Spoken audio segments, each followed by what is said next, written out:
Information is everywhere. But insights, that is rare. BusinessDay Premium gives you analysis, data, and context that keep you ahead. BusinessDay Premium. Read deeper, decide smarter. They say money never sleeps. Wake up to clarity, insights, and the stories driving business in Nigeria and beyond. From the heartbeat of small and medium enterprises to the pulse of national economic policy, this is where business meets perspective. With expert guests, real-time analysis, and stories that matter to you, we go beyond headlines to bring you the full picture. Join us every morning as we break down the numbers, decode the policies, and spotlight the people shaping our economy. This is Business Money. We are not just showing off businesses, but telling the stories behind them. The hustle, the art, the orders, and the wins. Startup Spotlight, showing every Monday on Business Day television. Welcome to the Triumph Against Odd podcast. Most people go through their lives without knowing what their superpower is, right? But if you're lucky enough and determined enough to find your superpower before you get to a certain stage of your life, you will be incredibly successful. Look, the first thing is you just decide not to look at the challenges, because if you do, it's going to end you. The closest thing I think is that I had a deeply military background, which is a bit of a never say die background. I saw an opportunity in non-interest banking, and I felt that the demand was there. There was pent-up demand for it. People were yearning for it, and I felt that if we did it properly, if we brought in professionalism into it, and if we brought in our experiences, our various experiences from various backgrounds into it, that it could succeed. Very few people do that because very few people explore their superpowers. They just explore bread and butter issues. I need to eat, and Yes, there will be challenges. This is a very difficult business environment. The government keeps working on how to make business easier. The first problem to overcome is really just starting, right? We thought about this idea for over 2 years before we even took the first step. You cannot ignore this country. No, and to be from here, I think is an incredible privilege. Nigeria will be ascendant in my lifetime. This is Business Week, a weekly program brought to you by Business Day Television.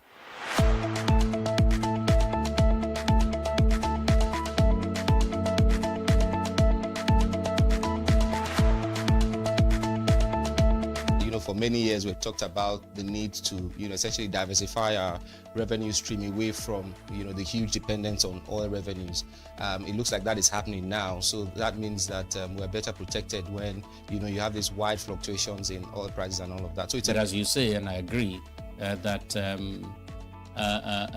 we should commend the government. At least revenues are not falling.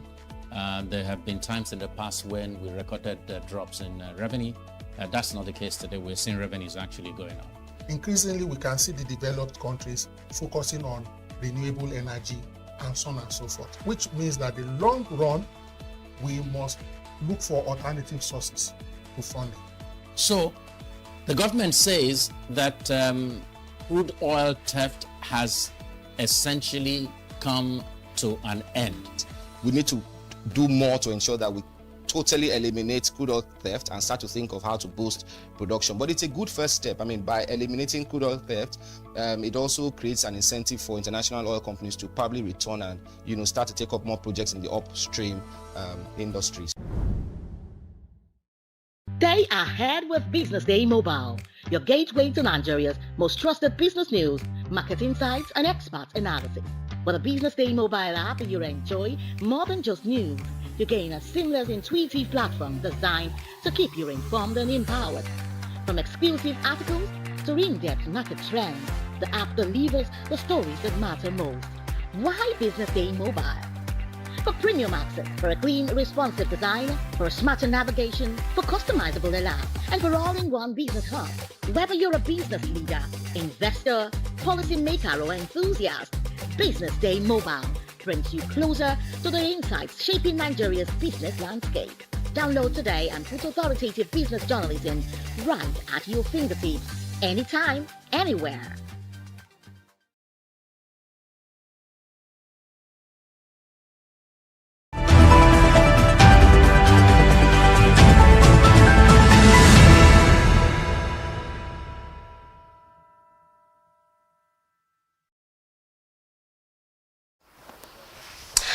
You have tuned into the breakfast show on Business Day Television. It is a beautiful Friday morning.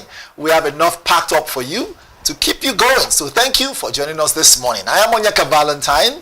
Let's run through the segments and of course all that we have in the headlines. FG to execute 30% of 2025 capital budget before November 2026. And also GTCO leads value as all share index breaches 193,000 records and 61,953 deals. Also, FG to review shea butter export ban. So stay with us. And we also do have South African rand slides as dollar gains ahead of the US inflation data. Let's have a quick break. When we come back, we have the newspaper running through, so don't go away. This is Business Day Television.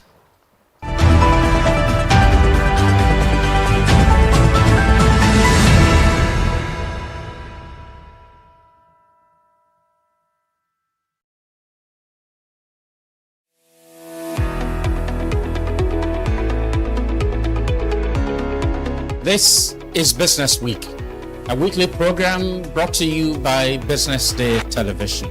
And we're live from Lagos, the nation's commercial capital, bringing you the latest insight into the stories that matter for business and the economy. I am Deborah Eze. Onyeka Valentine. I am Destiny Momo. My name is Elizabeth Musef.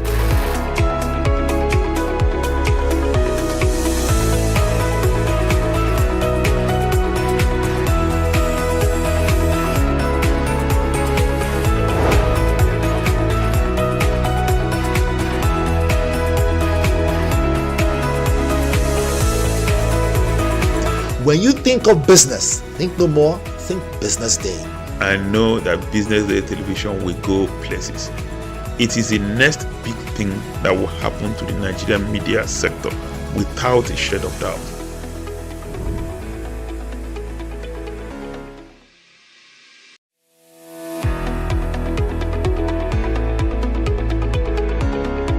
This is Business Week, a weekly program brought to you by Business Day Television. And we're live from Lagos, the nation's commercial capital, bringing you the latest insight into the stories that matter for business and the economy. I am Deborah Eze. Onyeka Valentine. I am Destiny Momo. My name is Elizabeth Musef.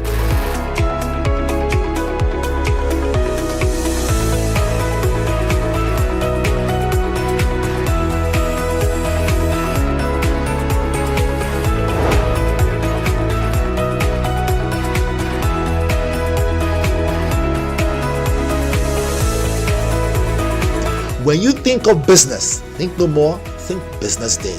I know that Business Day Television will go places. It is the next big thing that will happen to the Nigerian media sector without a shade of doubt.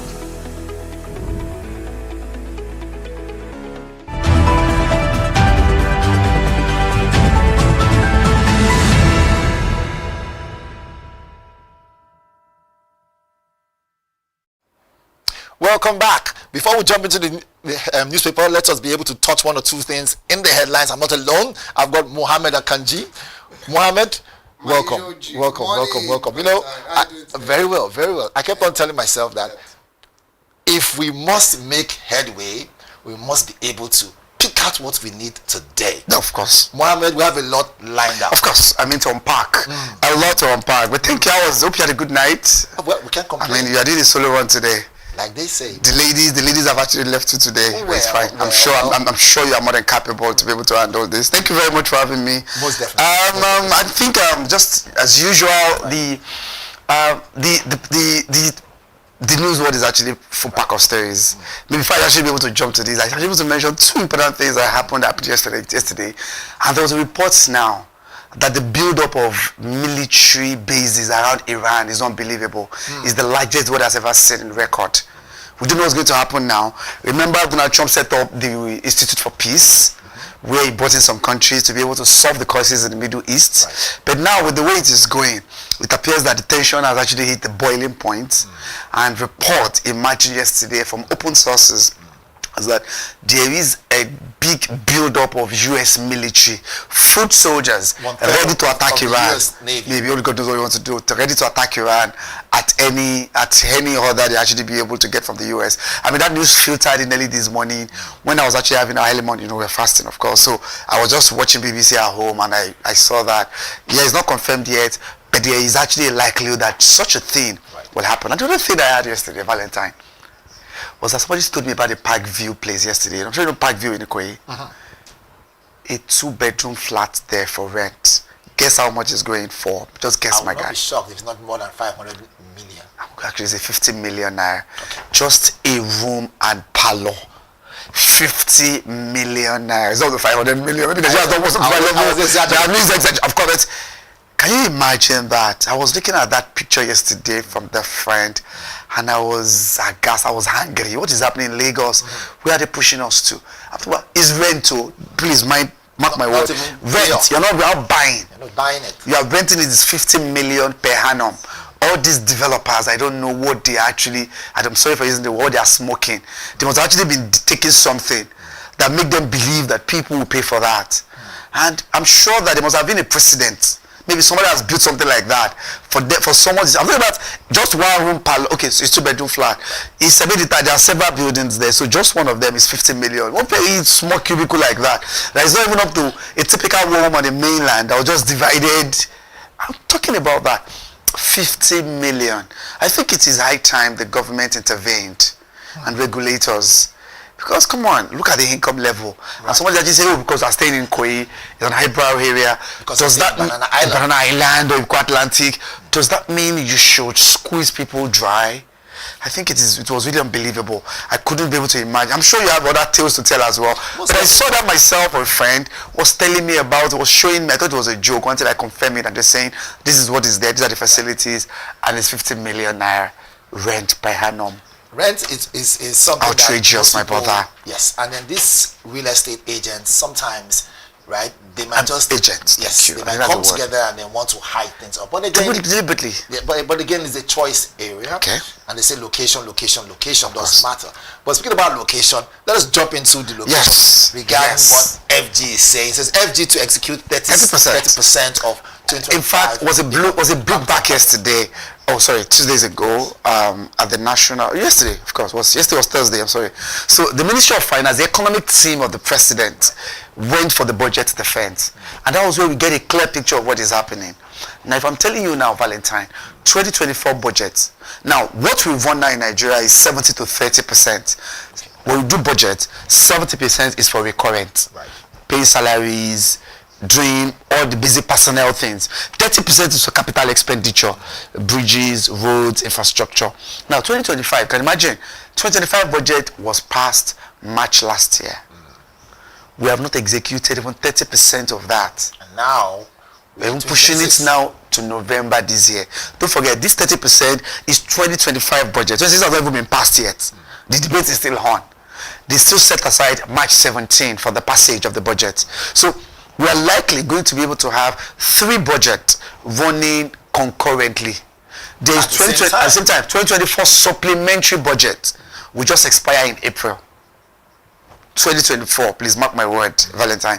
2025 is what we're even talking about now. To say we'll just try to be able to get to the 30% of the total budget. So when they do last year budget, 70% is for expenditure, personal expenditure. Want to buy, want to do impress, want to do some of those basic things. Recurrent, that goes for 70%. Before the military? No, the military too. So when we talk about sector-wise, now budget itself is divided into 2. Our spending will be recurrent or capital. So capital expenditure is we want to build road, coastal road, we want to build this bridge, all those ones go to the capital project. Recurrent is we want to pay salary. The federal project, federal, state, all of them will do that. The 70% is for salary at the end of the month. That's what we call it the current expenditure. Government has its own workers as well. They have to pay. So there's no problem with that. You can't. I think I'll fault this government for that. Salaries are being paid very promptly. But where it is very important. It's very important, no doubt. Of course, I agree with you. I'm sure the experience you must, of course. But at the same time, not all of us work for the government. You are not working for the government. Right. Now, yes, going to go into that. The remaining 30% are those road infrastructure. Pipe bomb water, healthcare, that all of us will be able to trickle down to everyone. Very important. Very important. So if the really, because now there are a lot of things that are actually coming to fore now. There will be a budgeted amount. They will budget for this ministry. Then fund releases. That's another problem. So that means that they could even budget to say we will give 15% to health according to Abuja declaration.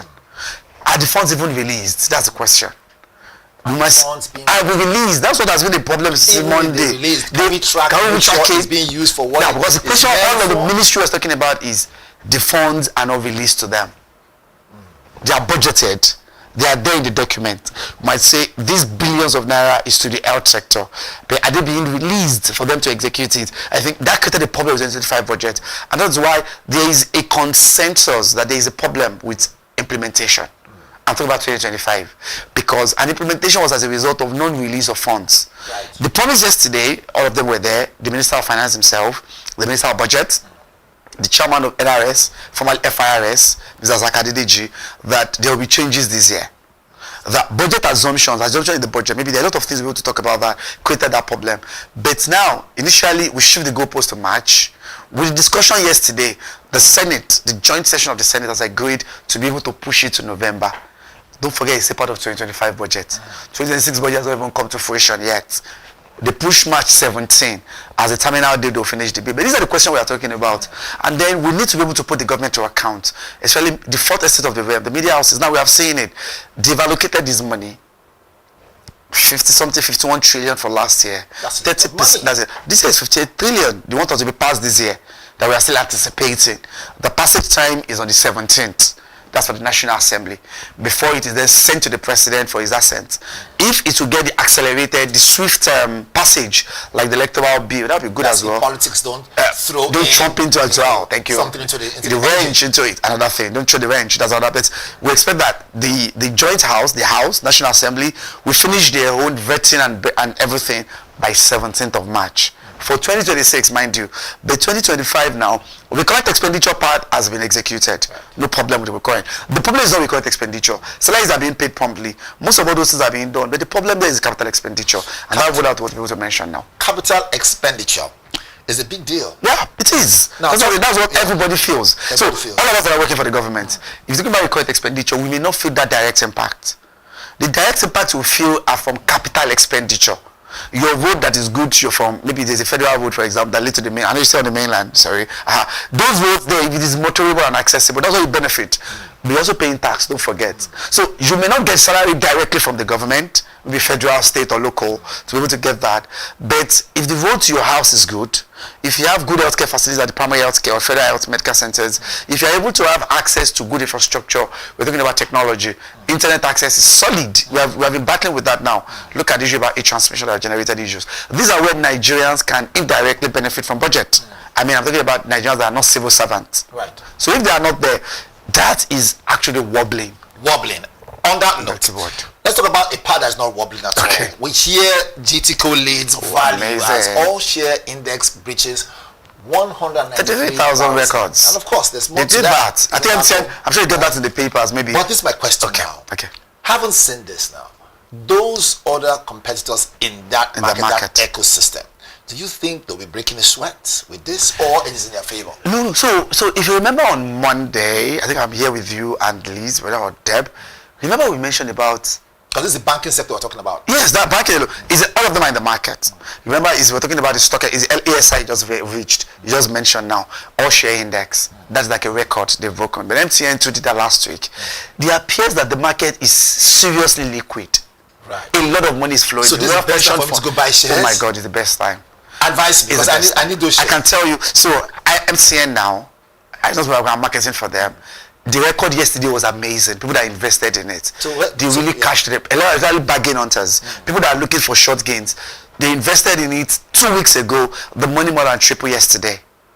MTN, so if I have 500,000, I'm saying it tripled between 30,000 and tripled to 1.5 million. So that's what I'm saying. That MTN now, GT Bank did their own yesterday. IHS Towers, they were amazing on the stock exchange market. When I was studying it yesterday, they were so amazing. Maybe it's a bubble we are seeing. But remember, it's the market as well. There's a bubble burst. But the bubble has actually started since pension funds flooded the market. Pension funds is actually the reason for this. It flooded the market since last week. And so a whole lot of people are buying stocks. You understand now? And as I can tell, MTN, I'm sure we'll roll together when they get to the papers. Most definitely. Amazing things that they did yesterday. It tripled. 500,000 become 1.5 million in less than 2 weeks. Speaking about MTN, we already know that MTN, they do have their history from South Africa, issues, of course. Right, and then they're also in the news again. Okay. Right, just to expand on that. Okay. We hear South African rand slides as dollar gains ahead of key US inflation data. So people back home really want to know when. I mean, we just spoke about MTN. We know MTN came from South Africa. But there's MTN Nigeria now. We have to be careful anyway. This is MTN Nigeria. It's not MTN. So there's MTN Nigeria that did very well, amazing well on the stock exchange market, on the bourse market yesterday. So there's MTN South Africa. But I'm talking about now, this is MTN Nigeria that is doing amazingly well. They did that very well in the last 2 days.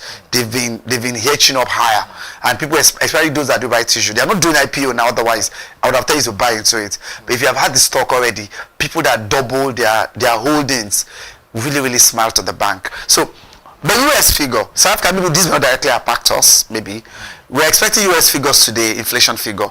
Remember? Yeah, I'm talking about the South African rand. Yes, it goes down again, and it's as a result of US inflation data.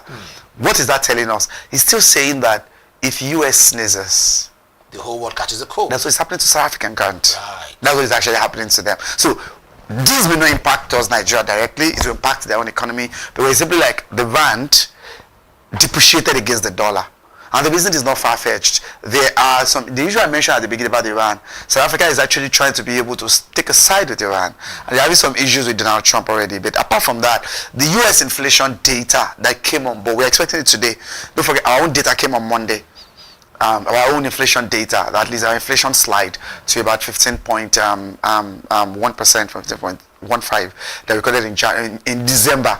In December, the inflation rose because of dirty December. Well, I see more of that because, like you rightly said, the fact that the US has now moved its fleet, 1/3 of his naval force towards Iran, right? Oil market may be affected. So, and if that tension breaks out 100%, oil market and global oil trade will be seriously affected. I don't think there will be an outbreak of war. Okay. This might favor Nigeria, yes or no? Okay. Yeah, that's something. So first of all, we are, but don't forget we're also an OPEC member. That's another so thing. As an OPEC member, there is actually a bound. There is a bound. So your rationality is bounded. You cannot just be able to keep flying and pacing as you like. There is a bounded discussion that goes or seize opportunity. So you'll be bounded, but I don't expect war to escalate. The Peace Institute is set up, the World Leader for Peace or something that Trump set up yesterday and bring up some countries. Because it's not going to be funny. Yeah. You have China backing Iran, you have Russia backing Iran. Exactly. And we heard recently that we have North Korea backing them. Yes, China has given Iran the equipment they need to be able to monitor all the positions of American bases, American bases around there, in the Middle East. So there's even that B2 bomber, they see everything. Of course. And they do have so that's what I'm saying, that I feel like it will not be able to go beyond this, beyond the realm of threat. You understand? I don't think an escalation of a full-blown war will happen. I can tell you that. Maybe I'm checking my crystal ball. Nuclear outburst will not happen. It will still be about threat and threat. Just like threat is actually saying Trump, Ayatollah Khomeini, Mashoud Pezeshkian in Iran, it will still be within this realm of I will deal with you, you will deal with me. I think it's not go beyond I will deal with you. Yeah. You know, not the normal typical area boys in Lagos when they want to fight. They can do anything, but you don't see them before they can actually be able to get to that point. Because I will do you, I will kill you, but they never get to that level. So anybody can always have the mouth. You have to say I will do this, I will do this. That's where it's not going to escalate. Initial gra. Thank you very much. IGG. All right. Initial gra, as they call it. So I think that's where it's not able to go beyond that. Let's hope it doesn't escalate. But that's our prayer as well. It's going to be a big blow to everybody in the world. Remember that whole channel where you have the US, breaching through. Okay. Right? Look, that's right? Yes, that's a major channel where oil shipping. Iran is the second largest oil producer in the world after Saudi Arabia. Second largest OPEC member. So everybody knows, just like the case of Venezuela. What was that president again? Nicolas Maduro. What they did to Maduro. A lot of people are reading economic interpretation to this. Right. Are they trying to be able to give Iran Venezuelan treatment? It's not going to happen. They want their, thank you, I'm not that way to happen. They want their oil as well. It's not the push over. Of course, like Venezuela is, thank you. They are strong militarily as well. Yes. They're strong militarily. Look, Iran is seen as the seat of Islamic power. Of course. Just don't when it comes to that, you can't. So there's a lot of interest. That goes into it. That might move into also a religious, platform. Dimension to it. There's a lot. A lot of things that you'll be able to do. And I don't think Donald Trump will be ready for the outcome. I don't think he will be. Eventually, because he has a whole lot on his plate already to be able to add more to it. All right, Mohammed. For what it is, a lot on our plate. We still have this bus coming up. Okay. So we'll quickly take a quick break. When we come back, right, Mohammed Akanji is right here with me, and we are analyzing newspaper after now. This is Business Day Television. Onyeka Valentine is my name. Don't go away.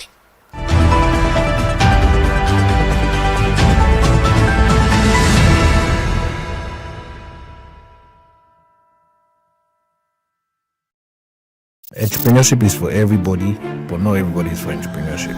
They are the dreamers. I remember it was like 3 a.m. by 21st of December 2021. The disruptors. Life is not affordable, let's be real. The doers. BusinessDay Academy has trained over 3,000 event professionals. In a place where the odds don't play fair. They play harder. I would like my business to be remembered as one of the homegrown organizations that has helped with shaping the narrative of this continent positively. From first-time founders to industry giants, this is where serious business meets unexpected terms. I could stay up hours of the night just watching things about space. Welcome to Entrepreneurs Lounge with Norma, where we unravel the buzz and glamorous headshots to bring you the untold. When I went for youth service, where I was sent to, instead of me to go to work, I went to go and learn how to sew. Raw. I'm blown away by the challenges they're facing. And real stories of Nigeria's fearless young entrepreneurs. And not only yes. Watch Entrepreneurs Lounge with Norma every Tuesday on Business Day Television.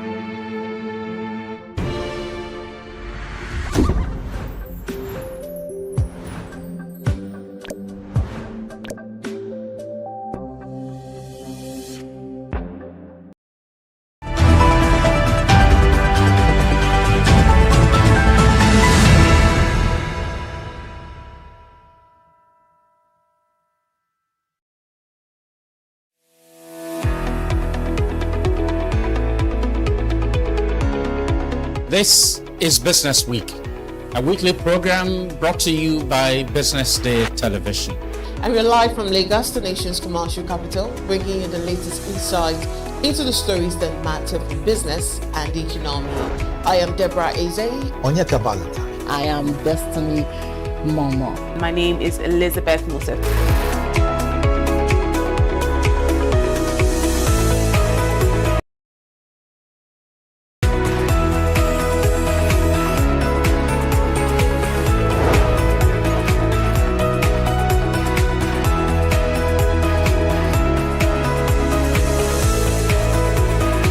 When you think of business, think no more, think Business Day. I know that Business Day Television will go places. It is the next big thing that will happen to the Nigerian media sector without a shred of doubt.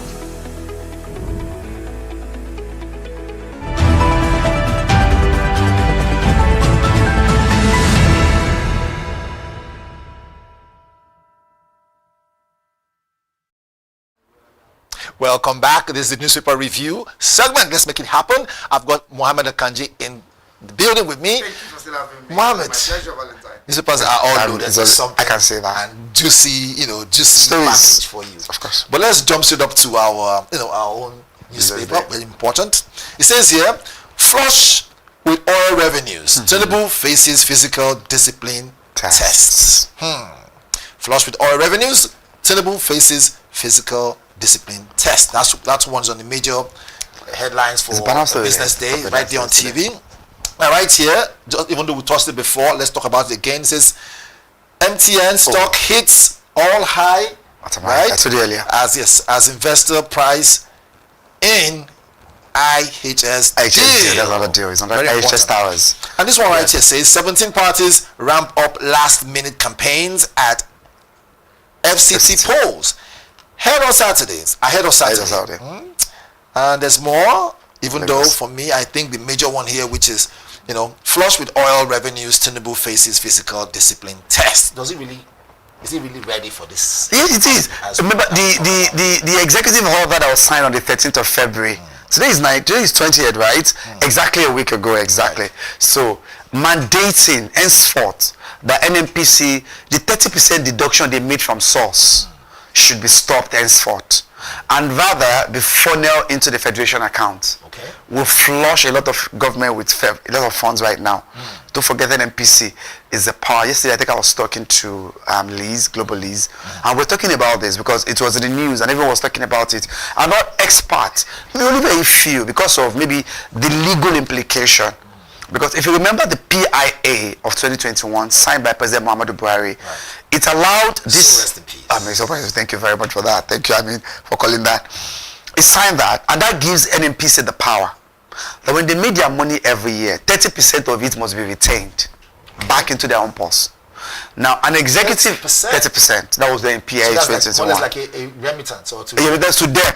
It's our profit anyway. Because remember that if you make any money, if you are a government MDA, you are supposed to be able to release it, remit it into the executive fund, into the consolidated fund called FAC. Now, Federal Allocation Account Committee. That account is where they will now share to federal, state, and local. Almost sounds like national cake. People just go and cut and go. Maybe it sounds like that. Really, I don't know call national cake, of course. Because really speaking, if you look at it, I'm sorry I had to cut you. No problem, it's fine.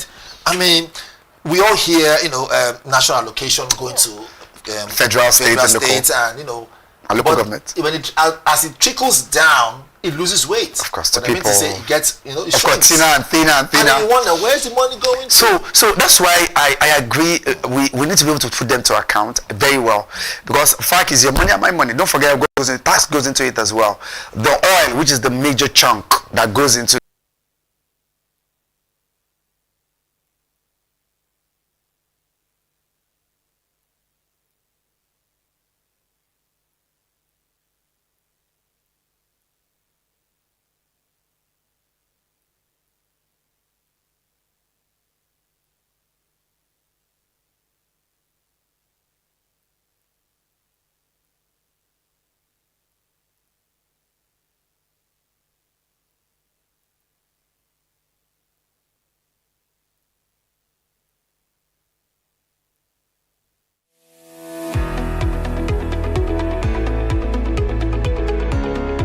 This is Business Week, a weekly program brought to you by BusinessDay Television.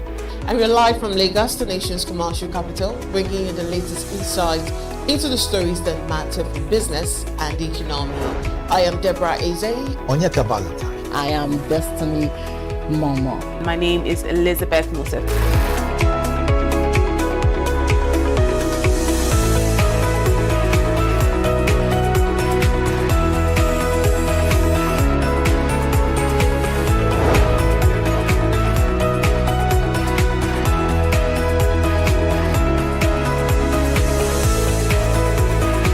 When you think of business, think no more, think Business Day.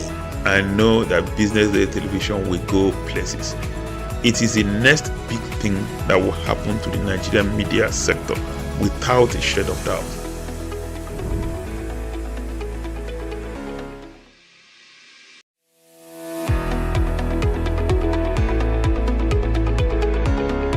This is Business Week.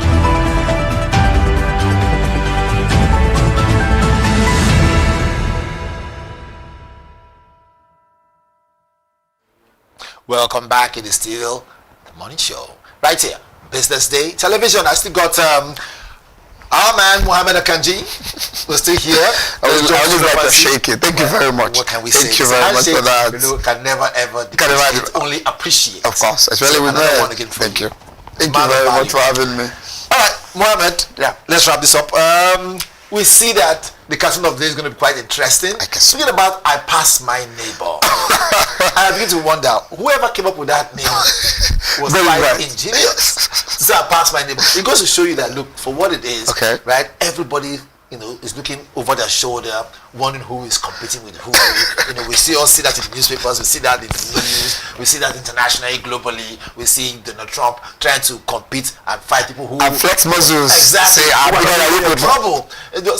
Some might almost want to say that he's becoming the aggressor. But of course, he is. He's the aggressor. You can't rule that out. I think he is. He is. You know, he is. But let's he has shown up more than enough. Most definitely. But I pass my neighbor. But let's I think it's him. Just like you said, it's quite innovative and inventive of the person. And it's always like that. Right. You know, people stay in face me and face you, or face you and slap you, as they call it. And they want to show that all of us are in heat. So I'm they have something better than yourself. This idea of status is a big problem. Yeah, but I think it's part of human as well. Speaking about status, I think it's part of human as well. Our cartoon of the day says we see someone that we know, of course, right, is holding the electric wire, and it says, "I better pass my neighbor."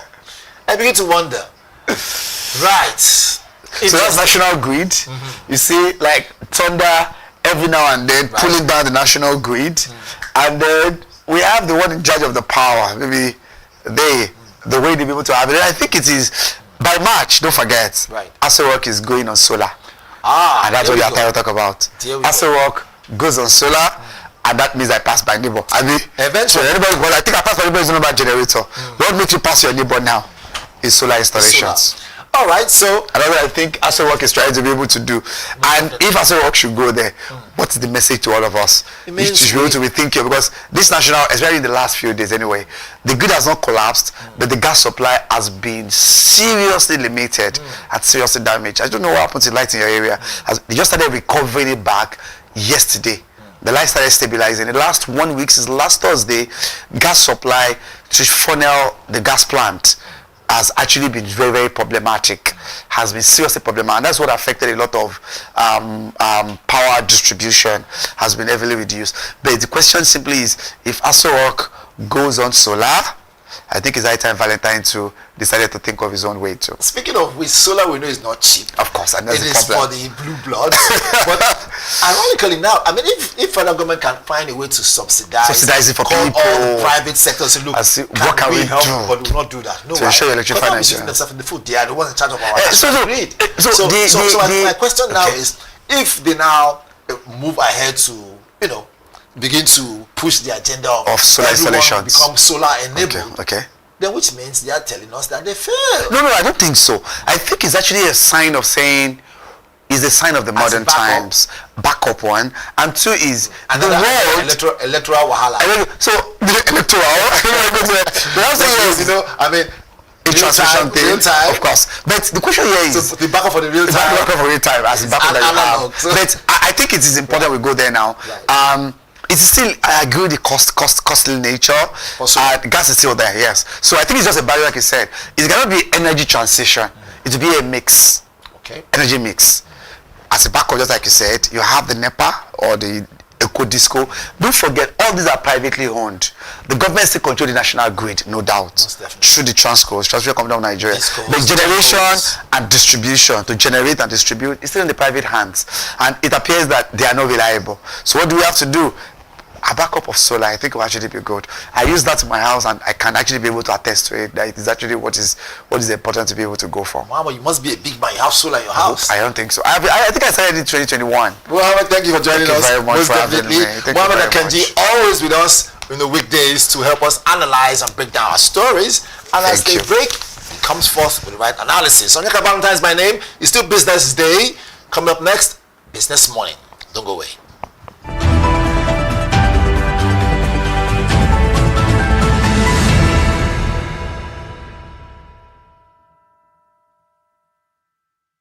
Information is everywhere, but insights, that is rare. Business Day Premium gives you analysis, This data, is and Business context Week, that keep you ahead. a weekly program Business Day brought to Premium. you Read by deeper, BusinessDay decide smarter. Television. And we're live from Lagos to Nations.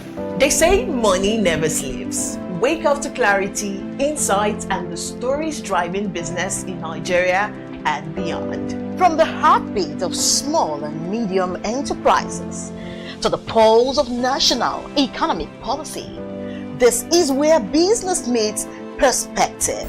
With expert guests, real-time analysis, and stories that matter to you. We go beyond headlines to bring you the full picture. Join us every morning as we break down the numbers, decode the policies, and spotlight the people shaping our economy. This is Business Money. We are not just showing off businesses.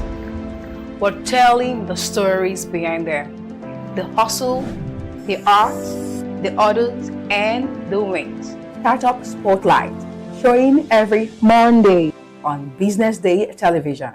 Welcome to the Triumph Against Odd podcast. Most people go through their lives without knowing what their superpower is, right? But if you're lucky enough and determined enough to find your superpower before you get to a certain stage of your life, you will be incredibly successful. Look, the first thing is you just decide not to look at the challenges, because if you do, it's going to end you. The closest thing I think is that I had a deeply military background, which is a bit of a never say die background. I saw an opportunity in non-interest banking, and I felt that the demand was there. There was pent-up demand for it. People were yearning for it, and I felt that if we did it properly, if we brought in professionalism into it, and if we brought in our experiences, our various experiences from various backgrounds into it, that it could succeed. Very few people do that because very few people explore their superpowers. They just explore bread and butter issues. I need to eat, and Yes, there will be challenges. This is a very difficult business environment. The government keeps working on how to make business easier. The first problem to overcome is really just starting, right? We thought about this idea for over 2 years before we even took the first step. You cannot ignore this country. No, and to be from here, I think is an incredible privilege. Nigeria will be ascendant in my lifetime. This is Business Week, a weekly program brought to you by Business Day Television.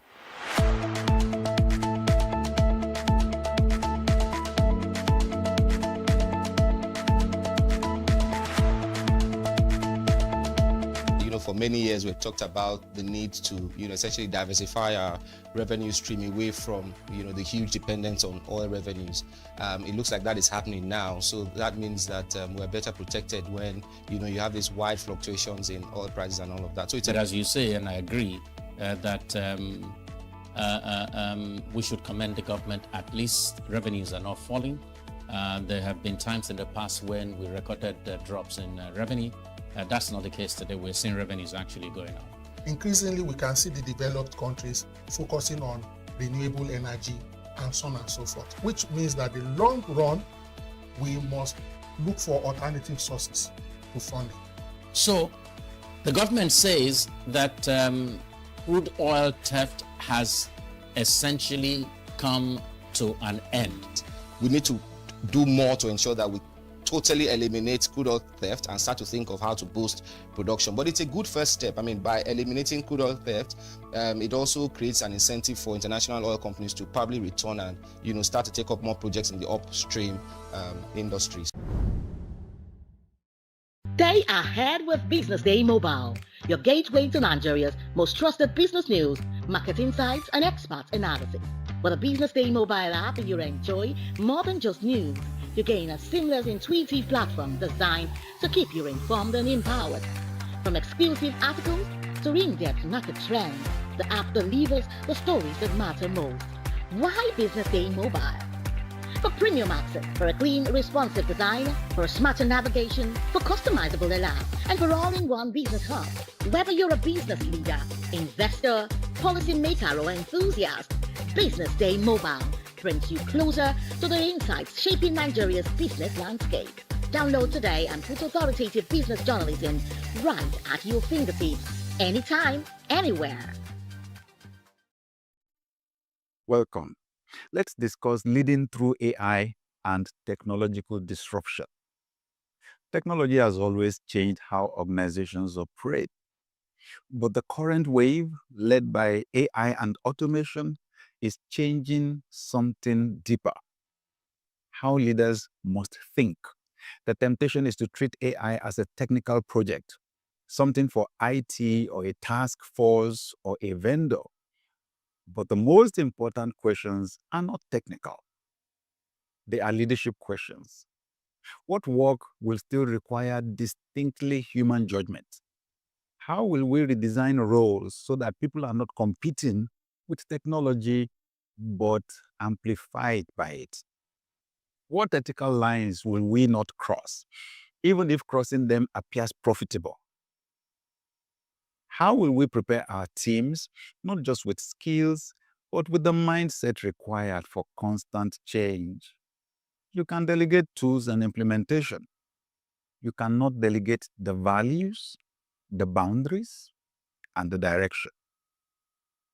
In my conversations with senior leaders, those who navigate technological disruption well do one thing consistently. They take time to think slowly about the long-term implications before acting quickly. They ask, how will this technology change the way our customers live, decide, and trust? How will it change the way our people experience work? What kind of organization are we becoming if we fully embrace this? AI will not replace leaders, but it will expose the difference between leaders who think deeply and those who simply react. In seasons like this, your task is not just to adopt new tools. It is to provide the kind of steady, thoughtful leadership that gives your people confidence in the future you are building together.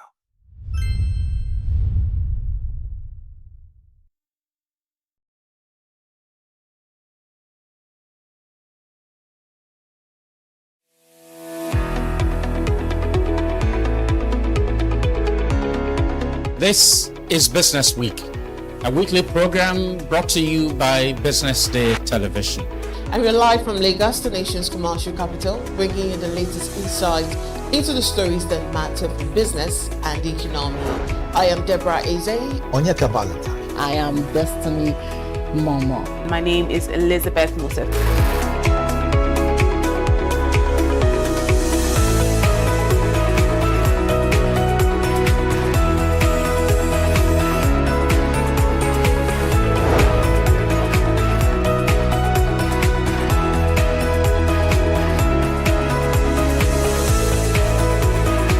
When you think of business, think no more, think Business Day. I know that BusinessDay Television will go places. It is the next big thing that will happen to the Nigerian media sector without a shade of doubt.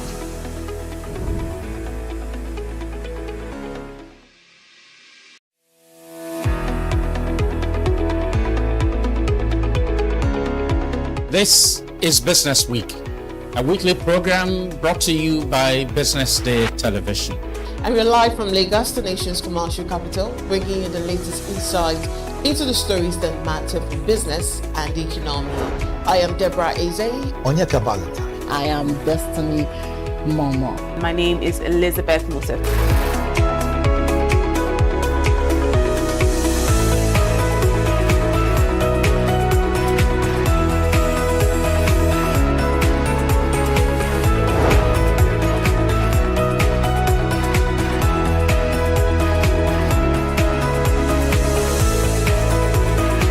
When you think of business, think no more, think Business Day. I know that BusinessDay Television will go places. It is the next big thing that will happen to the Nigerian media sector without a shade of doubt.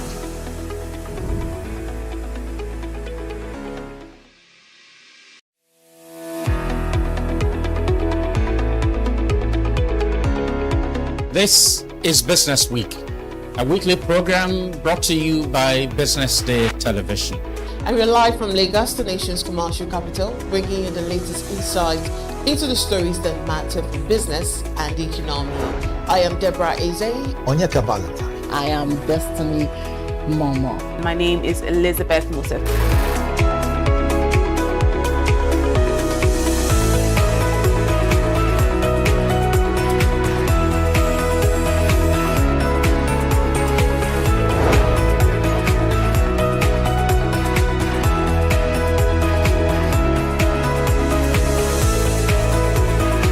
When you think of business, think no more, think Business Day.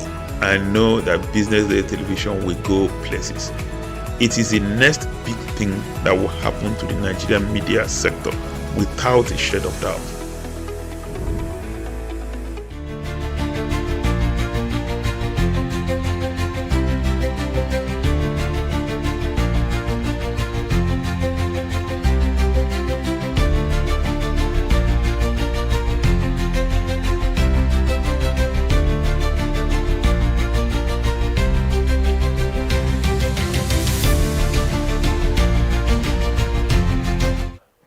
Good morning and welcome to the Business Morning segment here on the Breakfast Show right on Business Day Television.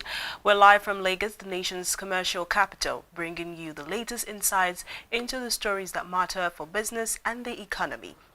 My name is Noma Obuna and it's great to have you with us. Now let's begin with the top news stories making the rounds in the world of business. The Accountant General of the Federation, Dr. Shemeladin Ogunjimi, has disclosed that 30% of the 2025 capital budget will be implemented before the end of November, with warrants already issued to ministries, departments and agencies to commence execution. Ogunjimi made this known to state. I am Deborah Eze. Onyeka Valentine. I am Destiny Momo. My name is Elizabeth Musef.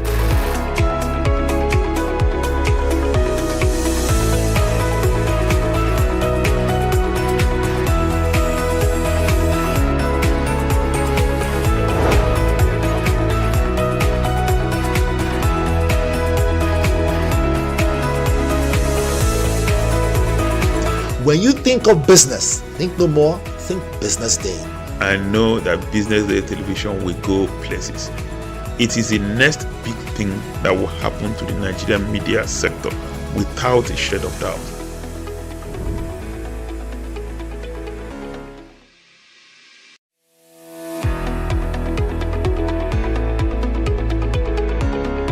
This is Business Week, a weekly program brought to you by BusinessDay Television.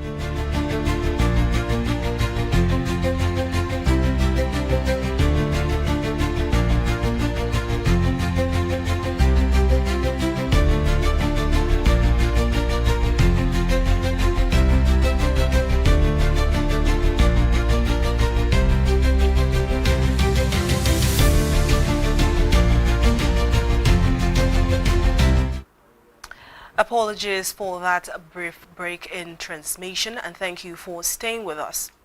The Accountant General of the Federation, Dr. Shamsuddin Ogunjimi, has disclosed that 30% of the 2025 capital budget will be implemented before the end of November, with warrants already issued to ministries, departments and agencies to commence execution. Ogunjimi made this known at a stakeholders meeting on the implementation of the extended 2025 capital budget held at the Federal Ministry of Finance in Abuja. According to a statement issued on Thursday by Bawa Mokwa, Director of Press and Public Relations at the Office of the Accountant General of the Federation, the AGF confirmed that the government's integrated financial management information system has been fully restored, paving the way for smoother processing of capital payments. The development effectively shifts a significant portion of the 2025 capital allocations into current fiscal window, while the bulk has been carried forward into the 2026 capital framework to avoid disruption of ongoing projects. And now moving on from that story, the Nigerian All-Share Index wrapped up the trading session on the 19th of February 2026 in positive territory, surging by 2,645.6 points to settle at 193,073.6. This marks a 1.39% increase from the previous day close of 190,427.96 as the index crossed the 193,000 mark of the first time in its history. Despite a strong price rally, trading activity softened, with market volume declining sharply to 898 million shares traded across 61,953 deals, down from 3.6 billion shares exchanged on the previous session. Market capitalization mirrored the price momentum, climbing to 123.9 trillion naira from 122.2 trillion naira recorded the previous day, with Guarantee Trust Holding Company leading the value chart at 6.1 billion naira in transactions. And still on, the federal government has assured stakeholders in the share industry that it will review the ban on raw shea nuts exports, citing concerns about its effects on producers, exporters, and foreign exchange earnings. Ministry of Industry, Trade and Investment Jumoke Oduwole gave the assurance on Thursday in Abuja during a stakeholders validation session on the raw shea nut export ban in Nigeria. The government had earlier announced a 6-month temporary ban on the export of raw shea nuts on August 26, 2025. The measure was introduced to promote local processing, encourage value addition, and reduce the export of unprocessed raw materials, with the broader goal of transforming Nigeria into a global hub for refined shea products. And to end the local news, the South African rand fell against a stronger dollar on Thursday as investors awaited key U.S. inflation data that could influence the Federal Reserve's monetary policy path. According to reports, the rand was trading at 16.1550 against the dollar, roughly 0.6 weaker than Wednesday's close, having been more than 1% weaker earlier on. The dollar was last up 0.3% against a basket of currencies as traders awaited the December personal consumption expenditures reports, the Fed's preferred inflation gauge, due on Friday. And still to come after this break, we'll be having why online fraud is growing faster than technology. Just stay with us.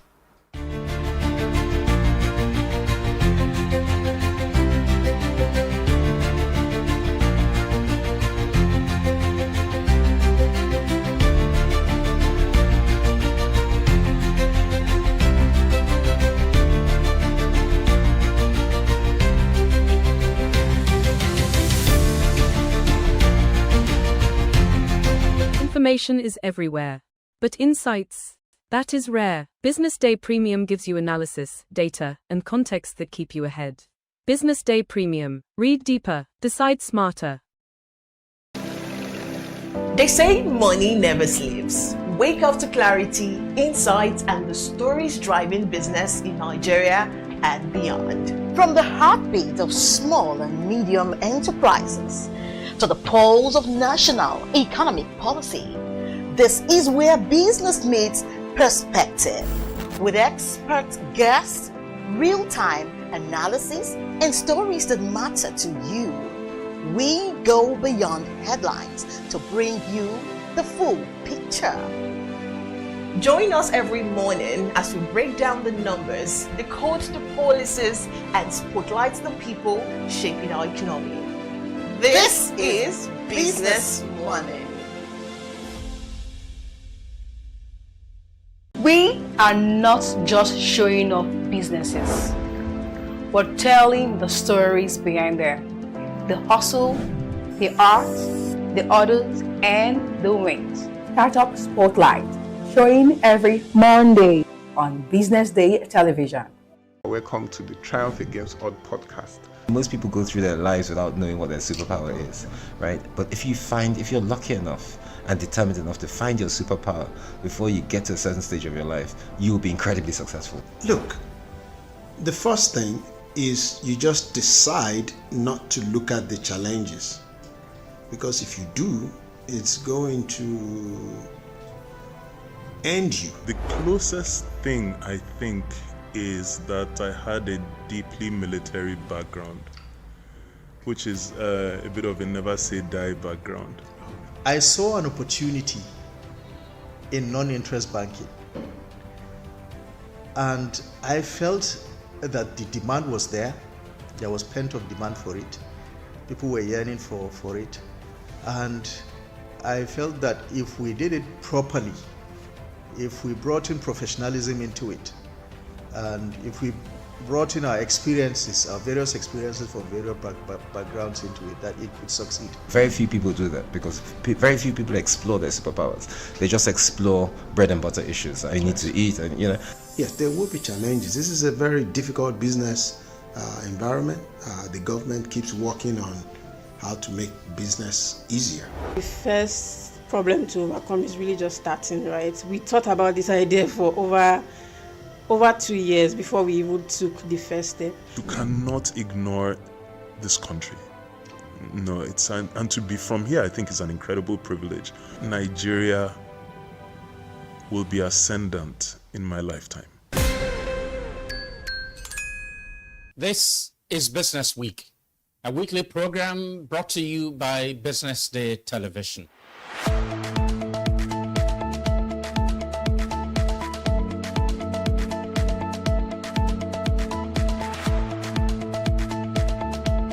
For many years, we've talked about the need to, essentially diversify our revenue stream away from, the huge dependence on oil revenues. It looks like that is happening now. So that means that we're better protected when, you have these wide fluctuations in oil prices and all of that. So But as you say, and I agree, that we should commend the government. At least revenues are not falling. There have been times in the past when we recorded drops in revenue. That's not the case today. We're seeing revenues actually going up. Increasingly, we can see the developed countries focusing on renewable energy and so on and so forth, which means that in the long run, we must look for alternative sources to funding. So the government says that crude oil theft has essentially come to an end. We need to do more to ensure that we totally eliminate crude oil theft and start to think of how to boost production. But it's a good first step. By eliminating crude oil theft, it also creates an incentive for international oil companies to probably return and start to take up more projects in the upstream industries. Stay ahead with Business Day Mobile, your gateway to Nigeria's most trusted business news, market insights, and expert analysis. With a Business Day Mobile app, you enjoy more than just news. You gain a seamless, intuitive platform designed to keep you informed and empowered.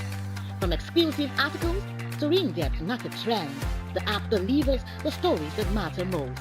Why Business Day Mobile? For premium access, for a clean, responsive design, for a smarter navigation, for customizable allow, and for all-in-one business hub.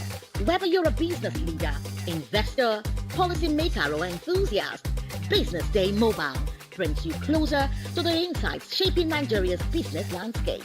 Download today and put authoritative business journalism right at your fingertips, anytime, anywhere.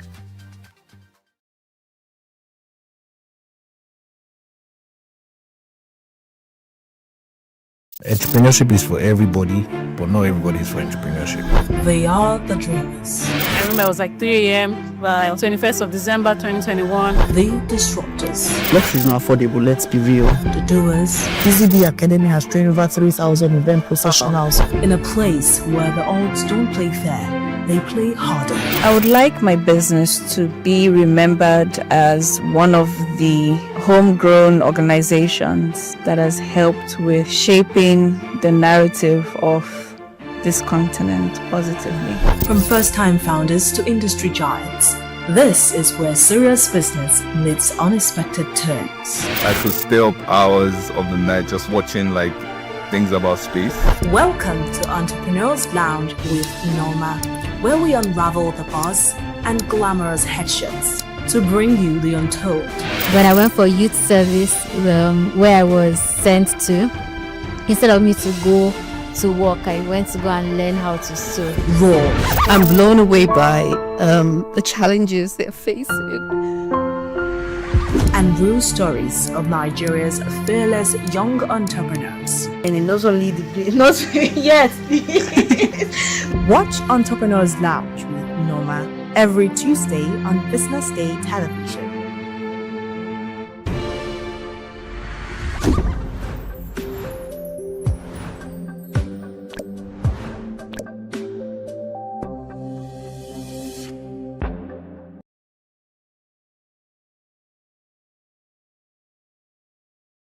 Attention business leaders. Want to make informed decisions? Join the ranks of the best with Premium Business Day.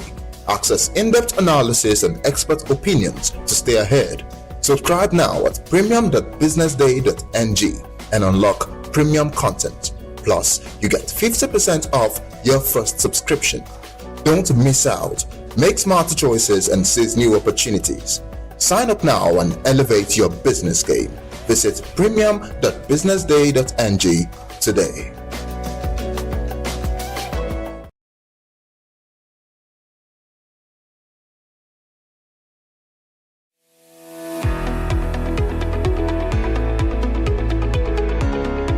This is Business Week, a weekly program brought to you by Business Day Television.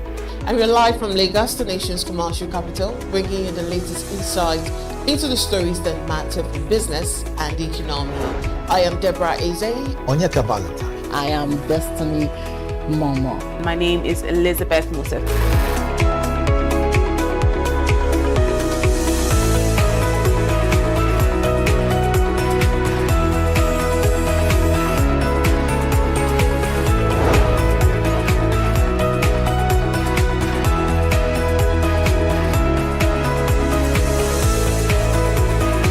When you think of business, think no more, think Business Day. I know that Business Day Television will go places. It is the next big thing that will happen to the Nigerian media sector without a shade of doubt.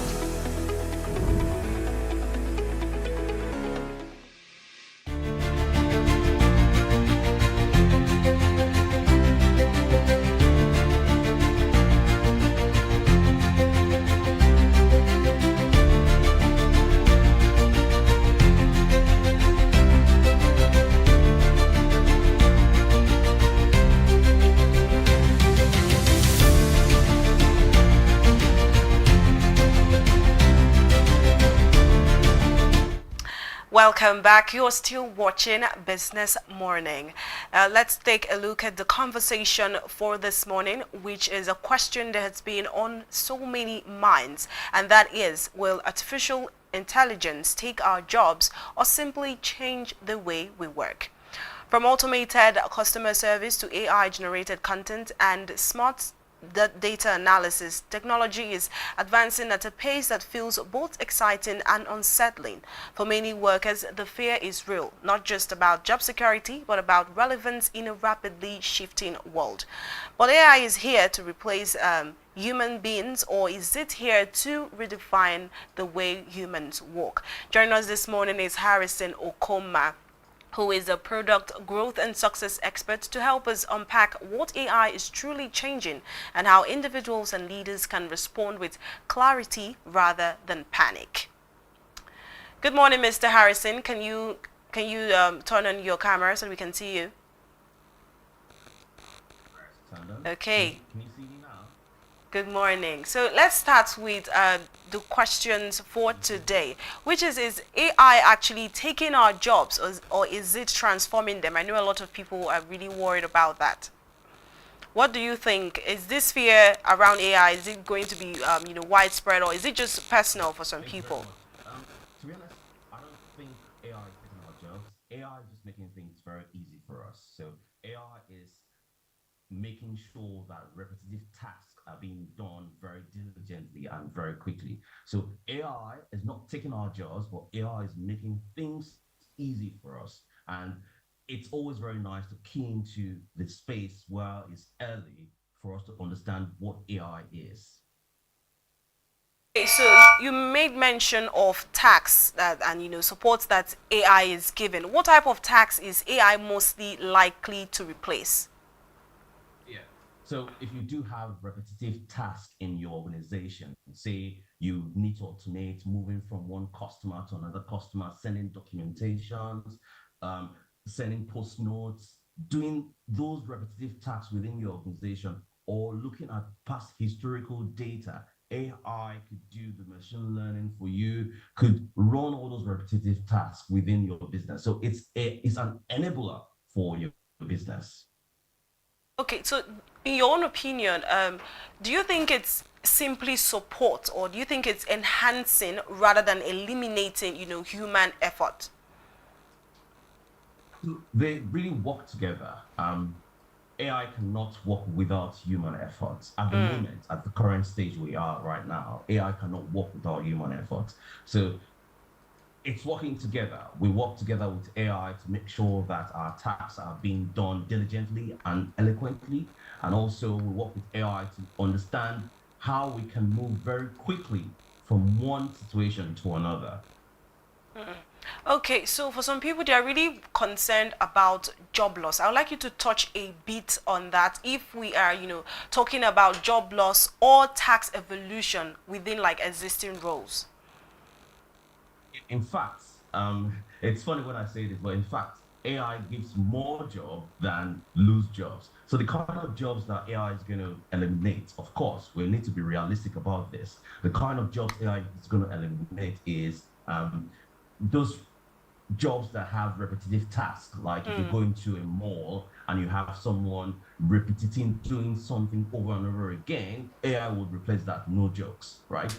Now, AI will create more jobs because we now have people prompt engineering, we now have people specialists in AI, machine learning, those kind of things. So AI will bring even more jobs as opposed to taking away jobs. So we need to work on the AI wall that is bringing more jobs to us instead of taking more jobs. We need to shift our mindset from that thoughts. Okay, but also some people still think that AI still lacks that human touch, and I would like to know, in an AI-driven environment, where does human judgment remain irreplaceable? Yes, no. AI is still developing. In the last 2 to 3 years, we were not here. In the last 6, 7 years, ChatGPT wasn't here. So as time moves on, you see that AI keeps developing and keeps having that human touch to it. Of course, you include cybersecurity to it. You have guardrail, which protects the AI from making decisions by itself, which protect the AI for harming humans. So they all work together. Because of course you could agree with me that humans created AI. So as time moves on, we try to make AI more human intelligence as well. So in all, yeah, AI will have some human touch in the near future. Okay, but looking at the way AI is evolving, do you think, like in your own opinion, do you think that in the nearest future that AI will be able to replicate qualities like intuition, ethics, creativity, or even emotional intelligence?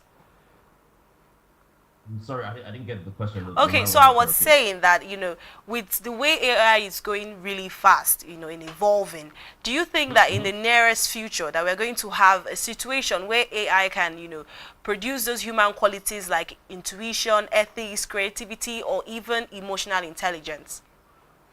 Oh, yeah. Now, cybersecurity within AI, it's kind of aligning all these things together. In cybersecurity, we're not looking at cybersecurity for AI. We're not looking at guardrail, like I said before, how to understand emotional intelligence within the AI structure, how to prevent you giving too much data to AI. So all those things together, coupled up together, would improve how AI reasoning is, the data that AI has to process, and so on and so forth. Yeah.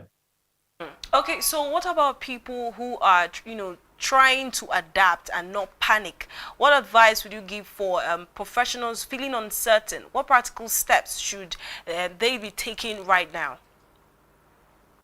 I would say upscaling. Upscaling is amazing. You need to upskill for training of AI. You need to understand cybersecurity. You need to understand machine learning.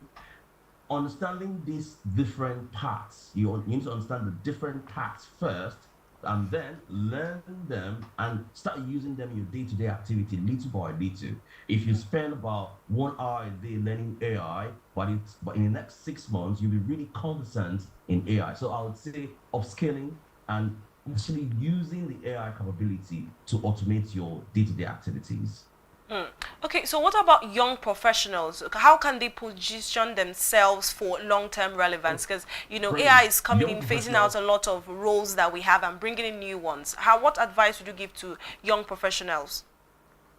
Yeah, I would still say the same thing.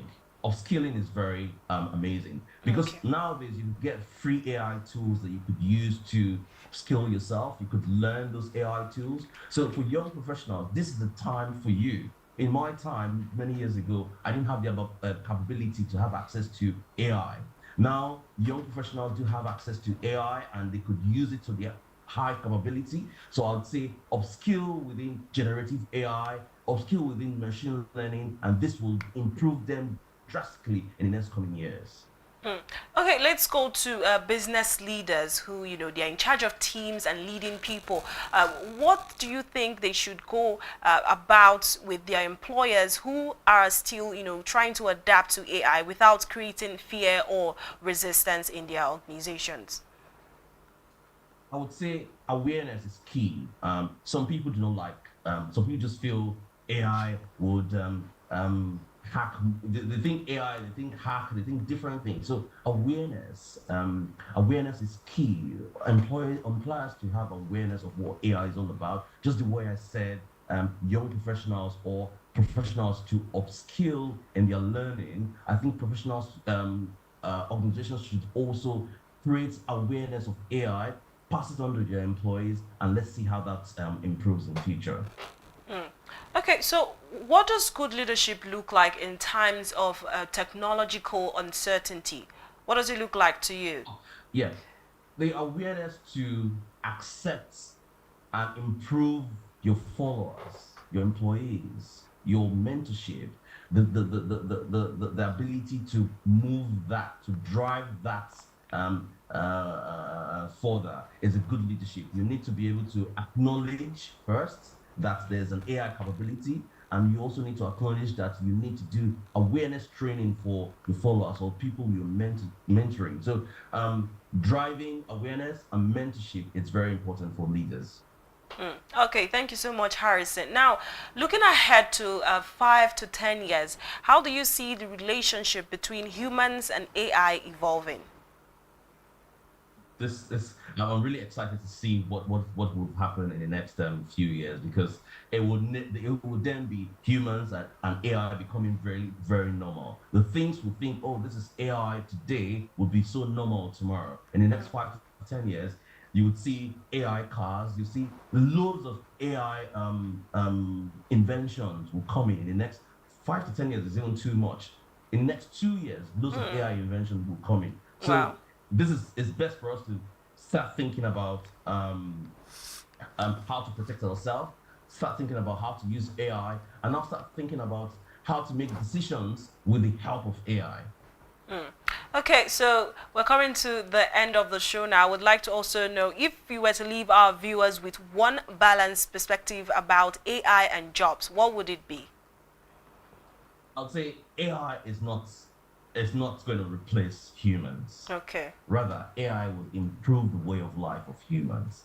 Let's all gather together and improve how we see AI and also how we understand AI. And let's use AI to our advantage and not criticize AI.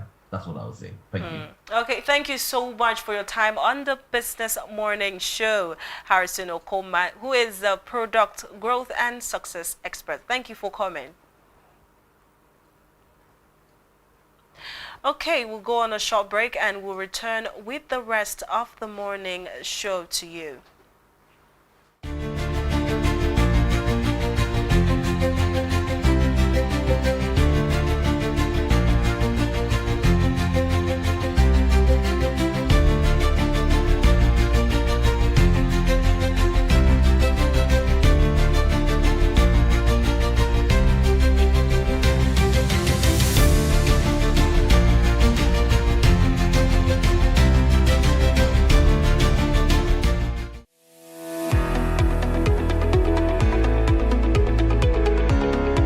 This is Business Week, a weekly program brought to you by BusinessDay Television.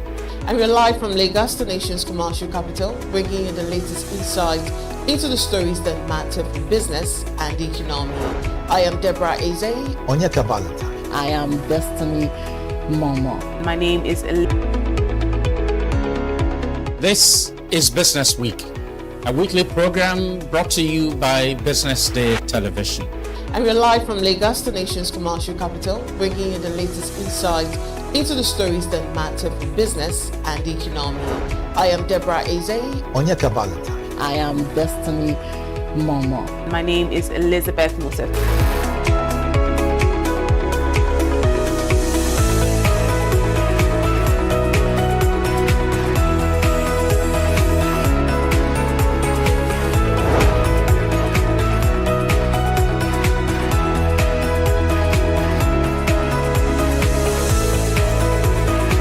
When you think of business, think no more, think Business Day. I know that Business Day television will go places. It is the next big thing that will happen to the Nigerian media sector without a shred of doubt.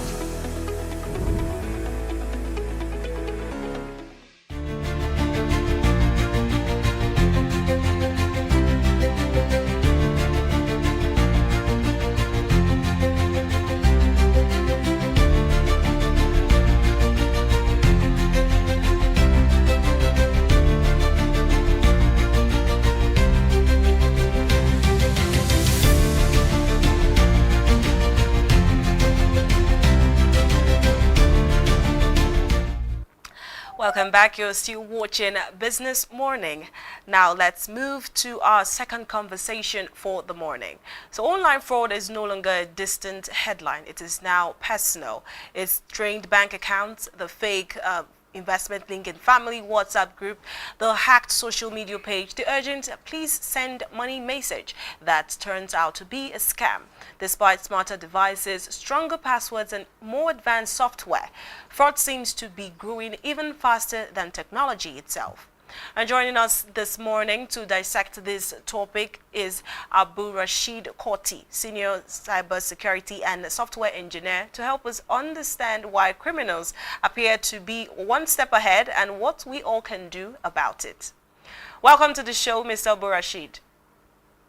Thank you so much for having me. Okay, so let's jump right into the conversation. So online fraud seems to be increasing despite, rapid technological advancement. Why is fraud growing faster than the systems designed to stop it? Yeah, so online fraud keeps growing because tech has become much easier for everyone to have access to, and this includes the criminals. Yeah, and today scammers do not need so much of advanced skills, because now there are many tools that they can get for free online. The same way we have access to tools, they also have access to their own tools for their bad things. Yeah, and they can copy their methods very easily. And at the same time, many people are moving more of their daily life onto phones and social media apps. And this gives criminals more places for them to be able to attack. Yeah. So that is my stance on that. So are you saying that we are facing a technological problem or a human problem, or is it both of them? It is both, yeah, because it is also a human problem because scammers understand how to play on our weaknesses, which can be fear, trust, and as well as a sense of urgency.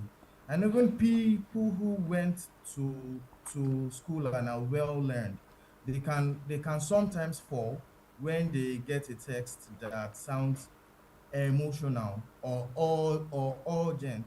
So the growth of fraud is a mix of fast moving tech and the simple fact that people can easily be pressured or misled.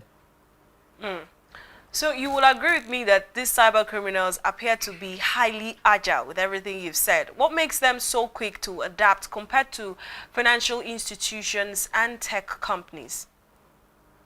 So cyber criminals are very quick, and this is majorly because they have zero rules. Yeah, they don't follow rules of sorts. There are no delays of any kind. If if one of them should find a trick that works now, they spread it amongst themselves as fast as they can. Meanwhile, banks and government and the rest of them, they must follow processes and procedures before they make any minor change. And this has given extra time to scammers. And because of that extra time that they have, they take advantage of that and they use it. So you're saying that bureaucracy slows down institutional responses? Yes, it does. Okay. So how are tools like automation and AI being exploited by fraudsters? Well, AI and automation has made life easy for us, and it has also made it easy for them because they can do all of what they want to do faster.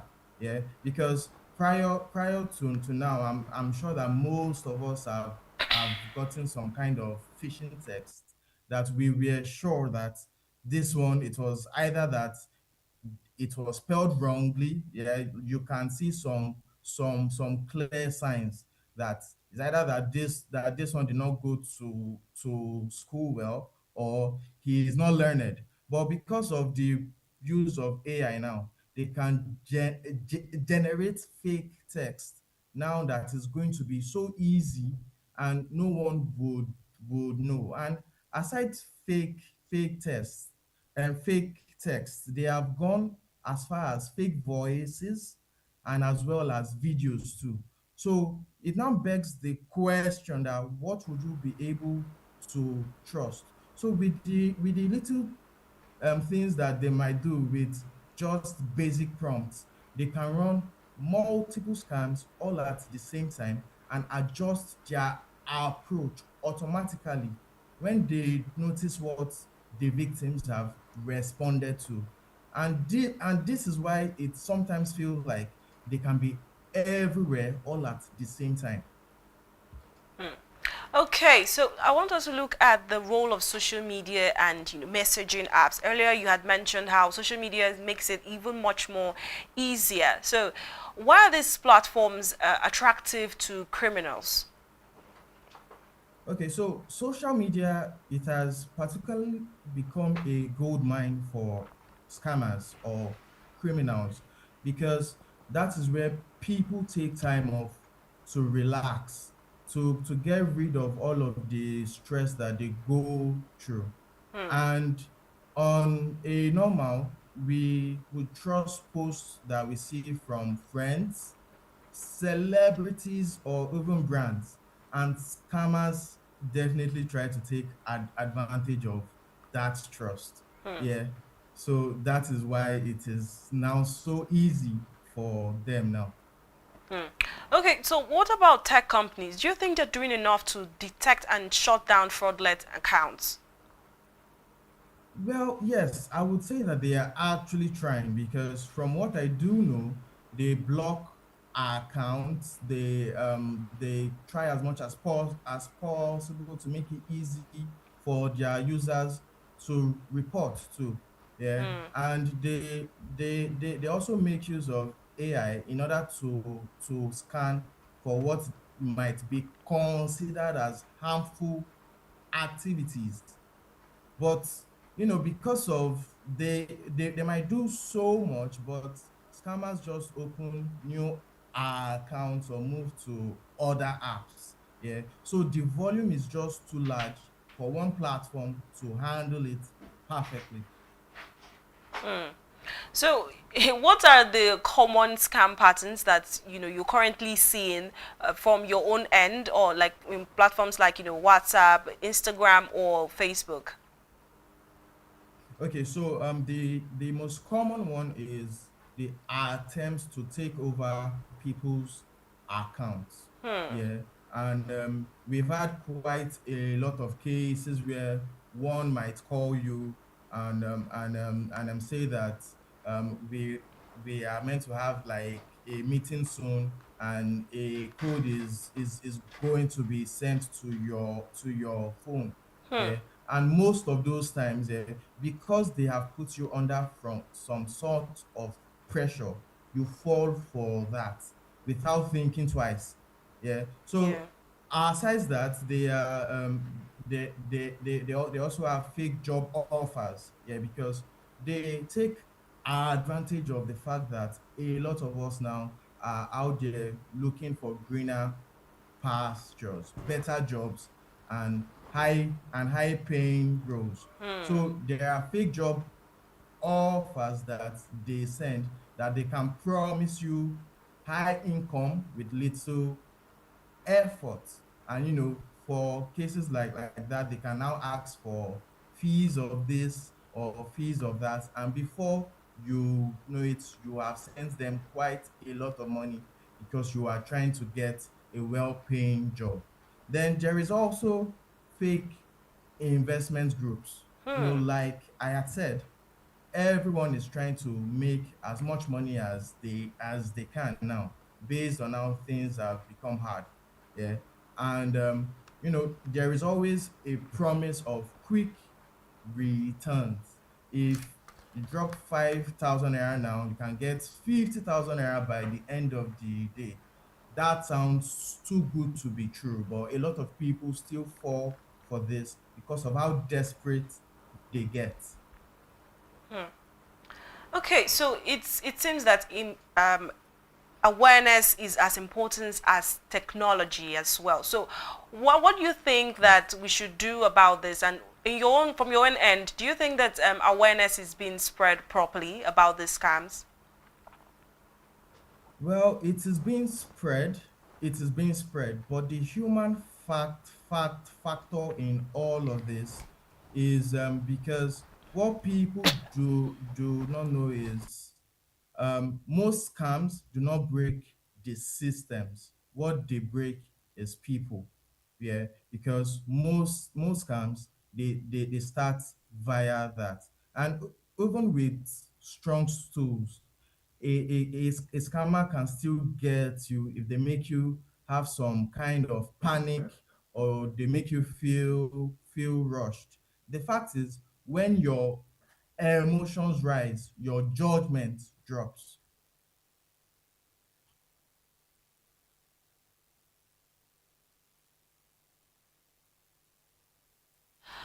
Okay, thank you so much, Abdul Rashid. I also want to know, right before we go, what are some of the red flags that people should never ignore?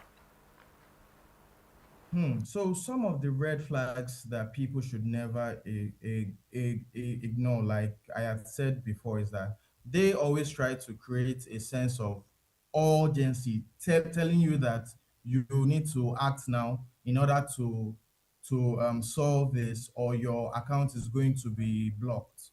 Yeah. So that is one. And next one is, they might ask you to click a link in order to solve any kind of problem. They might make you think that your phone is being slow, so you can click on this link in order to make it faster.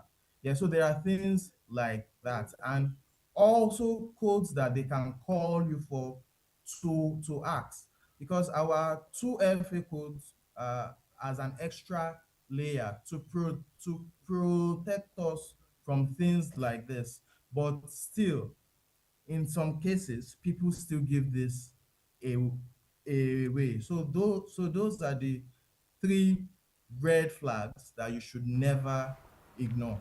All right, thank you so much, Abdul Rashid. So we also know that our older relatives, especially when it comes to families and younger users, they seem to be the prime targets for people like this.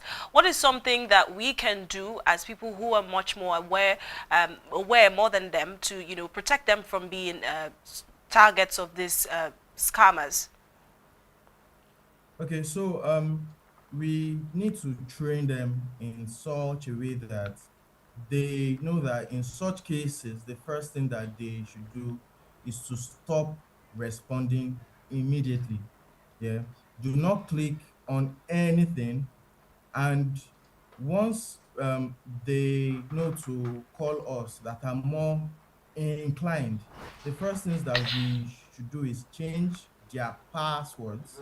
Yeah, it can be for mails or bank apps or anything.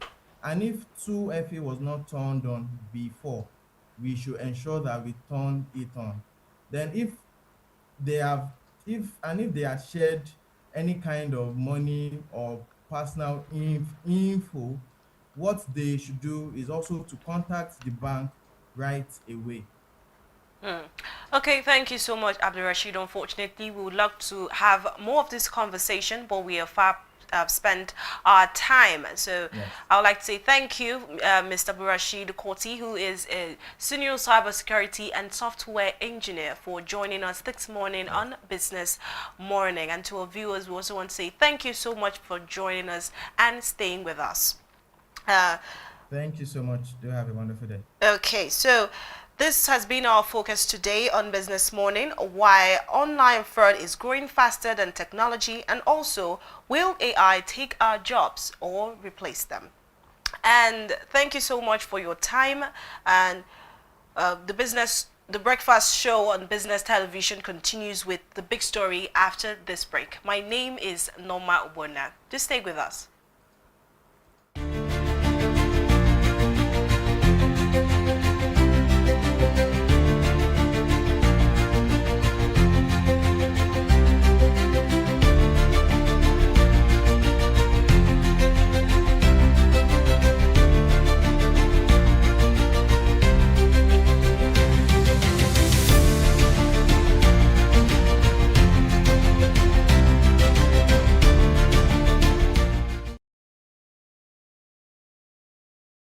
Information is everywhere. But insights, that is rare. Business Day Premium gives you analysis, data, and context that keep you ahead. Business Day Premium. Read deeper, decide smarter. They say money never sleeps. Wake up to clarity, insight, and the stories driving business in Nigeria and beyond. From the heartbeat of small and medium enterprises to the pulse of national economic policy, this is where business meets perspective. With expert guests, real-time analysis, and stories that matter to you, we go beyond headlines to bring you the full picture.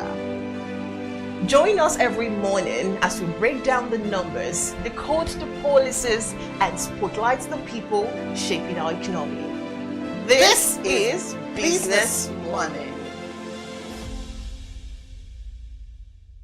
We are not just showing off businesses, but telling the stories behind them. The hustle, the art, the orders, and the wins. Startup Spotlight, showing every Monday on Business Day Television. Welcome to the Triumph Against Odd podcast. Most people go through their lives without knowing what their superpower is, right? But if you're lucky enough and determined enough to find your superpower before you get to a certain stage of your life, you will be incredibly successful. Look, the first thing is you just decide not to look at the challenges, because if you do, it's going to end you. The closest thing I think is that I had a deeply military background, which is a bit of a never say die background. I saw an opportunity in non-interest banking, and I felt that the demand was there. There was pent-up demand for it. People were yearning for it, and I felt that if we did it properly, if we brought in professionalism into it, and if we brought in our experiences, our various experiences from various backgrounds into it, that it could succeed. Very few people do that because very few people explore their superpowers. They just explore bread and butter issues. I need to eat, and Yes, there will be challenges. This is a very difficult business, environment. The government keeps working on how to make business easier. The first problem to overcome is really just starting, right? We thought about this idea for over 2 years before we even took the first step. You cannot ignore this country. No, and to be from here, I think is an incredible privilege. Nigeria will be ascendant in my lifetime. This is Business Week, a weekly program brought to you by Business Day Television.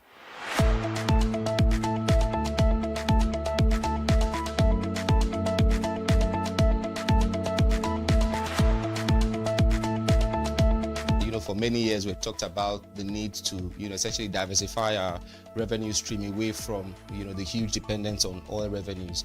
It looks like that is happening now. So that means that we're better protected when, you have these wide fluctuations in oil prices and all of that. So it's as you say, and I agree, that we should commend the government. At least revenues are not falling.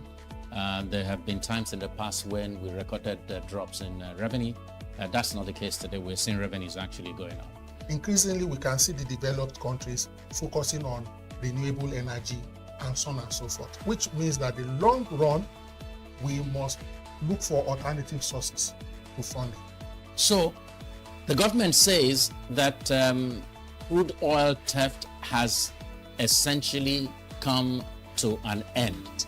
We need to do more to ensure that we totally eliminate crude oil theft and start to think of how to boost production. But it's a good first step. By eliminating crude oil theft, it also creates an incentive for international oil companies to probably return and start to take up more projects in the upstream industries.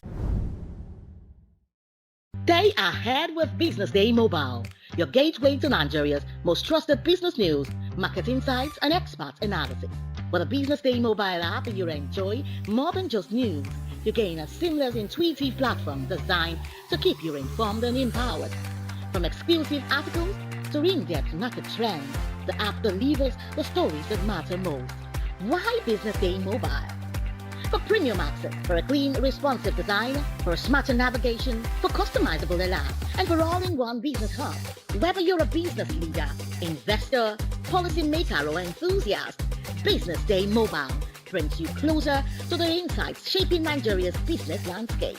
Download today and put authoritative business journalism right at your fingertips, anytime, anywhere.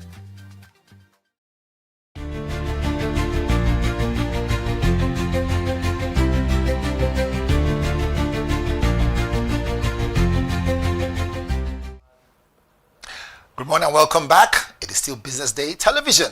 Most definitely, it is the big story segment that we are in for. Onyeka Valentine is my name, and welcome. What if every Nigerian child knew how to perform CPR? What if basic first aid became as fundamental as reading and writing? That vision may soon become a reality. So the health emergency sector is key to follow through. So listen to this. The Health Emergency Initiative is collaborating with Nigerian Educational Research and Development Council, which has flagged off the Emergency Health Education Curriculum Conference, a move aimed at integrating emergency health education into Nigeria's primary and secondary school curriculum. The goal is simple but powerful. Equip young Nigerians with life-saving knowledge, strengthen national preparedness, and build resilience in our communities. So joining us this morning is Executive Director of HEI, Mr. Pascal Achunine. Most definitely, thank you so much for joining us. Thank you for having me. You're welcome. We know that you're listeners. Yes, we know you're a regular person in our studio. Yes. Where we see you every now and then. But today, for me, is the first time I'm having you on Big Story. It's my pleasure. So you're welcome. Thank you. You're welcome. This is a part that is not alien to you. Yes. It's a sector that you are quite familiar with. Absolutely. So to make it even add more value, right, I'll allow you tell me in 1 minute why the love for your sector before we go ahead with the questions.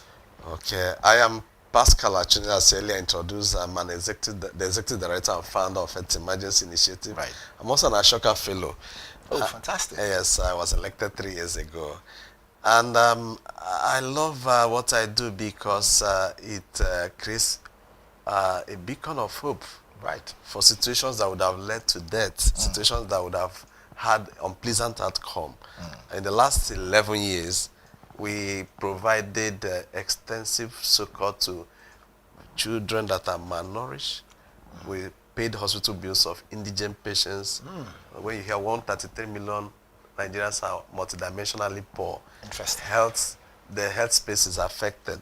So we come in to stand in the gap in those needs across public hospitals in 16 states. But we also are intentional that when we collaborated with the likes of Federal Road Safety Corps, we realized that road traffic accidents, especially with publications and research, data-driven feedback, that it is the biggest killer of young people in the country. So we integrated that in our program to the first 24 hours to pay the hospital bills of crash victims, those that are critically injured.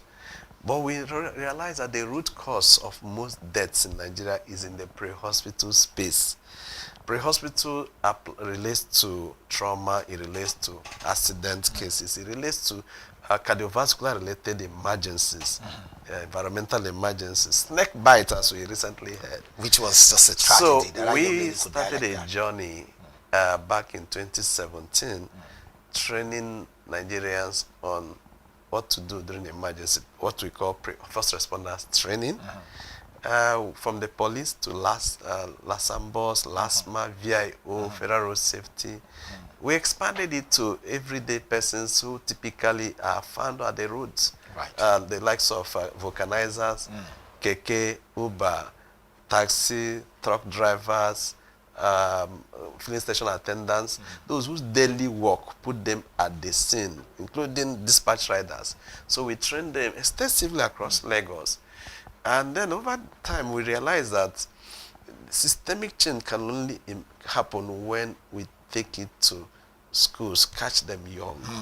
So we began training in many states, as it were, including Lagos, that gave us the first platform to make it happen. So eventually, we realized that those pockets of training, though impactful, but did not get to the root cause, to the core. Okay. So that explains the love for what you do. I'm excited about helping community development. No, not community development. Bringing support to people and making someone's situation better than I met it. Those words are very powerful. Thank you. And I must tell you, people like you, we hold you high in the high esteem. That's why when you say you are a shock of failure, like, okay, great stuff. It's my pleasure. All right, let's jump into this. Our viewers, obviously, they are conversing with you and they obviously laid out some questions which they want to ask you, and I see how we can take it from there. Number one here, he says, why is this the right time for Nigeria to introduce this emergency health education into schools? Why now? For many years, we've carried on. If I ask you as the anchor of this, do you know the emergency numbers to call when emergency hits here, this building, or your neighborhood? Do you know the emergency numbers in Lagos? Do you know the emergency numbers nationally? Do you know the emergency numbers in various states? Nigeria has a broken emergency system. No national ambulance program or policy that's functional. When you ask people okay, let me ask you. Right. What are the emergency numbers? Am I putting you on the... No. I mean, that's what we're broadcasters. Okay, so for me, I think I probably just know just one. Either if it's not 112, and we know it's 121, which might be wrong or right. Okay. But however... But you tried. 112 is actually the national number, even though it's not... Most of the times it's unsuccessful when you try to call. Yes. So, I mean, the additional numbers, if those numbers work, I think that's where NOA needs to come in, National Orientation Agency, to begin to partner with you guys to educate people. Now, I know they've been doing a lot of work, but if Nigeria... How many people are reachable by NOA? If you check 10 out of 100 persons in Nigeria, how many, do you think up to 10% interface with programs and all activities? How many watch television? That's another thing. So that informs the curriculum angle. Okay. So if that does inform the curriculum angle, let's now jump into this.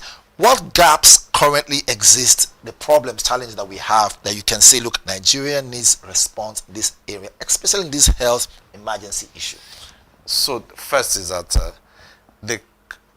we had a fairly enlightened society up until mid-80s, late mid-90s. What changed? Enlightened is different from having academic or book qualification. Right.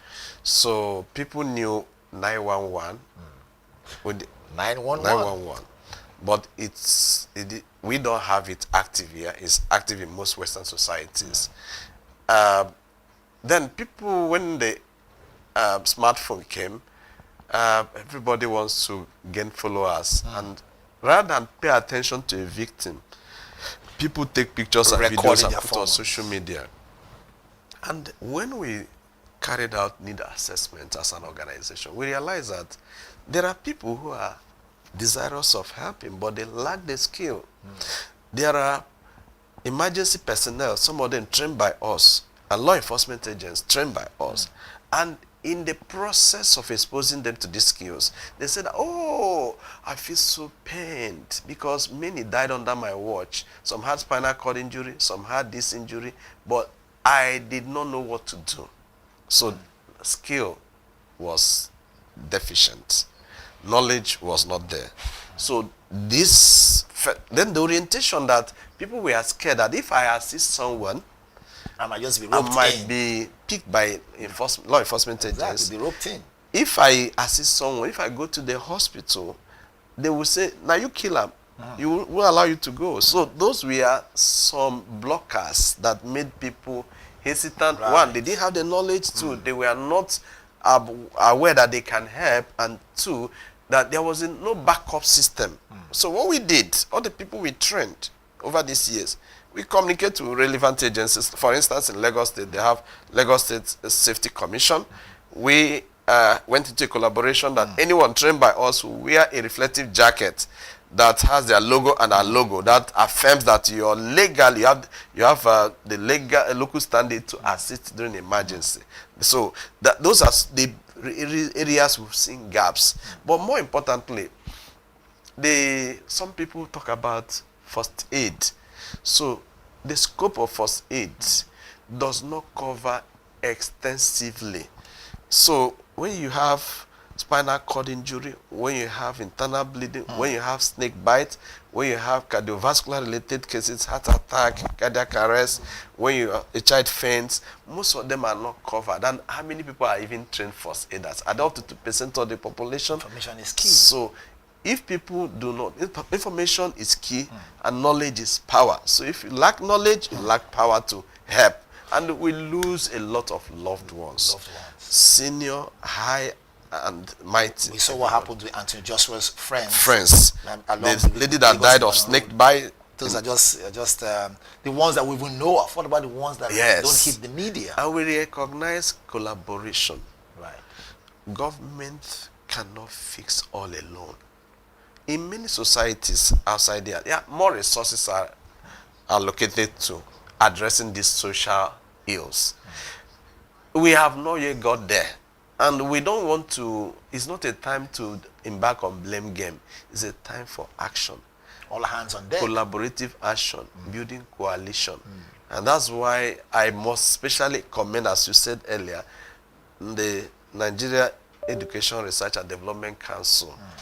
The board is saddled with regulation of curriculum at primary and secondary school level for opening their arms to work with us in this challenge. Very quickly, just a follow-up. So why must this be, from the way you said it now, it's no longer option or optional. It is a necessity. Why must it be part of the curriculum? So a very key one. From the trainings we conducted, especially among adults, it's like they gain the experience, they move on. 5, 6 years after, 2, 3 years after, some of them might have forgotten it.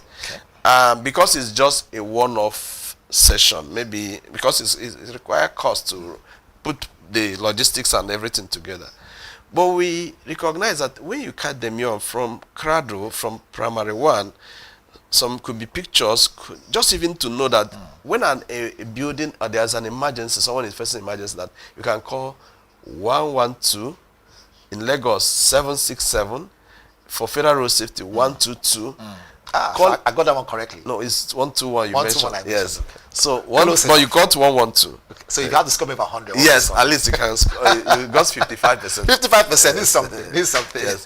So that knowledge exposed to the child from childhood becomes part of the life of the child. It's a culture, and it is age appropriate program. It's not just so. This is not just like you come to school today, you come and give a nice talk. No, they will write it. It is embedded in compulsory subjects. This is as capacity building also.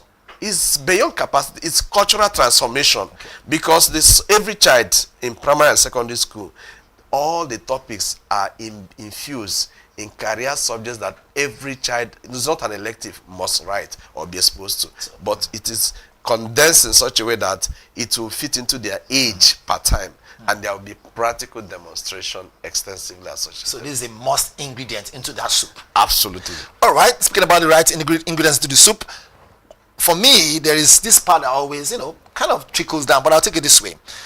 What is the rollout plan? We know that when you have professionals like you on ground to make things happen, people want to find out, okay, what is the strategy? What is the plan? Can this plan be, bankrolled by the government? How long will it take? Can this plan, what is the way forward such a way that those who need to get this information will get it, so that tomorrow lives can be saved? Okay, let me, for those who are not very familiar with NERDC, that's Nigeria Educational Research and Development Council, how they function and how what they do in the country. Most of us are familiar with NUC, Nigeria National Universities Commission. I got it. I hope it's not Nigeria. It's National Universities Commission. National, yeah. Yes. So they regulate curriculum at the university level. NERDC regulates for primary and secondary school.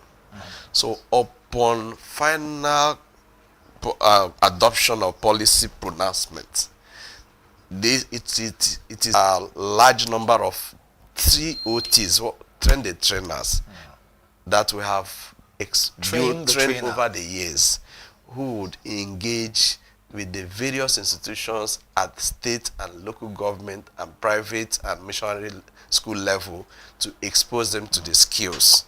There's also going to be a teacher's guide. So upon the completion of the policy announcement, it is a teacher's guide that will aid teachers to ensure that they are able to cascade the knowledge to the students in line with professional standard of teaching.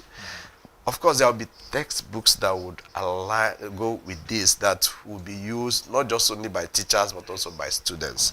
So it's going to be a major work ensuring that this spreads across the country. But let's look at the next 5 years.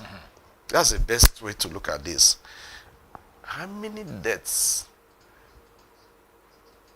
that should have been prevented eventually happen because young people have the skills? They will not only use it in school, they use it in their homes, they use it in communities, they use it on the road.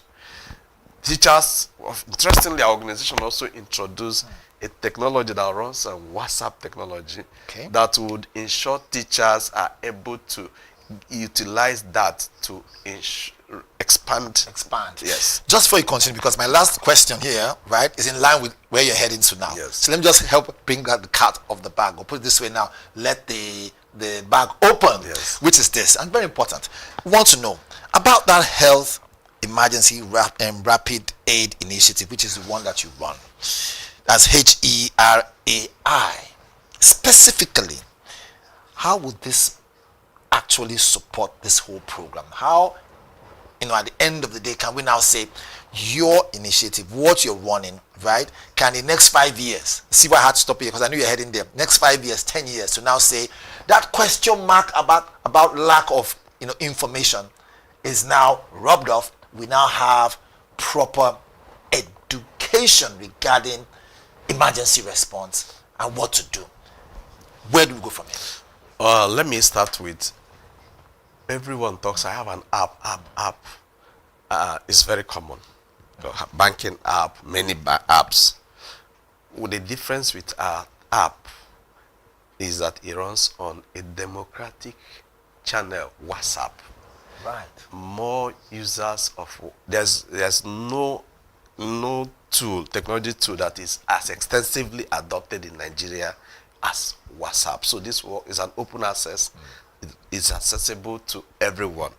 Because it's run on WhatsApp, over 60% or 80% of potential smartphone users will easily utilize it, access it.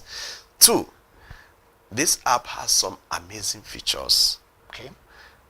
If you're trained as a first responder, for instance, you're onboarded on the app, an emergency happens, they has longitudinal coordinates to check the radius.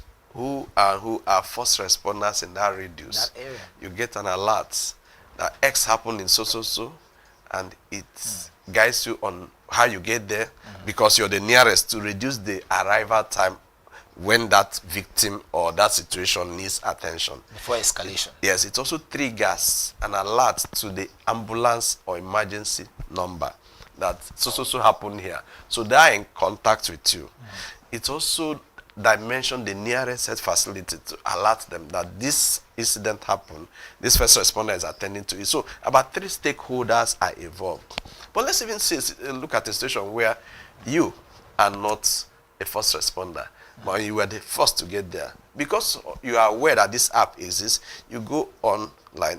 I am so bystander. This happened at so time. The app picks it, now triggers it to these stakeholders I mentioned.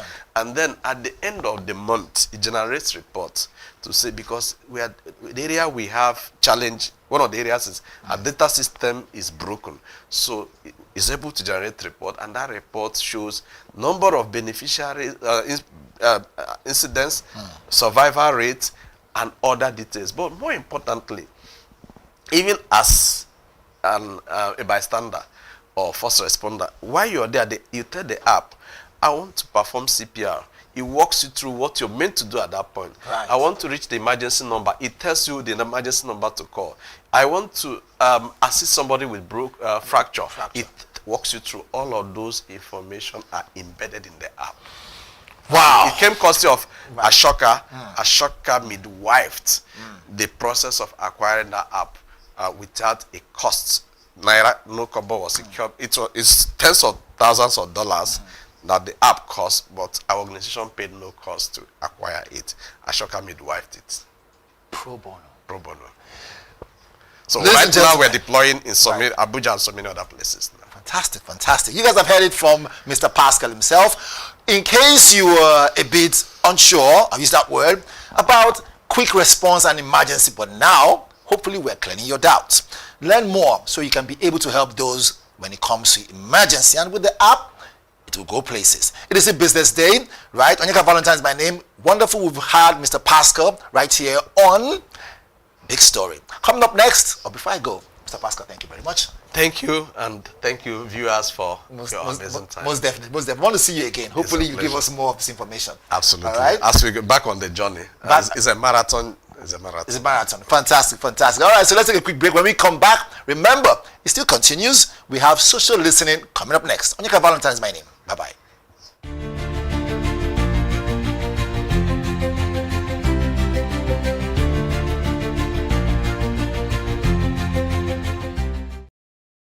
Information is everywhere. But insights, that is rare. Business Day Premium gives you analysis, data, and context that keep you ahead. Business Day Premium. Read deeper, decide smarter. They say money never sleeps. Wake up to clarity, insights, and the stories driving business in Nigeria and beyond. From the heartbeat of small and medium enterprises to the pulse of national economic policy, this is where business meets perspective. With expert guests, real-time analysis, and stories that matter to you. We go beyond headlines to bring you the full picture. Join us every morning as we break down the numbers, decode the policies, and spotlight the people shaping our economy. This is Business Morning. We are not just showing off businesses. We're telling the stories behind them. The hustle, the art, the orders, and the wins. Startup Spotlight, showing every Monday on Business Day television. Welcome to the Triumph Against Odd podcast. Most people go through their lives without knowing what their superpower is, right? But if you're lucky enough and determined enough to find your superpower before you get to a certain stage of your life, you will be incredibly successful. Look, the first thing is you just decide not to look at the challenges, because if you do, it's going to end you. The closest thing I think is that I had a deeply military background, which is a bit of a never say die background. I saw an opportunity in non-interest banking, and I felt that the demand was there. There was pent-up demand for it. People were yearning for it, and I felt that if we did it properly, if we brought in professionalism into it, and if we brought in our experiences, our various experiences from various backgrounds into it, that it could succeed. Very few people do that because very few people explore their superpowers. They just explore bread and butter issues. I need to eat, and Yes, there will be challenges. This is a very difficult business environment. The government keeps working on how to make business easier. The first problem to overcome is really just starting, right? We thought about this idea for over 2 years before we even took the first step. You cannot ignore this country. No, and to be from here, I think is an incredible privilege. Nigeria will be ascendant in my lifetime. This is Business Week, a weekly program brought to you by Business Day Television.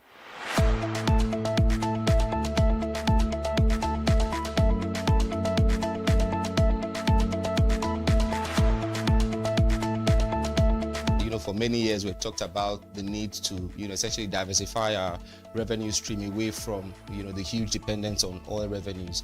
It looks like that is happening now. So that means that we're better protected when, you have these wide fluctuations in oil prices and all of that. So But as you say, and I agree, that we should commend the government. At least revenues are not falling. There have been times in the past when we recorded drops in revenue. That's not the case today. We're seeing revenues actually going up. Increasingly, we can see the developed countries focusing on renewable energy and so on and so forth, which means that in the long run, we must look for alternative sources to funding. So the government says that crude oil theft has essentially come to an end. We need to do more to ensure that we totally eliminate crude oil theft and start to think of how to boost production. But it's a good first step. By eliminating crude oil theft, it also creates an incentive for international oil companies to probably return and start to take up more projects in the upstream industries. Stay ahead with Business Day Mobile, your gateway to Nigeria's most trusted business news, market insights, and expert analysis. With a Business Day Mobile app, you enjoy more than just news. You gain a seamless, intuitive platform designed to keep you informed and empowered. From exclusive articles to in-depth market trends, the app delivers the stories that matter most. Why Business Day Mobile? For premium access, for a clean, responsive design, for smarter navigation, for customizable alerts, and for all-in-one business hub. Whether you're a business leader, investor, policymaker, or enthusiast, Business Day Mobile brings you closer to the insights shaping Nigeria's business landscape.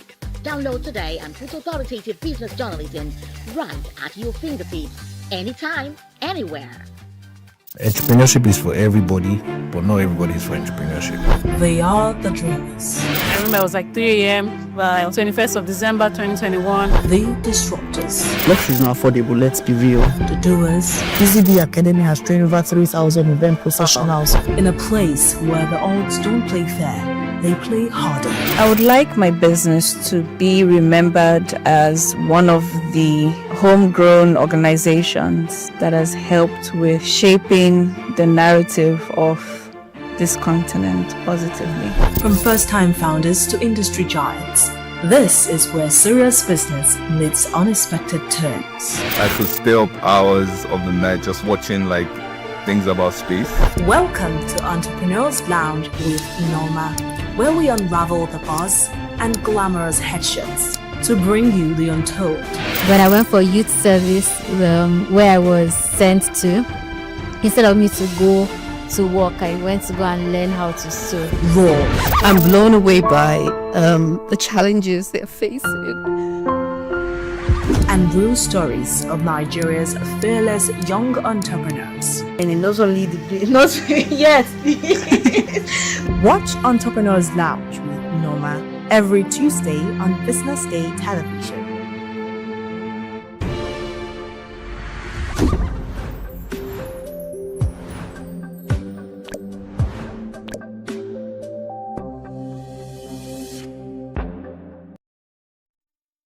Welcome. Let's discuss leading through AI and technological disruption. Technology has always changed how organizations operate. But the current wave, led by AI and automation, is changing something deeper. How leaders must think. The temptation is to treat AI as a technical project, something for IT or a task force or a vendor. But the most important questions are not technical. They are leadership questions. What work will still require distinctly human judgment? How will we redesign roles so that people are not competing with technology, but amplified by it? What ethical lines will we not cross, even if crossing them appears profitable? How will we prepare our teams, not just with skills, but with the mindset required for constant change? You can delegate tools and implementation. You cannot delegate the values, the boundaries, and the direction. In my conversations with senior leaders, those who navigate technological disruption well do one thing consistently. They take time to think slowly about the long-term implications before acting quickly. They ask, how will this technology change the way our customers live, decide, and trust? How will it change the way our people experience work? What kind of organization are we becoming if we fully embrace this? AI will not replace leaders, but it will expose the difference between leaders who think deeply and those who simply react. In seasons like this, your task is not just to adopt new tools. It is to provide the kind of steady, thoughtful leadership that gives your people confidence in the future you are building together.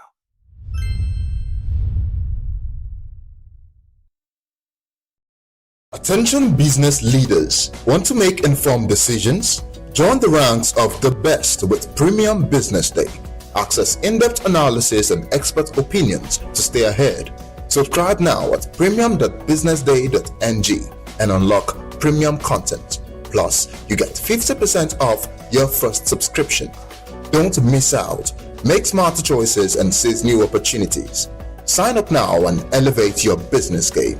Visit premium.businessday.ng today.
And welcome to the social listening segment of the Business Day Breakfast Show. My name is Norma Obona, and with me here is... Most definitely Onyeka Valentine. Norma, okay. What do we have?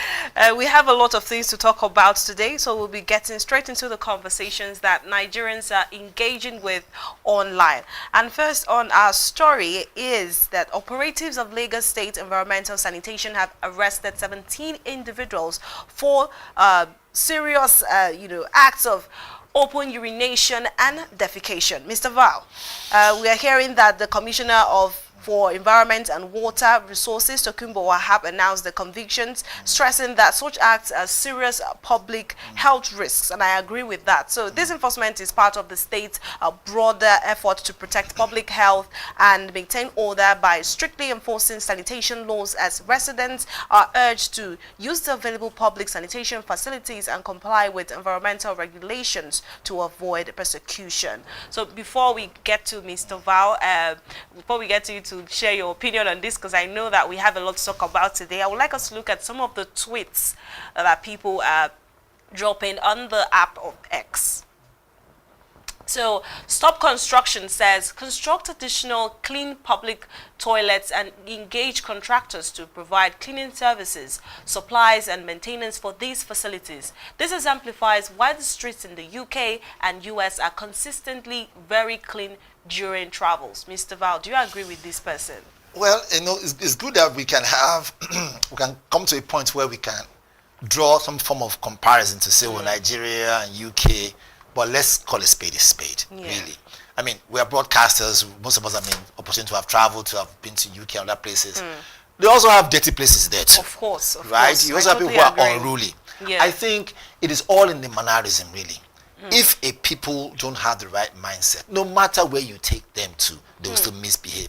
I've obviously seen some foreigners come and urinate in public in Nigeria. That lets you know that, so there's this thing that goes this way.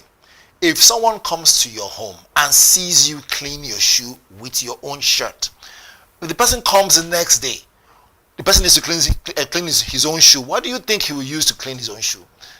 He will take your shirt because he would think it's now the normal thing. So I think NOA, I keep stressing it here, NOA, National Orientation Agency, and every other agency that is responsible for cutting across information there should put together a lot of awareness, to assist what the government in a whole, as a whole is doing, even though NOA is part of the government too, but also we in the media too, talk more about it. And then in doing that, it's also important that, look, more public toilets are designated in different places. Those key parks that we know, Oshodi Park, I know they have toilet there, but is it sufficient? Knowing the amount of people that troop in and out. What about Mile 2, right? Do they have at all? Do we have mobile toilets?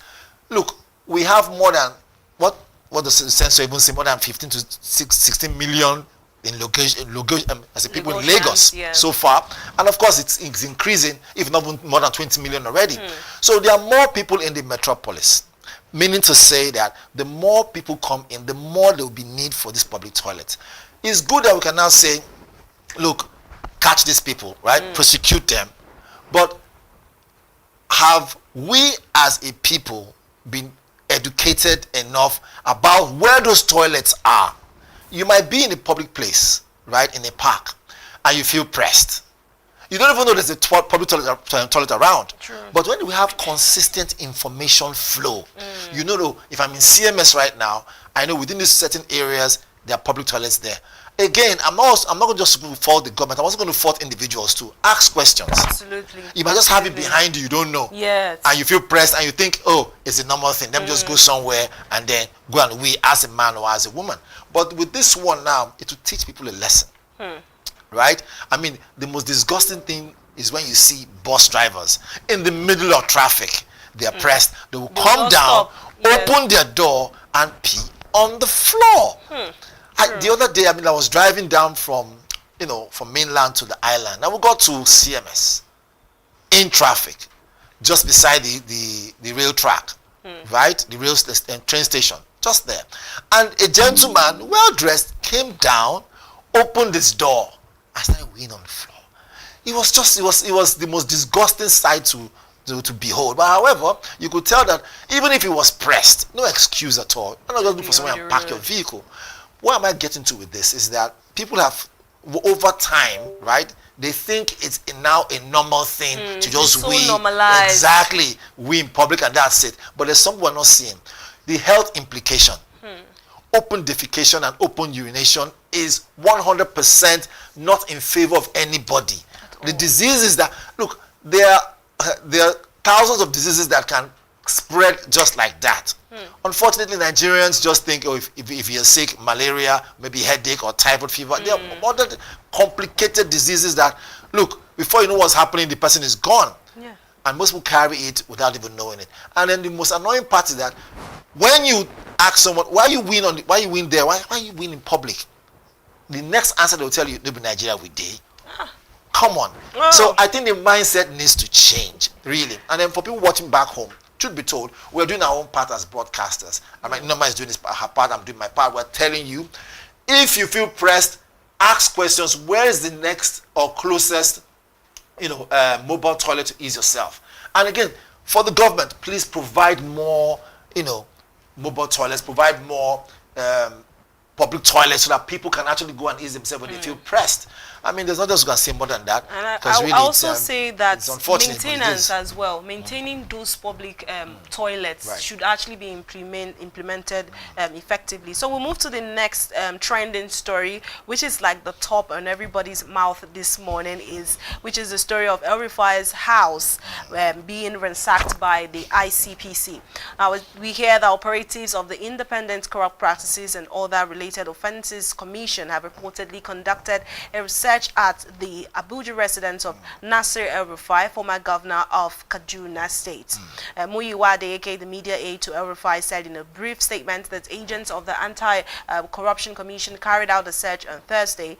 While on Wednesday night, ICPC said it took the former governor into custody in connection with ongoing investigations.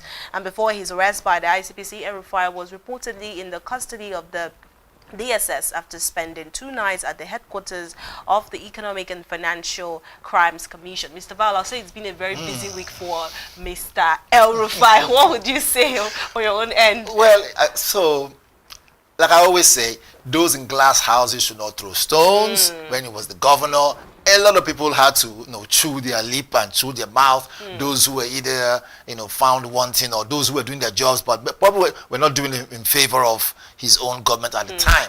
However, he's out of office now. Is it the target? I would say yes. Okay. Again, but again, whether is it the target because he's guilty of it or not, we don't know. Only the court has the right to say this person is guilty. However, seeing what ICPC and of course DSS and every other person who is going about the case, I would say what they need to do is what they're doing, what their responsibility is, right? Educate the public about what's going on. And from the way we see it, they've done their investigation very well. I mean, only last 3 days or so, the news broke, 430-something billion naira, right? Not accounted for during his own, government. So I mean, and government is in continuum. And I raised this thing the last time. I said, can we, because we've heard this thing one too many times. A governor gets out of office, a local government chairman gets out of office, or a senator or a minister, and then we start hearing, okay, we are probing them. Can we have them while they are DS7? Yes. Can we make sure that even if they are covered by immunity, that area about fraudulent activities or lack of due process, can we begin to why the idea? We need to get them. Yes. Every 6 months, please, so amount of money, right? We can account for it, right? Can we know where the money went to? Because our taxpayers' money, you and I's money, right? 200 million other Nigerians, that had taxpayers' money. So when we now see things like this, we are saying, why waste time? However, it is before us. The ICPC, the DSS, and EFC, whoever it is that is in charge of this case, let's just make sure, they follow the rule of law, they follow the right procedure, and follow through. They are searching his house. What are they hoping to get? Hard currency? I don't know. Stacks of cash. I mean, come on. This is not the Ikoyi story. It's not the Ikoyi story. But however, the fact that the man knows that he's under some heat, you think you leave money in his house? Come on. We are not fools, right? Anyway, let's look at some tweets. Let's see what people are saying on Twitter, and then we'll get back to the conversation again, Mr. Val. So, Mr. Chiboy says, big move by the ICPC. High-profile investigations like this send a strong message about accountability. No one is above scrutiny. True that. Curious to see what this undercovers and how it impacts public trust. Let's see the next tweet from Omeka Go 20. He says, we all know why they are doing all this. It's clearly because he's now about the opposition party and he's now a threat to them. We don't know about that. Let's quickly do a disclaimer. We don't know about that. Whatever his name is. Mr. Chiboy. Mr. Chiboy, come on, don't put us in trouble. But however, I mean, so this news is an open thing. Let's talk about it very quickly. Now, whether or not he is now targeted because he's opposition, we don't know about that. But what we know is that ICPC, right, DSS, and every other person who is, every other agency who their primary job is to make sure that, look, if you steal money, we'll go after you. They are doing what they need to do. Yes. When they are done with everything, and then he now gets his time, he gets his time in court. Yes. Then let the court now decide whether he's guilty or not. And then we will not hear from him that, oh, I'm being witch hunted though. And then those who are the witches will not come and say, yes, we are witch hunting you or not. But until then, please don't put us inside a pot of soup. Don't put us in trouble. And let's look at another tweet from Adam Sin, and then we'll call it a wrap on this segment.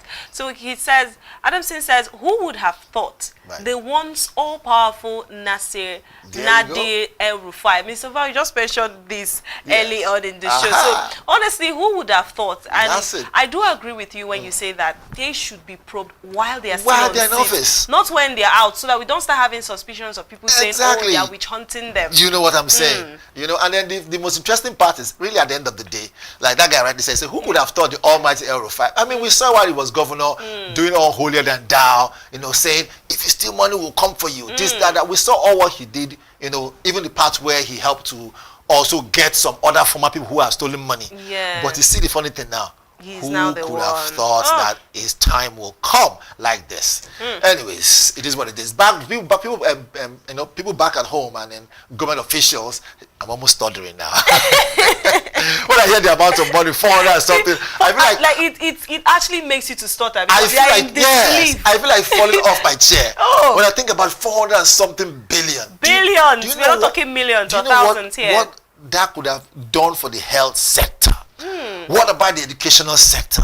What about area of information and technology? Even good roads. Let's even start with that. What about stomach infrastructure for me and Norma? You have the point there, Mr. Val.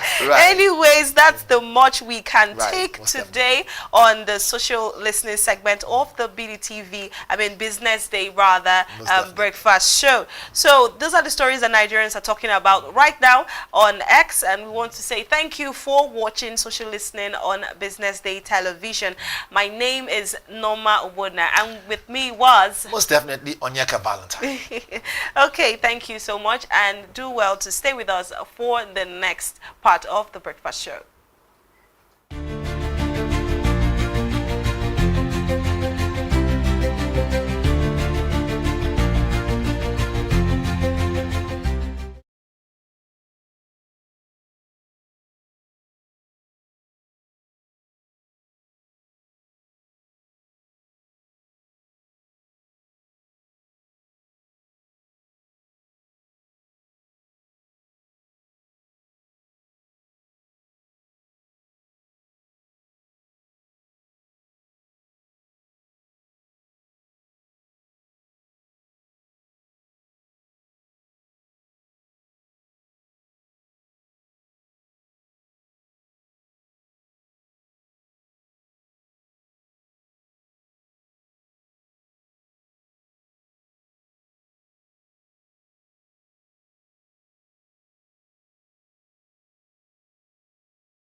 Attention business leaders. Want to make informed decisions? Join the ranks of the best with Premium Business Day. Access in-depth analysis and expert opinions to stay ahead. Subscribe now at premium.businessday.ng and unlock premium content. Plus, you get 50% off your first subscription. Don't miss out. Make smarter choices and seize new opportunities. Sign up now and elevate your business game. Visit premium.businessday.ng today. Entrepreneurship is for everybody, but not everybody is for entrepreneurship. They are the dreamers. I remember it was like 3 a.m. Well, 21st of December 2021. The disruptors. Luxury is not affordable, let's be real. The doers. BusinessDay Academy has trained over 3,000 event professionals. In a place where the odds don't play fair, they play harder. I would like my business to be remembered as one of the homegrown organizations that has helped with shaping the narrative of this continent positively. From first-time founders to industry giants, this is where serious business meets unexpected turns. I could stay up hours of the night just watching like things about space. Welcome to Entrepreneurs Lounge with Norma, where we unravel the buzz and glamorous headshots to bring you the untold. When I went for youth service, where I was sent to, instead of me to go to work, I went to go and learn how to sew. Raw. I'm blown away by the challenges they're facing. And real stories of Nigeria's fearless young entrepreneurs. And it not only yes. Watch Entrepreneurs Lounge with Norma every Tuesday on BusinessDay television.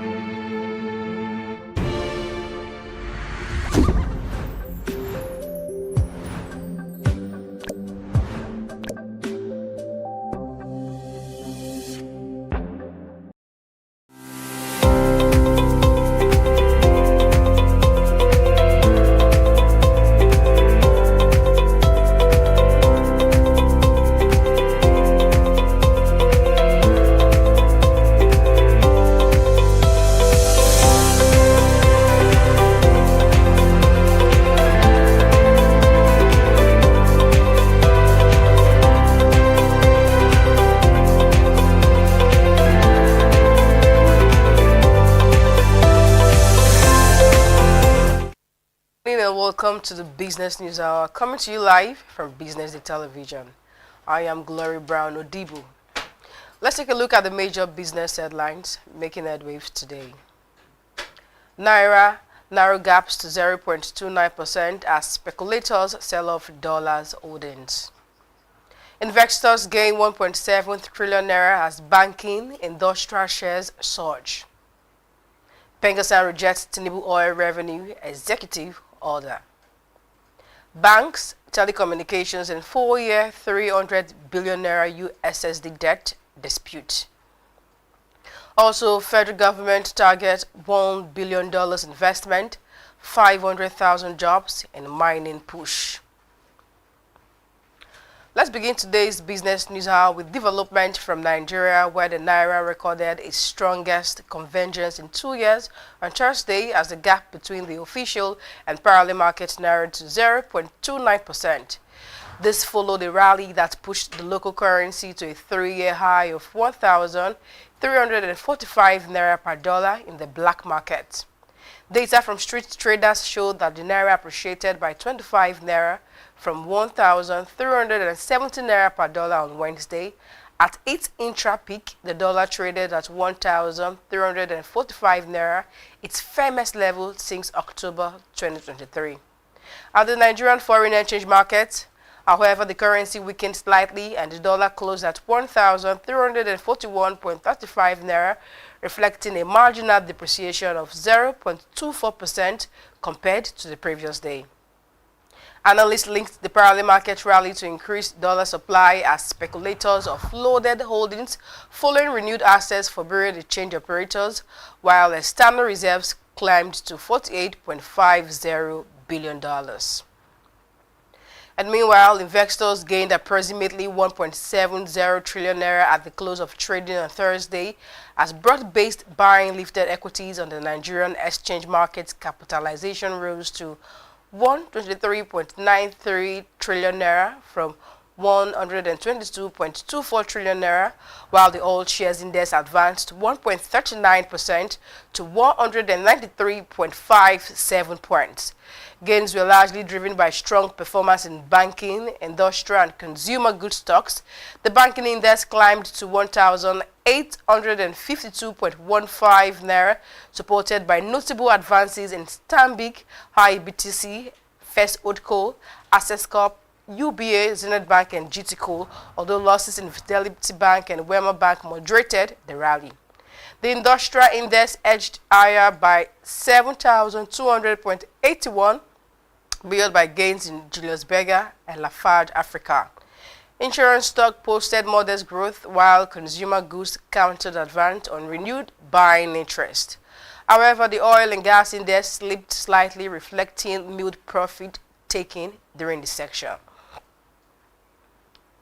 In other news, the Petroleum and Natural Gas Senior Staff Association of Nigeria has rejected President Bola Tinubu's executive order mandating the direct remittance of oil and gas revenues to the Federation account.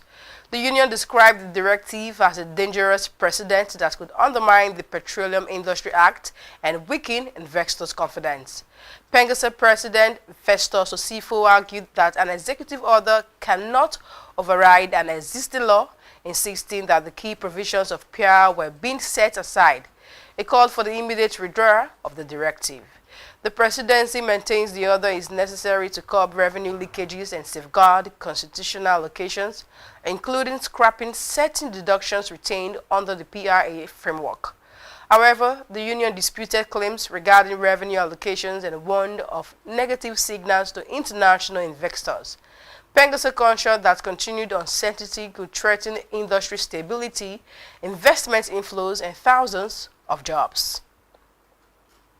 Moving on, banks and telecommunications operators have resolved a 4-year dispute over nearly 300 billion naira in unpaid, unstructured supplementary service data.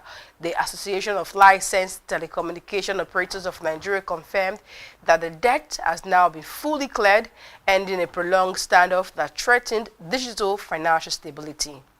Acting Chairman Gbenga Adebayo announced the resolution during the visit to the Nigerian Communications Commission, crediting the regulator's leadership for facilitating structured negotiations and restoring industry confidence.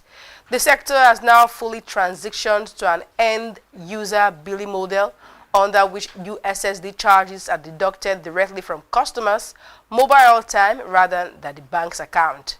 The migration completed in February 2026 followed partial repayment of 171 billion naira and regulatory coordination within the central bank. Industry stakeholders say the framework enhances transparency, ensures revenue sustainability, and strengthens Nigerians' digital financial ecosystem. Still on, the federal government has projected that Nigeria's mining sector could generate up to 500,000 jobs by 2030, up from its current 0.3% employment contribution. The target is part of broader reforms aimed at accelerating industrialization and economic diversification. Under the newly unveiled Nigeria Industrial Policy, the government also aims to raise the sector's contributions to GDP to 8% by 2030 and 10% by 2035. Authorities expect annual foreign direct investment inflows to reach $1 billion by 2025. The policy notes that mining attracted $100 million in FDI in 2022 compared to $78 million in 2019, with investment from China, Brazil, and India. Officials say the sector GDP contribution rose from 400 billion naira in 2015 to 4.4 trillion naira in 2024. Government pledged regulatory reforms, investment incentives, and sustainable practices to unlock Nigerians' vast, solid mineral potentials. Investors from the United States, injected $2.23 billion into Nigerians in the first 9 months of 2025, marking a sharp rebound in capital inflows. The figures represent a 566% increase compared to the $334.71 million recorded in the same period of 2024. Data from the National Bureau of Statistics shows inflows accelerated steadily through the year, rising from $368.92 million in the first quarter to $950.47 million by the third quarter of 2025. Total capital importation into Nigeria stood at $16.73 billion within the review period, with UX investment accounting for 13.29%, nearly triple its share a year earlier. The surge comes despite renewed tariff measures and tighter visa policy introduced by the United States. Analysts say the strong inflow underscores sustained investors' confidence in Africa's largest economy. Also, the Nigerian Customs Service says its Authorized Economic Operator program has generated a 362.79 billion naira revenue increase, even as it suspended a certified operator over false cargo declarations. Revenue from 51 certified firms rose from 1.222 trillion naira before certification to 1.585 trillion naira as of October 27, 2025. The service noted that the scheme accounted for 21.77% of its total 7.281 trillion naira revenue collection in 2025, reflecting stronger compliance among participating companies. Customs added that the program aligns with the World Customs Organization SAFE framework and the Nigerian Customs Service Act 2023, rewarding low-risk traders with faster clearance and fewer inspections. Cargo clearance time dropped from 168 hours to 41 hours, while operating costs and demurrage charges declined significantly. The agency also commended 9 firms for voluntarily remitting over 1 billion naira following internal transactions reviews. Let's go on a quick break. When we return, we'll bring you more updates from the business world. Stay with us.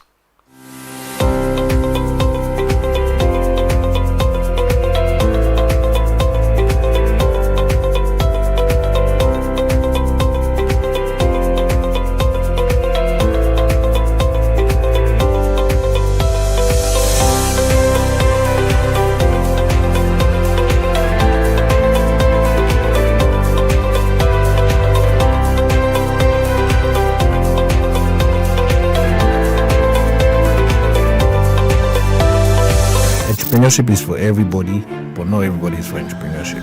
They are the dreamers. I remember it was like 3 a.m. Well, 21st of December 2021. The disruptors. Luxury is not affordable, let's be real. The doers. BusinessDay Academy has trained over 3,000 event professionals. In a place where the odds don't play fair, they play harder.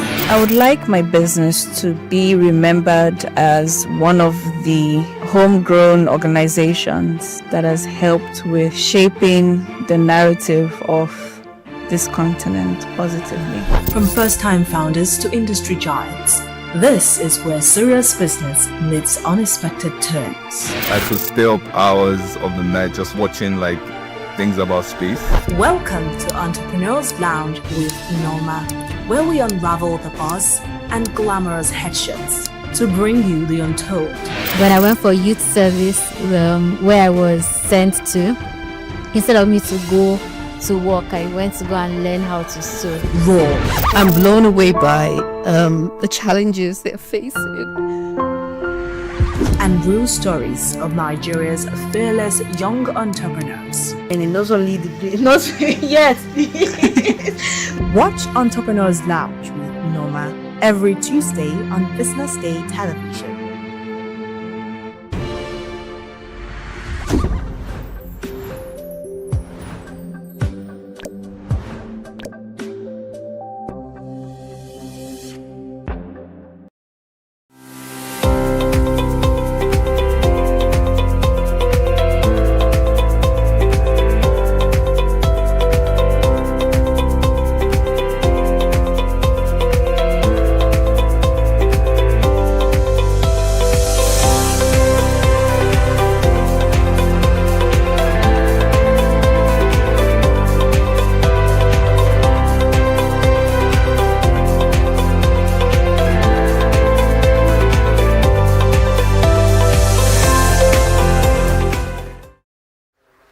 Welcome back to the Business News Hour here on BusinessDay Television. Nigerians' buy now, pay later market is projected to reach nearly $3.9 billion by 2031, reflecting growing adoption of installment-based financing across retail and digital commerce. According to the first quarter 2026 industry data book by Research and Market, the sector is expected to expand by 20.6% to about $1.88 billion in 2026, building on a 25.9% compound annual growth recorded between 2022 and 2025. The report forecasts continued momentum, with the market rising from $1.55 billion in 2025 to approximately $3.96 billion by 2031. Growth is being driven by deeper integration of BNBPL solutions into e-commerce platforms and retail channels, enabling consumers to spread payment over time. Across Africa, the BNPL market is projected to reach $10.63 billion by 2030 as competition intensifies among regional and global players. Also, in a recent development, free Wi-Fi services have been launched at two of Nigeria's busiest airports, following years of passengers' complaints over poor internet connectivity. The initiative is in a partnership between the Federal Airport Authority of Nigeria and MTN Nigeria. The service was unveiled at Murtala Mohammed International Airport at the completion of the Wi-Fi. We'll go on a quick break. When we return, we'll bring you more stories from the business news. Do stay with us.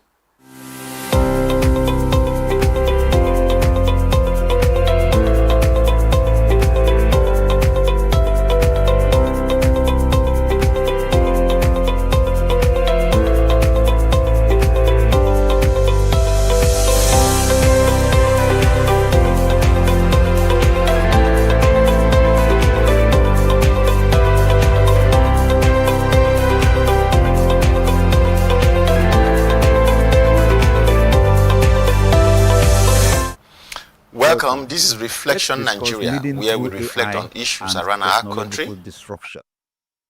Technology has always changed how organizations operate. But the current wave, led by AI and automation, is changing something deeper: how leaders must think. The temptation is to treat AI as a technical project, something for IT or a task force or a vendor. But the most important questions are not technical. They are leadership questions. What work will still require distinctly human judgment? How will we redesign roles so that people are not competing with technology but amplified by it? What ethical lines will we not cross, even if crossing them appears profitable?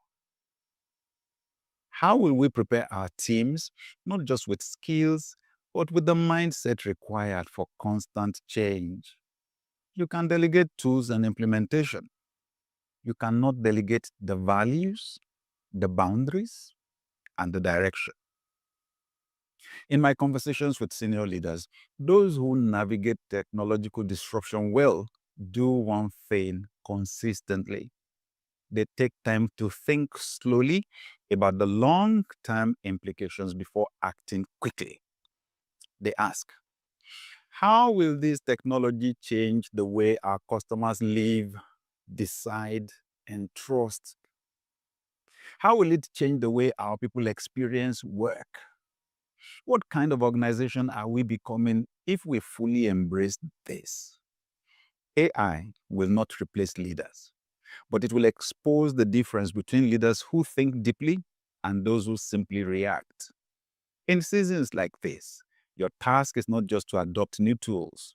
It is to provide the kind of steady, thoughtful leadership that gives your people confidence in the future you are building together.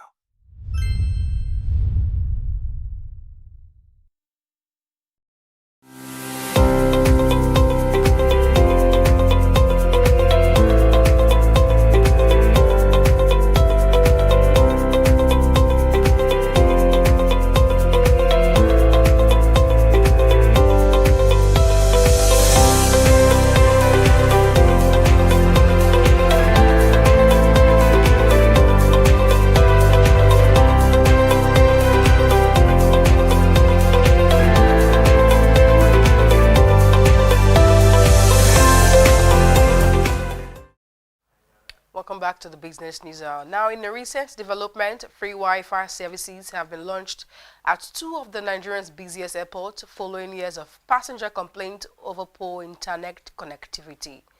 The initiative is a partnership between the Federal Airport Authority of Nigeria and MTN Nigeria. The service was unveiled at Murtala Mohammed International Airport Terminal 2 in Lagos and Nnamdi Azikiwe International Airport in Abuja.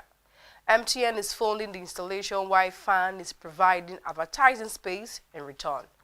Officials say the collaboration reflects a public-private partnership aimed at improving passengers' experience and strengthening digital infrastructure at airports.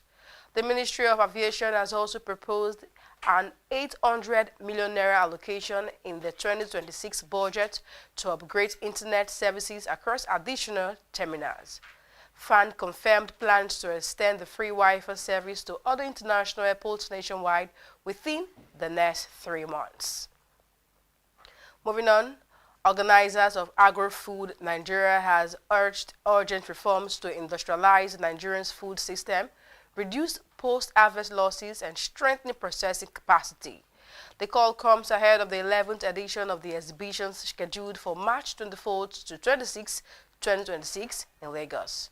Managing Director of Fair Trade, Ms. Paul, said Nigeria must move beyond primary production and embrace full-scale agro-industrialization to meet international quality standards and enhance competitiveness.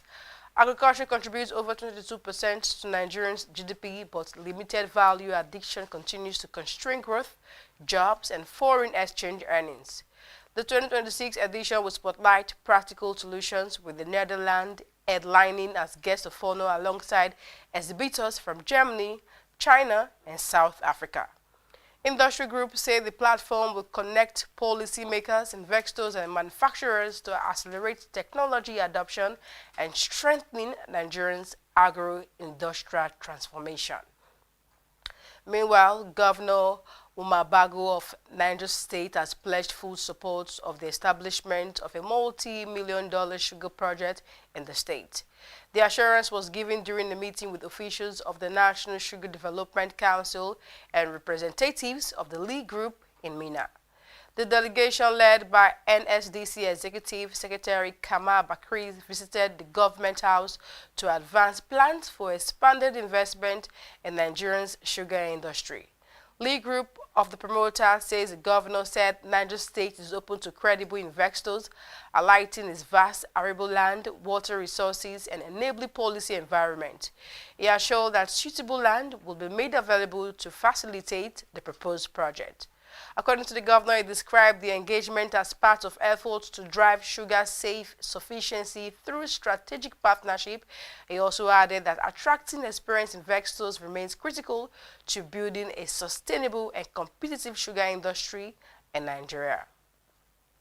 Also, the National Agency for Food and Drug Administration and Control has sealed 18 warehouses in Bida, Niger State over discovery of expired food and beverages products valued at more than 100 million naira. The action followed intelligence report of plans to distribute the items within the area. In a statement posted on X, NAFDAC said the operations was carried out by its investigation and enforcement around White House along Mina Road and behind Bida Modern Market. Recovered products include about 80,000 packets of non-alcoholic drinks, 5,000 packets of dairy mix, 16,000 bottled water packs, and cartons of pasta. Warehouse managers were arrested while preliminary findings linking the facilities to BY Ventures. NAFDAC warned that expired products pose serious health risk and urged consumers to check expiring dates, reaffirming its commitment to protecting public health nationwide.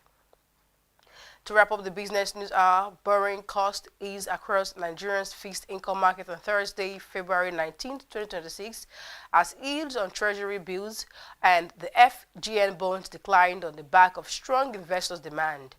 Data from secondary market traders showed broad-based yield comprehension across key maturities. The rally spanned short, mid, and long-term instruments, signaling cheaper financing costs for the federal government despite relatively tight system liquidity.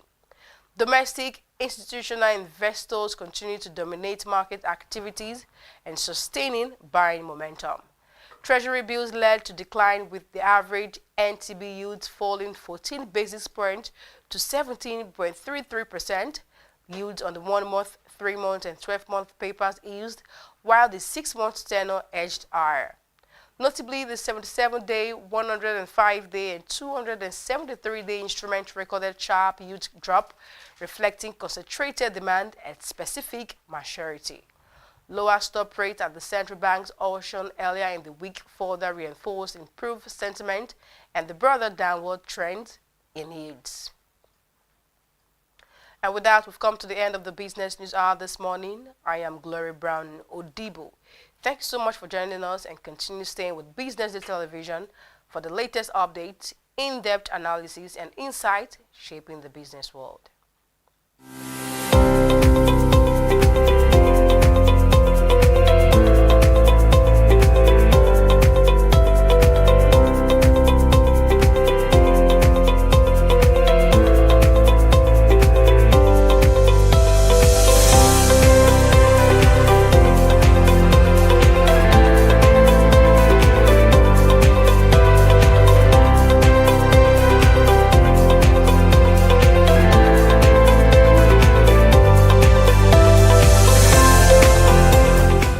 Entrepreneurship is for everybody, but not everybody is for entrepreneurship. They are the dreamers. I remember it was like 3 a.m. Well, 21st of December 2021. The disruptors. Life is not affordable, let's be real. The doers. BZD Academy has trained over 3,000 event professionals. In a place where the odds don't play fair, they play harder. I would like my business to be remembered as one of the homegrown organizations that has helped with shaping the narrative of this continent positively. From first-time founders to industry giants, this is where serious business meets unexpected turns. I could stay up hours of the night just watching like things about space. Welcome to Entrepreneurs Lounge with Norma, where we unravel the buzz and glamorous headshots to bring you the untold. When I went for youth service, where I was sent to, instead of me to go to work, I went to go and learn how to sew. Raw. I'm blown away by the challenges they're facing. And real stories of Nigeria's fearless young entrepreneurs. And not only yes. Watch Entrepreneurs Lounge with Norma every Tuesday on BusinessDay Television.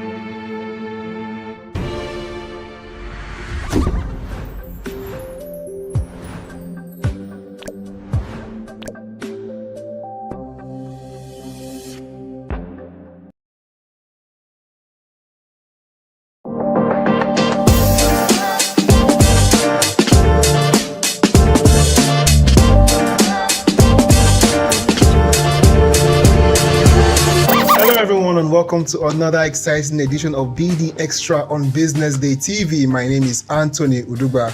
A happy new year to all you guys. I know you guys have missed this show a lot. Well, it's another exciting one. Today I have in the studio with me one of Nigeria's foremost music distributors, CEOs, Songdays, Melody Nehemiah. Thank you for having me. How you doing? Happy New Year to you. Same to you. How's the year going? Yeah, we're good. We're all nice. You're fine. You're good, basically. You're obviously showing your face. No, this Oblate December coming into the new year. I mean, you know what they say, you Oblate in December, then in January. You start all over and start thinking of your life like, oh God, what have I done to myself? So how was that for you, basically, like the December period? Well, for me, December, I think, because 2024 December was a lot for me. I was going through a lot of events and I was exhausted for the January. So this December, I wanted it to be different. So I was home throughout. I didn't go to a lot of concerts, but I was home making plans for 2026. So it was a resting month for me, not like you. Yeah, so you're not ugly like us. I reserve my energy this time around. Yeah, nice. So nice to have you in the studio today. We are here to talk about like to buttress like how we both met, going into LinkedIn and saying that you song This Is now has got Bizu, as an advisory, on the company. It's quite amazing. Yeah, thanks, man. Yeah, so tell us, let's walk us a summary of how that happened. How did you get the synergy between you and Bizu here? Yeah, so hi guys, viewers at home. My name is Melody Nehemiah, founder and CEO of SongThis. So all we do at SongThis, we help African independent artists and record labels get their music everywhere in simple steps. We help them get their music to streaming platforms like Spotify, YouTube, Instagram, Apple Music, and more than 200 streaming platforms. I also pay them royalties directly to their local accounts. So how me and Bizu we are able to get Bizu on our advisory board we started way back at about 3 years ago. So Bizu has been somebody that every young music executive or everybody rising in the music industry, and if you're actually learning that, okay, I want to do well in this thing, and maybe you are checking online, there's no how you'll not come across to Bizu or his work. So this is somebody I've admired so much from afar. I think in last 3 years his company, The Plug, were interested in having my artist Kedi Coco as on their roster, but then I was a young manager. I was not totally fine with that because I thought that they wanted to carry my artists. Yes, rip my artists. But then after not doing the deal, I noticed that I was wrong. Yeah. So fast forward, but then they said opportunity come but once. So fast forward, then we since I did not agree, we did not see anything. Not until last year because we recently were part of the 2025 triple double accelerator program by NPA. So on the day of the demo, the Bizu has been on we're following each other on both Instagram and also both LinkedIn. And even before then, I've met him a lot of whenever I go for music events or tech events, I will see him. I'm like, I like you, advise me. You know, give one or two advice. So we're I feel like he's checking out our stuff from afar and YouTube, but we didn't have smooth access to him. But on the day of our demo day NBA at Rwanda, Bizu message and was like, are you in Rwanda? I say yes, boss, I'm in Rwanda. Davido had a concert then. Yeah, I remember. Yes. So it was they're in Rwanda to OBU has something. I was like, I was like, oh, can you come I have a pitch presentation, can you come? I just thought that, okay, if I was able to have one of the Nigeria OGs, having to see him there to be boast of morale. So he wanted to come, but he got to know about the demo day on that day. So he was like, because of the OBO concert that he will not be able to, but he'll try to see if he can come. But then we're discussing on WhatsApp. He was watching all my pitch presentation. He saw it, he was interested, and he started giving some advice that, okay, do this. Then after coming back to Nigeria, he thought that, okay, we should meeting up, so that he was giving us a lot of advice. I'm like, bro, Egbo, would like to have you as our advisory role because the mistake I made, I don't want to make that mistake because I'm close to you. This is what we are all about, and I see him as somebody that has vision. This is somebody that was part of building Navy Records. I don't know how big Navy Records, even apart from Navy Records, both Tiwa Savage, Davido, Oslade, and a lot of other artists. He knows what he's doing. If you can have this person sitting on our advisory board, you can always reach out to this person with his network and what he knows, his experience. We'll be able to catapult to a very, very long distance. So I told him about everything. He was interested. He said, okay, let's do it. That's how. So there is this Busy would have sung this from afar and be like, okay, there's something to actually, invest here from, from the MBA program you all attended, So, but then again, going back further, you stated that Song This Style, it was launched in 2024, December. Yeah. What spurred you to launch a distribution company in Nigeria? It's not an easy task to do, basically. Yeah. Distribution, it's something that is, if you ask me, we need work when it comes to that. We don't have a lot of that in this side of the world, and as you explained before the camera was rolling, difficulties in getting monetized or paid by streaming platforms and all. So walk me through what made you start your distribution company. Honestly, is a lot of reasons, like up to a point whereby I feel that if I didn't do it, there will be no another thing to do. So before building Song This, I had like a management company called The Heavily Wave, because I started as a music producer in the music industry way back from 2016 in Abuja. So I have this artist, his name is Kid Popo. I produced for him. Then we were privileged, one of his freestyle cover went very, very viral. Like anywhere we go, people would listen to it, but it was not on streaming platform. Then we thought of how could we monetize this music, and after researching we discovered that we could use DistroKid. So DistroKid is an international music distribution. Then wanted to pay to join DistroKid, then we have to have a dollar card. That was a problem, so we were able to fix to get a dollar card from Access Bank. Then we paid for it. After paying for it, before we can even withdraw our royalties, we have to have PayPal. So it was a big problem then, and they would take 30% off tax treaty. So because of that, I had other artists too, because I was doing that for my artists. Other of his friends were seeing his stream numbers going up, his brand identity. People were seeing him like, this guy know what he was doing then. So they were like, I want you to distribute for us. So we added distribution as part of what we do on our management company, because we do artist development, artist branding and distribution. And it looked like the company was doing a lot when we were doing artist different. So I was distributing for a lot of artists. When time to pay the artists, I want to withdraw the royalties from the distribution company I was using, then it will be a problem. Now artists are not patient. I started dragging you up and down. So it was a lot. They don't understand what's going on. Yes, they don't understand what's going on. And sometimes I have almost 30 to 40 artists I was distributing.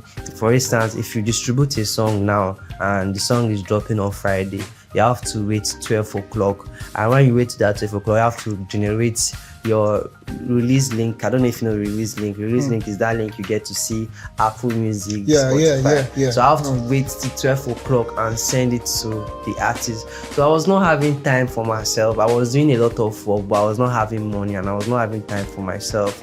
So I thought of because a lot of artists, even some of them will threaten you. They feel like, okay, they are trying to be cunning with their money, but that was the situation of things. Sometimes I will even email this distribution platform that this is what we are facing.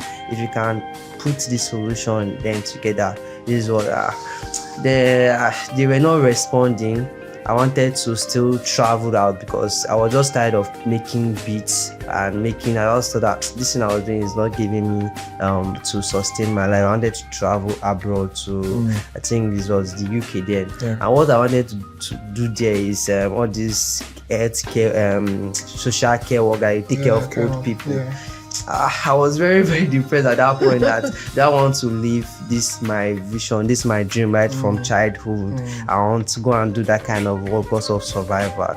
I thought about it, so it led to depression. Then I had ideas that okay, I want to do this thing. Even before some features on TikTok came up, I already had the idea, you understand? But my problem was I was not able to execute it. Like I will have idea, at the end of the day I will not do it because I didn't have resources or stuff like that. So when I discovered that, it was as if God was talking to me like, what do you have in your hand right now? So I was watching a lot of videos on YouTube. I don't know if you know Wanda Maya. Is this guy on YouTube that do travel from place to place, or it will interview people that are coming from the US back to Africa. So I was seeing a lot of people that have even traveled to the UK that are coming back to Africa to invest. You see somebody from came back to Africa, opened maybe a farming business or a tech business. I thought about it that instead of to go, let me just stay here for maybe 5 years and see what I would do. Then that's when the idea of Song This came in. Understand? Then I decided, okay, let me see how I can build this. That's how we started building it. I work with my friend, which is my co-founder. His name is Obed Ogu. He's like our CTO too. So I told him that I have this idea. I know how it's going to work. So let's do this. So that's how we're able to help to build the platform to help artists distribute their song in a more convenient way, which means they can decide to join the platform. Mostly Nigerians now, if they want to join any platform and they see that you have to input your card details, some of them they feel like you're trying to scam them and stuff like that. So we decided to build our platform to be local. So even if you don't want to use your card, you can decide to use transfer to join the platform, making it convenient for local artists to join. And also I don't have to wait till 12 o'clock to generate release link. They can do it themselves. So they can get to upload it in their own self. They can get to collect their royalties their own self anytime, instantly. So that was like the idea. They just make, and another thing I noticed is that I didn't have job, you understand. I was looking for work to like a lot of record label, but I guess maybe they were not seeing me, you understand. So I decided to build something that can work for them, you understand. And that's how we're able to build the platform. To help, because a lot of record labels, they have, like, for instance, I was seeing some record, I would say, why not them build this kind of thing for other artists? But it was as if they were not thinking there. That's you understand? Yes, so I decided, okay, since these people are focusing on just few artists, like the likes of Dapper, they have like Charlie Poppy, then so they were not. I just assume these people had just their specific, maybe their business positioning. They have to just work with specific artists. So I said, okay, we are going to work with everybody. That's the artists from the deepest rural area, the secondary school artists, the artists starting out their career now. We are going to look for a way to represent them with what they have already. Just take them from this point to that point. Yeah, that was like the whole idea. Yeah, nice. So so we see that there is this your brand is artist first, and as you rightly said, you're working with artists that the big guys would not touch. It's basically something that we've been clamoring for, to just help the young ones to get monetized and get their money, because it's a creative work basically. So what are the pitfalls you see basically from these artists, and how does Song This help to guide these artists to where they are? Maybe the pitfalls might be challenges that artists might be driving themselves into. So tell me, how do you come in terms of educating these artists? Okay. First of all, I always use myself as the first example, like customer for Song This, because before I even build this Song This, I've worked with. Imagine having to be a producer. You have access to different artists. So I already understand their mistakes and their their mistakes. So for instance, I have this artist that made a song with a very popular producer, and then the producer told him that he's going to give him 50% of the publishing, and the artist was thinking that why will you take 50% of publishing for my song? And the song is mad, the song is a hit, but because of their 50% that the producer asked for, the artist refused to go on with the song. Then after 3 weeks later, the producer had a song with Kataefe, which is Machala, that Machala song. So now the producer was charging 300k plus 50% of publishing. But after that song went viral, the producer price has gone up, and the producer will not just allow you to drop a song like that. So I noticed that a lot of artists, they know how to do the music, but they don't understand the music business itself. They don't know what's publishing, they don't know what's split sheets. So what we are doing is that we are not just trying to be like every other distributors out there that will just allow you to upload your song on DSPs, streaming platform. What we want to do is I want to create community whereby artists can have access to real people, and artists can be educated on their business. Last year we had this event called Creative Unpack, whereby that's our first event. We're expecting 100 creative, then more than 500 creative turn up on the event. So on Creative Unpack, our aim was to bring artists to meet other producers, to meet video directors, to meet music executives and other artists, and also artists to be educated. So we brought lawyers, we brought music managers to teach the artists what the music business is all about. So that's what we are doing. We are not just we want to teach artists. One of the pitfalls, we want to tell artists how to make money and with their song, and also how to protect their song. If you should go on TikTok, there's a lot of viral Nigerian songs, or let me say viral African songs that are not distributed or are not monetized, and the song is just going, everybody's just using it like that. So some of these artists, it's not as if they don't need money, but they don't just know what to do. Yes, exactly. So what we are doing as Songs is we are helping them get their music everywhere. We are also teaching these artists how to go around the music business in a very simple way they will understand, or better said, in their own words that they will understand. Yeah. So how about in terms of publishing? How does that happen? Is it the same process too?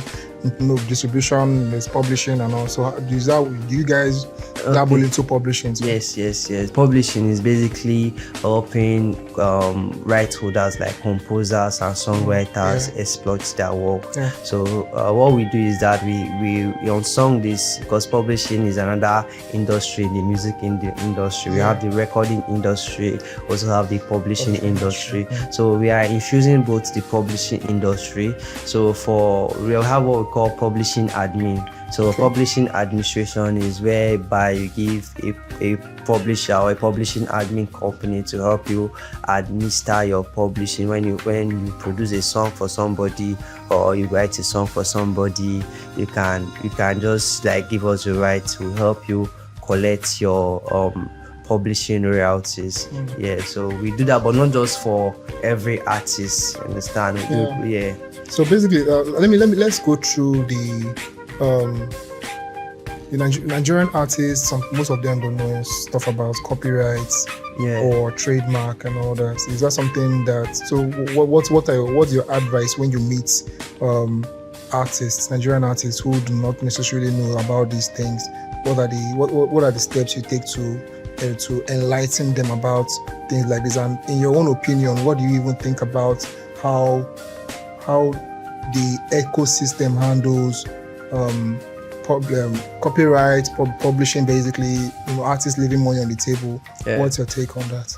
So generally, I think we have a very, very long way to go, because even like as I've said, there's a lot of artists, creatives in Nigeria alone, and every day they are putting out songs without protecting the IP, that's the intellectual property.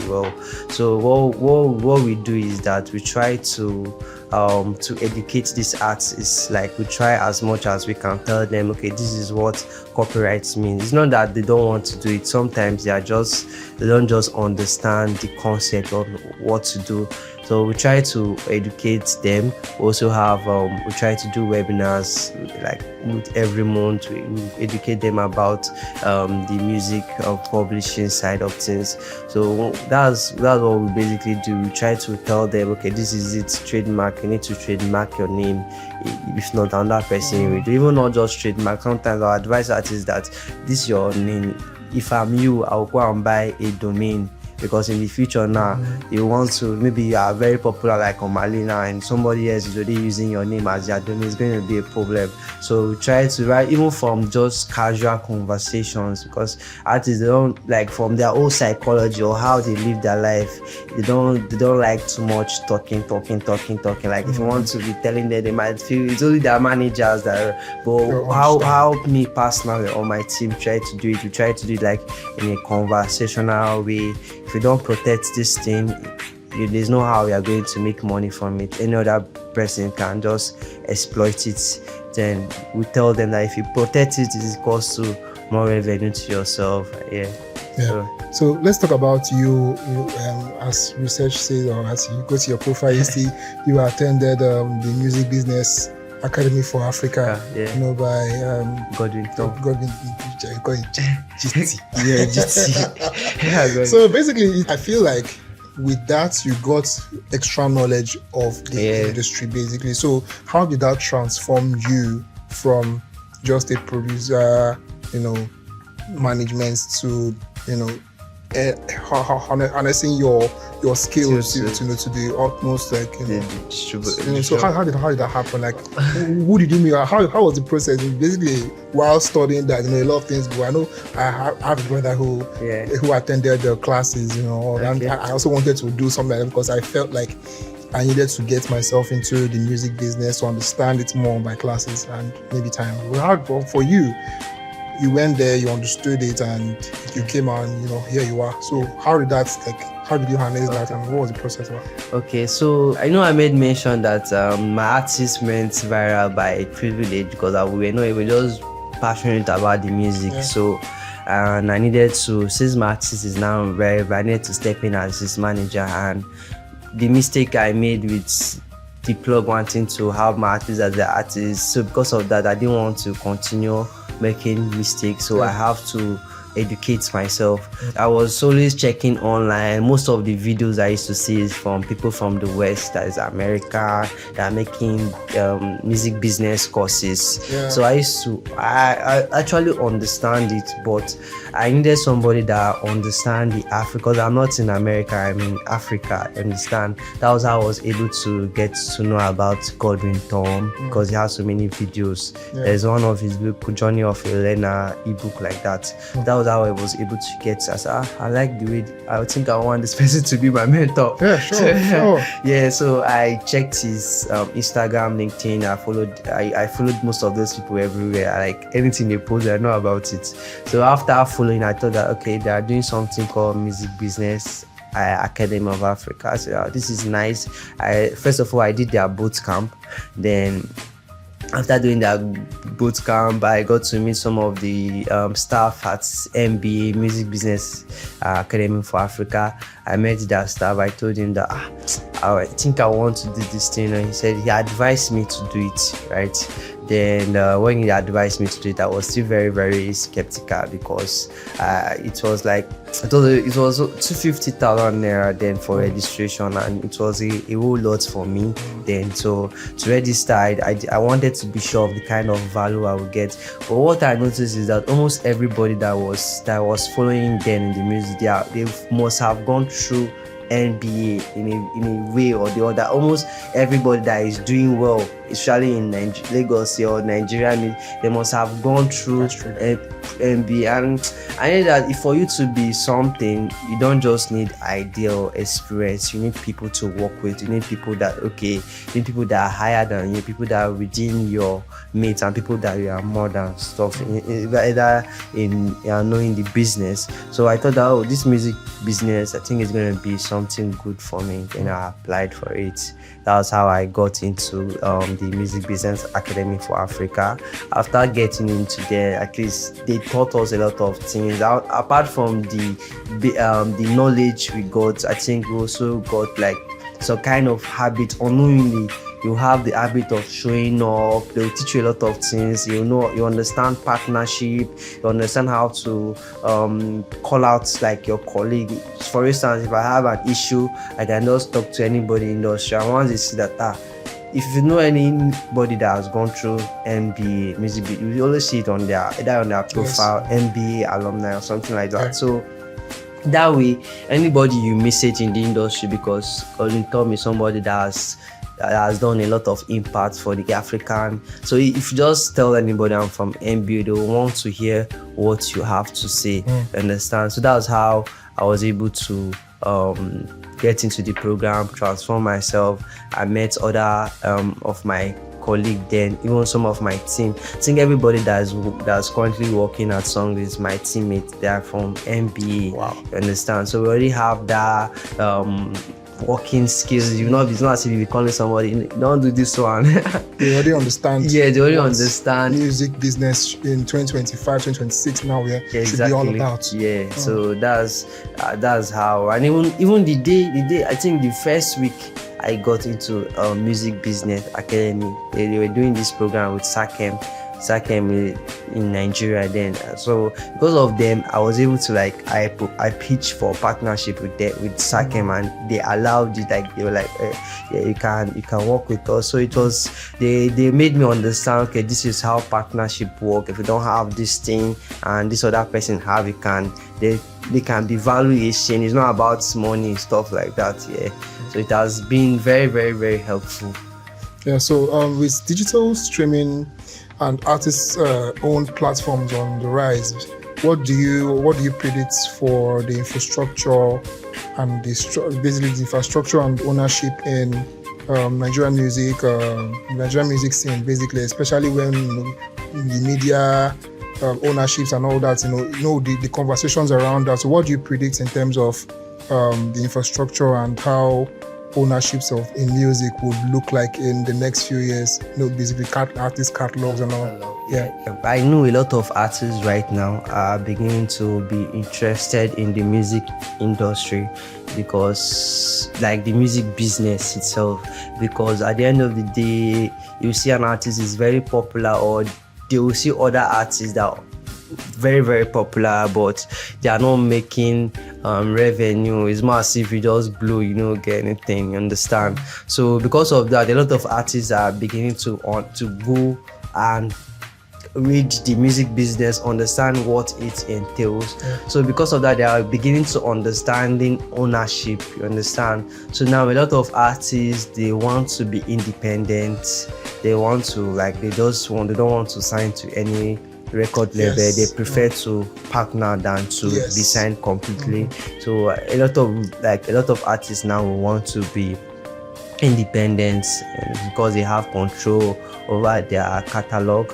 And also in terms of because they understand that when they have their catalog, they can always monetize in a lot of ways. So a lot of artists want to own their rights, want to own, not just own it, control it. So in terms of infrastructure, a lot of artists are complaining now that, okay, streaming platforms are not paying us enough, even not just Nigeria, globally, that what streaming platform are paying is too small, it cannot sustain my life. So many of them, we are seeing a lot of artists adopting to, we call it direct to fan. So direct to fan is whereby you don't have Spotify in the middle, you just put your song in, then your fan can decide to buy it. So that's one of the features we are working. Keep you ahead. BusinessDay Premium. Read deeper. Decide smarter. They say money never sleeps. Wake up to clarity, insights, and the stories driving business in Nigeria and beyond. From the heartbeat of small and medium enterprises to the pulse of national economic policy, this is where business meets perspective. With expert guests, real-time analysis, and stories that matter to you. We go beyond headlines to bring you the full picture. Join us every morning as we break down the numbers, decode the policies, and spotlight the people shaping our economy. This is Business Money. We are not just showing off businesses, but telling the stories behind them. The hustle, the art, the orders, and the wins. Startup Spotlight, showing every Monday on Business Day television. Welcome to the Triumph Against Odd podcast.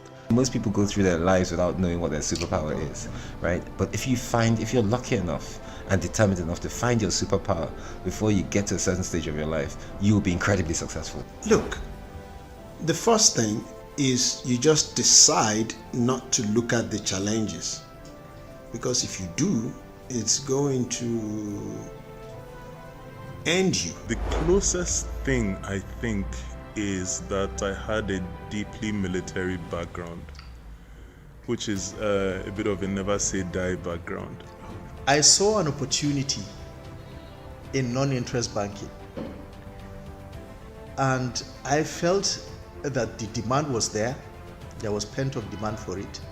People were yearning for it, and I felt that if we did it properly, if we brought in professionalism into it, and if we brought in our experiences, our various experiences from various backgrounds into it, that it could succeed. Very few people do that because very few people explore their superpowers.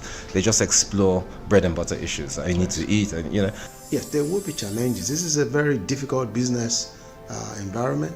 The government keeps working on how to make business easier. The first problem to overcome is really just starting, right? We thought about this idea for over 2 years before we even took the first step. You cannot ignore this country. No, and to be from here, I think is an incredible privilege. Nigeria will be ascendant in my lifetime. This is Business Week, a weekly program brought to you by Business Day Television.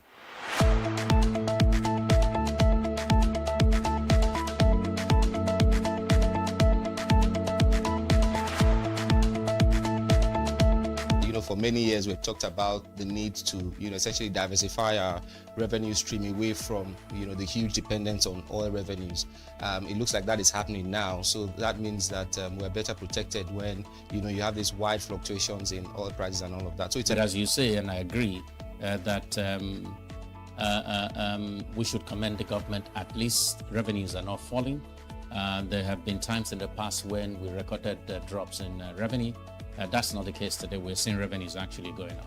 Increasingly, we can see the developed countries focusing on renewable energy and so on and so forth, which means that in the long run, we must look for alternative sources to funding. So the government says that crude oil theft has essentially come to an end.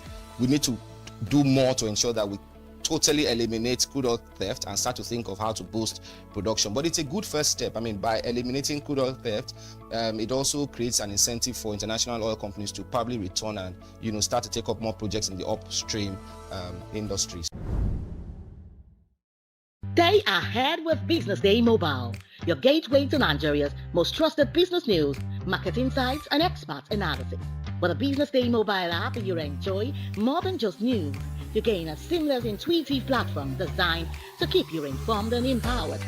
From exclusive articles to in-depth market trends, the app delivers the stories that matter most. Why Business Day Mobile? For premium access, for a clean, responsive design, for a smarter navigation, for customizable alerts, and for all-in-one business hub. Whether you're a business leader, investor, policymaker, or enthusiast, Business Day Mobile brings you closer to the insights shaping Nigeria's business landscape. Download today and put authoritative business journalism right at your fingertips, anytime, anywhere.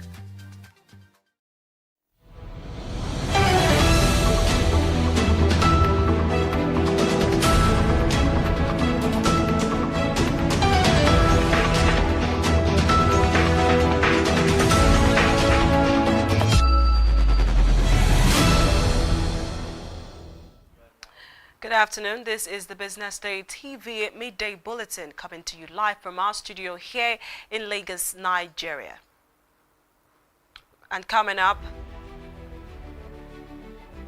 Naira extends gains against Euro to 1,577 Naira per Euro. Investors gain 1.7 trillion Naira as banking industrial shares surge. BPP says procurement reform saved federal government 1.1 trillion naira in 2025. And Nigeria's borrowing costs ease as fixed income yields slide on robust demand. Thank you for joining us this afternoon. I am Norma Owona. The Naira extended its gains against the euro in late February 2026, appreciating 4.6% month to date at the official market. Latest data from the Central Bank of Nigeria show that the currency closed at 1,577.3 Naira per euro on Thursday, February 19, 2026. Since January 2nd, the Naira has strengthened by about 6.4% on the official window, reflecting sustained demand management and improved foreign exchange liquidity. Rates, however, remain above 1,600 Naira per euro at the parallel market, trading between 1,640 euro and 1,680 Naira in Lagos, Nigeria's commercial hub, while latest price action shows the local currency is currently above both in 20 and 50-day moving averages, confirming its short-term bullish bias. And moving on from that story, investors also gained approximately 1.70 trillion naira at the close of Thursday's trading. A broad-based sectorial advances lifted equities and pushed the benchmark index to a fresh weekly high on the Nigerian Exchange Limited. Market capitalization rose to 123.93 trillion naira from 122.24 trillion naira, while the all-share index advanced by 2,645.61 points, leading to 193,073.57, underscoring strong buying activity across major sectors.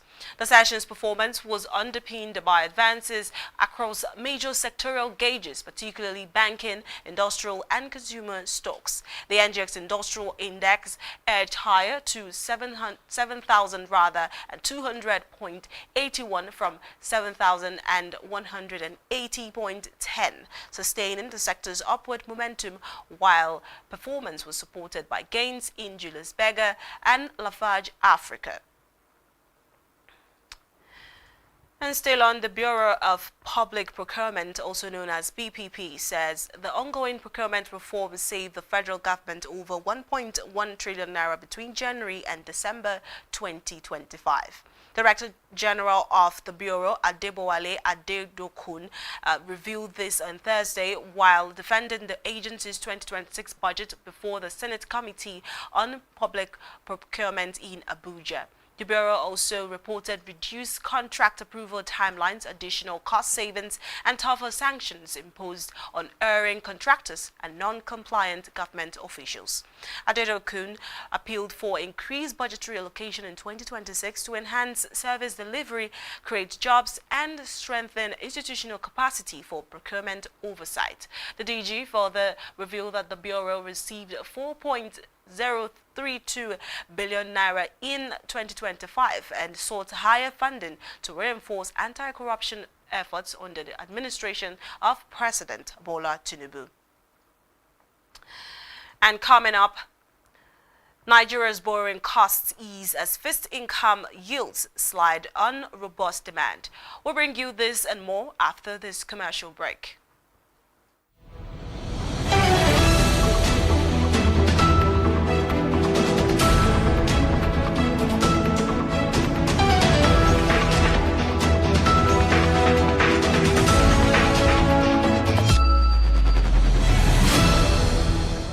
Information is everywhere, but insights, that is rare. Business Day Premium gives you analysis, data, and context that keep you ahead. Business Day Premium. Read deeper, decide smarter. They say money never sleeps. Wake up to clarity, insights, and the stories driving business in Nigeria and beyond. From the heartbeat of small and medium enterprises to the pulse of national economic policy, this is where business meets perspective. With expert guests, real-time analysis, and stories that matter to you, we go beyond headlines to bring you the full picture. Join us every morning as we break down the numbers, decode the policies, and spotlight the people shaping our economy. This is Business Money. We are not just showing off businesses, but telling the stories behind them. The hustle, the art, the orders, and the wins. Startup Spotlight, showing every Monday on Business Day television. Welcome to the Triumph Against Odd podcast. Most people go through their lives without knowing what their superpower is, right? But if you're lucky enough and determined enough to find your superpower before you get to a certain stage of your life, you will be incredibly successful. Look, the first thing is you just decide not to look at the challenges, because if you do, it's going to end you. The closest thing I think is that I had a deeply military background, which is a bit of a never say die background. I saw an opportunity in non-interest banking, and I felt that the demand was there. There was pent-up demand for it. People were yearning for it, and I felt that if we did it properly, if we brought in professionalism into it, and if we brought in our experiences, our various experiences from various backgrounds into it, that it could succeed. Very few people do that because very few people explore their superpowers. They just explore bread and butter issues. I need to eat, and Yes, there will be challenges. This is a very difficult business environment. The government keeps working on how to make business easier. The first problem to overcome is really just starting, right? We thought about this idea for over 2 years before we even took the first step. You cannot ignore this country. No, and to be from here, I think is an incredible privilege. Nigeria will be ascendant in my lifetime. This is Business Week, a weekly program brought to you by Business Day Television.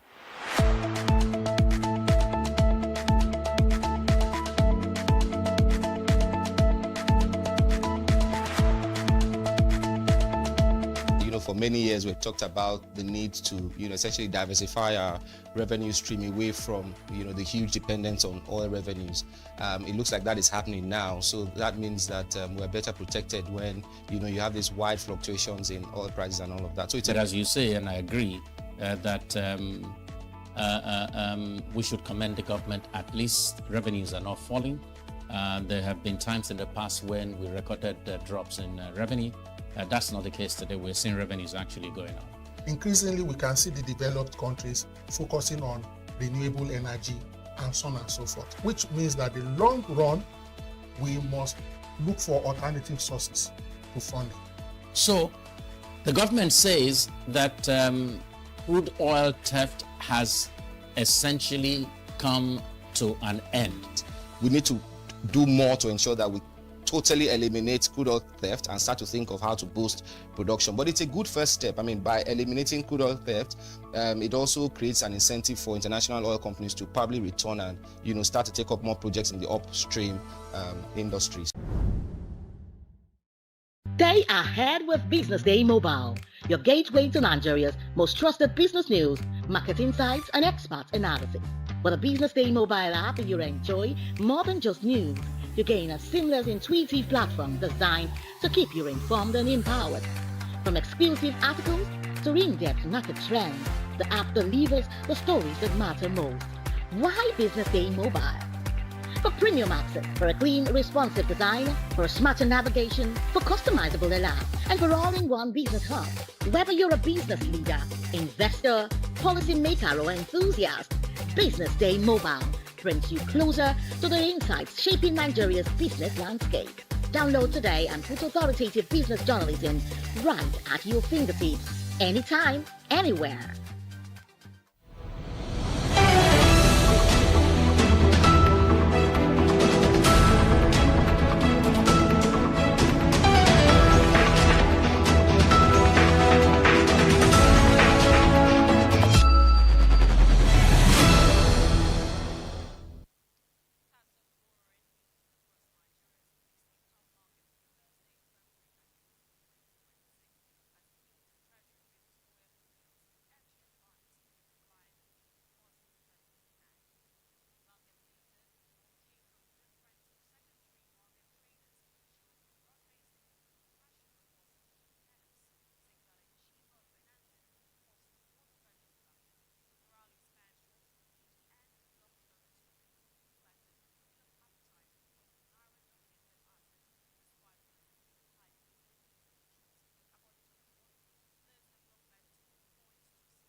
short-term financing costs, signaling investors' continued comfort in deploying liquidity into risk-free government instruments.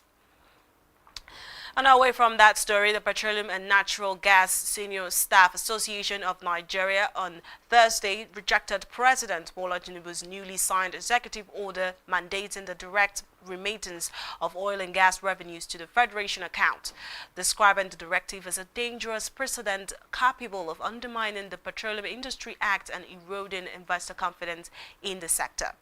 Pegasan asked Tinubu to immediately recall the order to avoid sending wrong signals to investors, saying an executive order cannot set aside a law.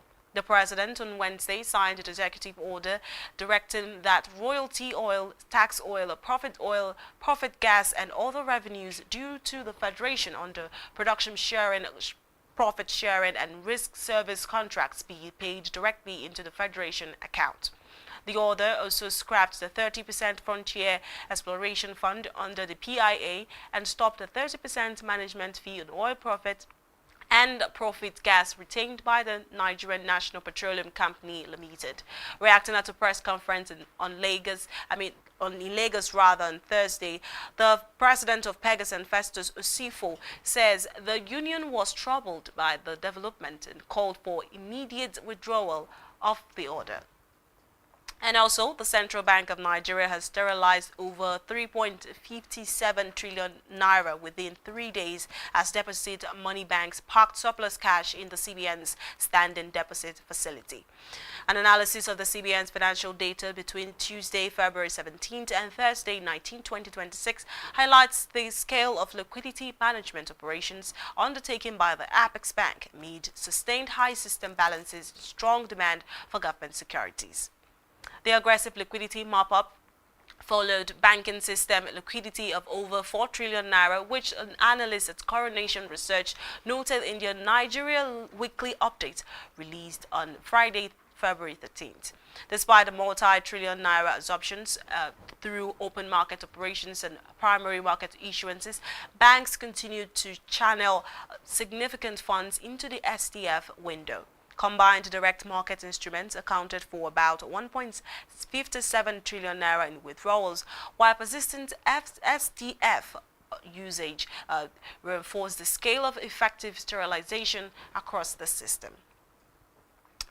And now to end the local news, banks and telecommunications operators in Nigeria have ended a 4-year dispute over nearly 300 billion naira owed by unstructured supplementary service data services, with debt now fully cleared.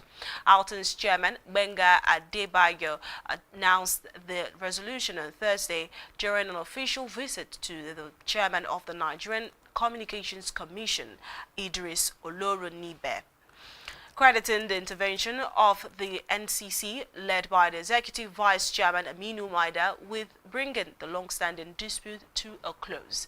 The clearing of the debt ends the years of accusations, counter-accusations between banks and telecom operators, which have threatened the stability of digital financial services in the country. Adebayo praised the NCC's leadership for steering the telecom sector through one of its most delicate periods, noting all the interventions, including last year's approval of a 50% USSD tariff, describing the resolution of the debt crisis as a milestone for the telecom and digital finance ecosystem. And coming up, we have National Bank of Rwanda lifting rates 50 BPS to 7.25%. We'll bring you these and more after this short break.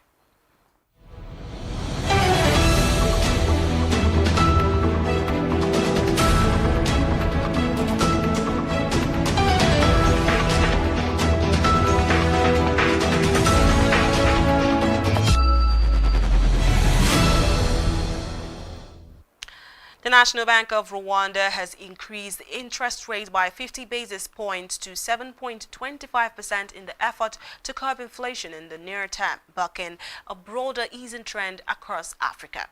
The Apex Bank Governor, Soraya, announced this decision on Thursday following a conclusion of the Monetary Policy Committee meeting, marking the biggest move taken by the bank since August 2023. The decision sets Rwanda apart from peers that are either holding rates steady or considering cuts as inflationary pressures moderate across the continent.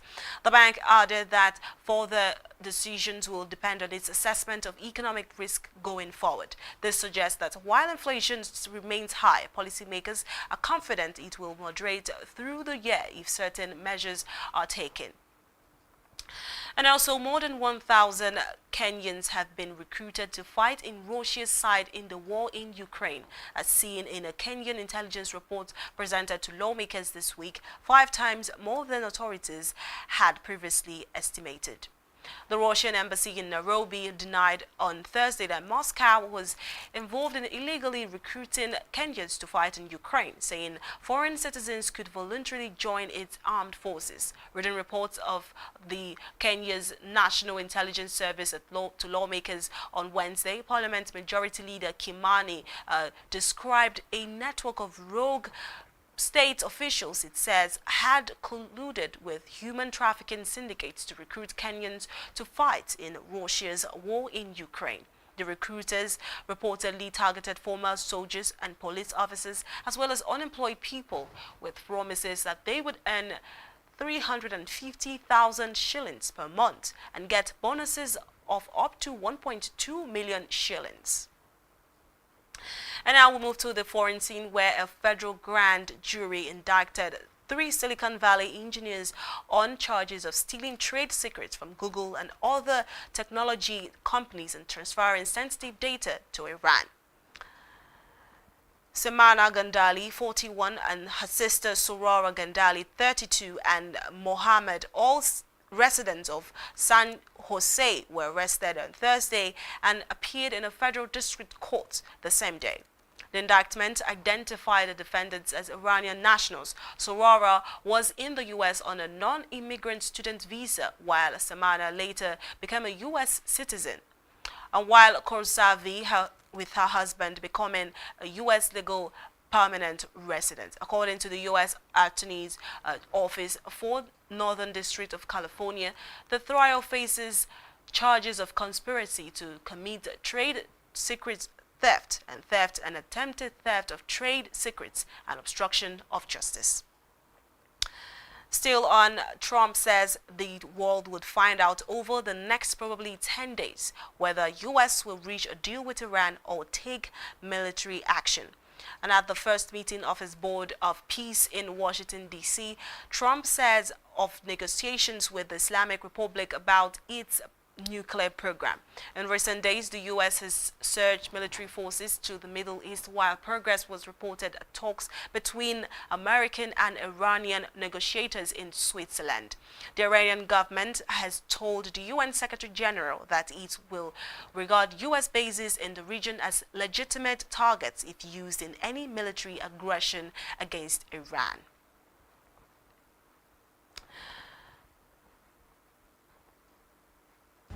We'll bring you the sports news after this break.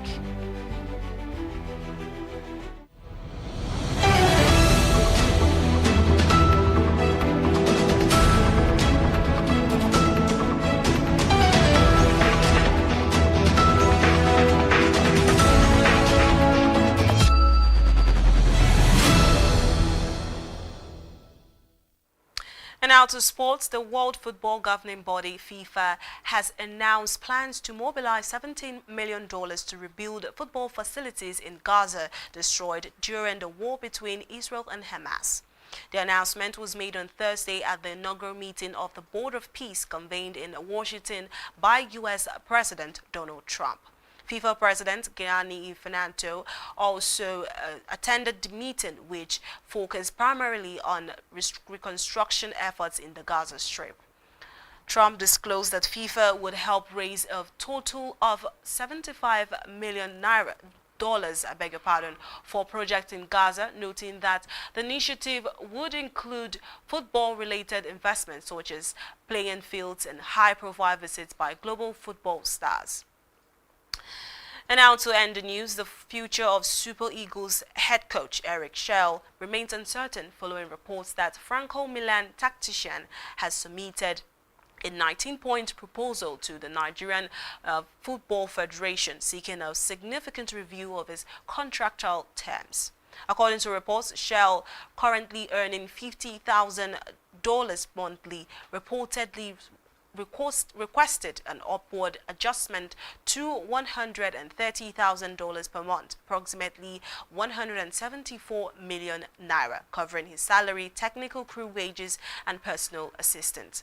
Submitted on January 22nd, the proposal reportedly goes beyond financial demands, including requests for improved logistical support, structured campaign programs, enhanced scouting provisions, official contracts for his backroom staff, and full autonomy in player selection and call-ups. And this is where we wrap up the Business Day television midday bulletin this afternoon. Remember to follow us across all our platforms and subscribe to our YouTube channel for more. My name is Noma Obona. Many thanks for watching.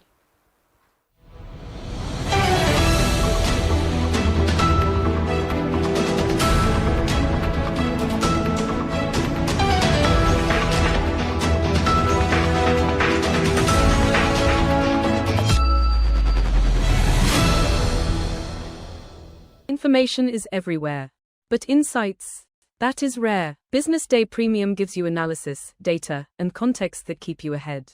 Business Day Premium. Read deeper, decide smarter. They say money never sleeps. Wake up to clarity, insights, and the stories driving business in Nigeria and beyond. From the heartbeat of small and medium enterprises to the pulse of national economic policy, this is where business meets perspective.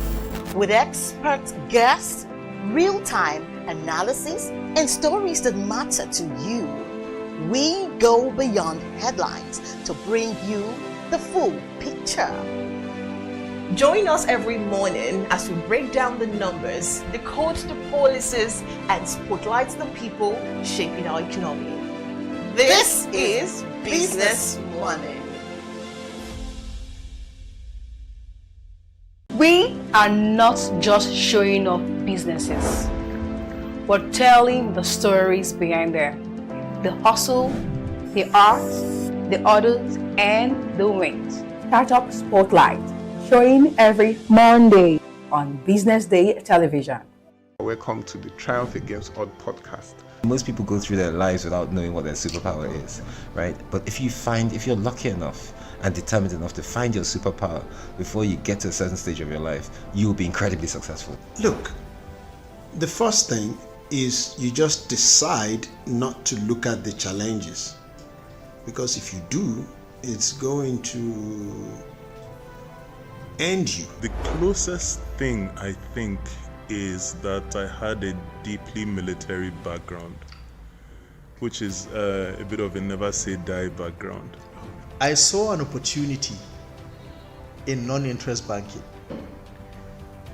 and I felt that the demand was there. There was pent-up demand for it.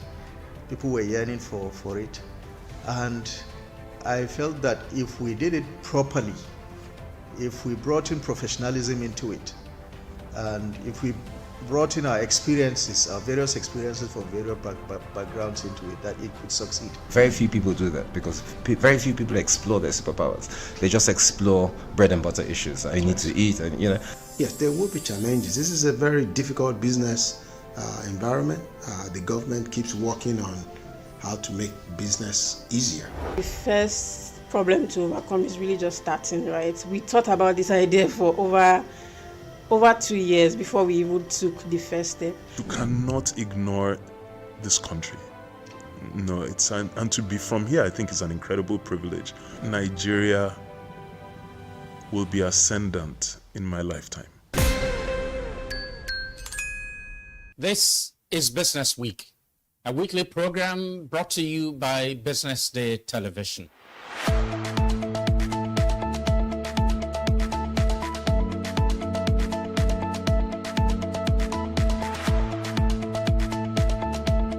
for many years we've talked about the need to, essentially diversify our revenue stream away from, the huge dependence on oil revenues. It looks like that is happening now. So that means that we're better protected when, you have these wide fluctuations in oil prices and all of that. So it's but as you say, and I agree, that we should commend the government. At least revenues are not falling. There have been times in the past when we recorded drops in revenue. That's not the case today. We're seeing revenues actually going up.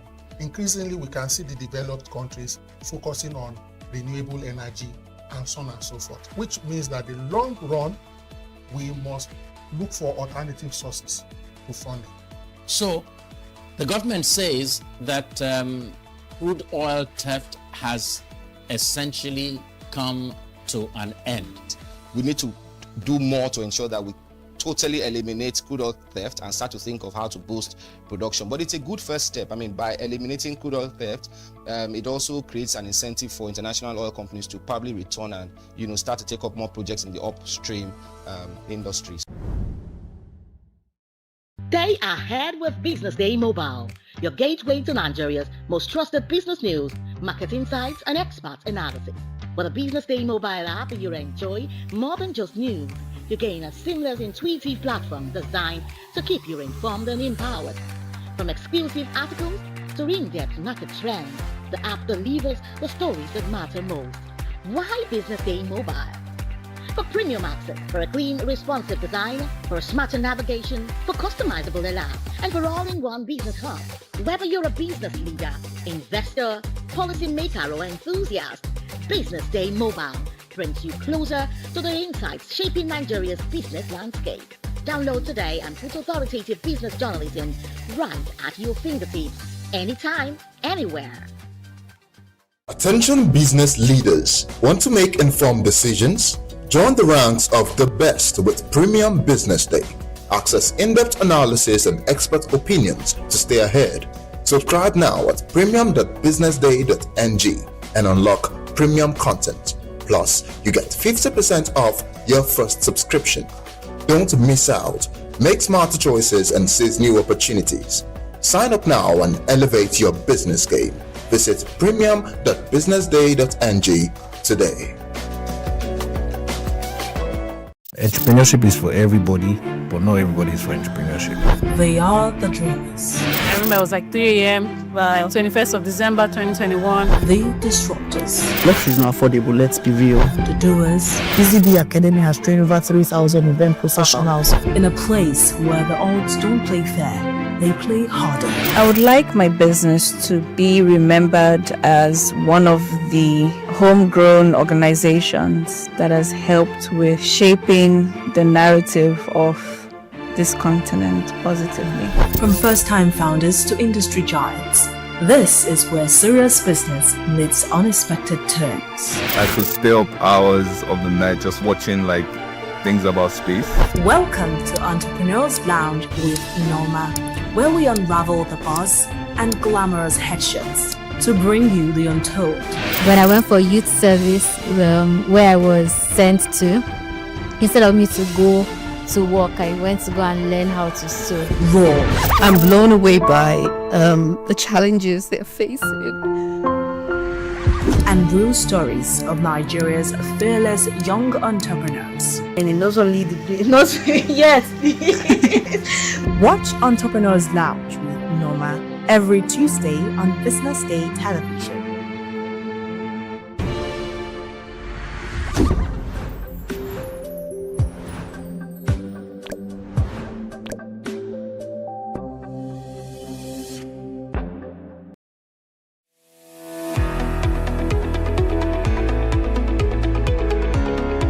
This is Business Week, a weekly program brought to you by Business Day Television.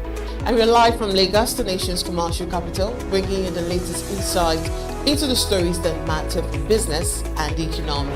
I am Deborah Eze. Onyeka Valentine. I am Destiny Momo. My name is Elizabeth Musef.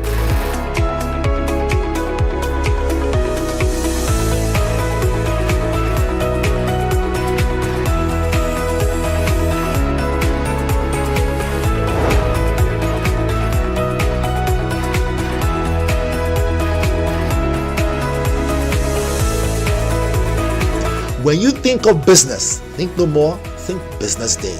I know that Business Day television will go places. It is the next big thing that will happen to the Nigerian media sector without a shade of doubt.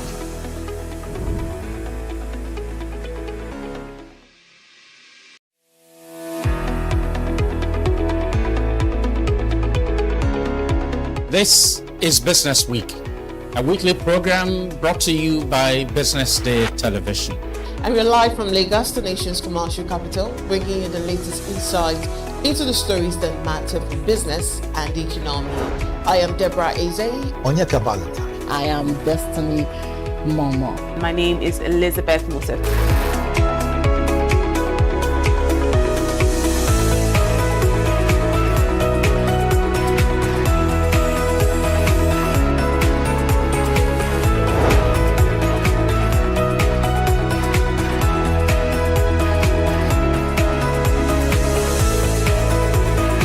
When you think of business, think no more, think Business Day. I know that Business Day television will go places. It is the next big thing that will happen to the Nigerian media sector without a shade of doubt.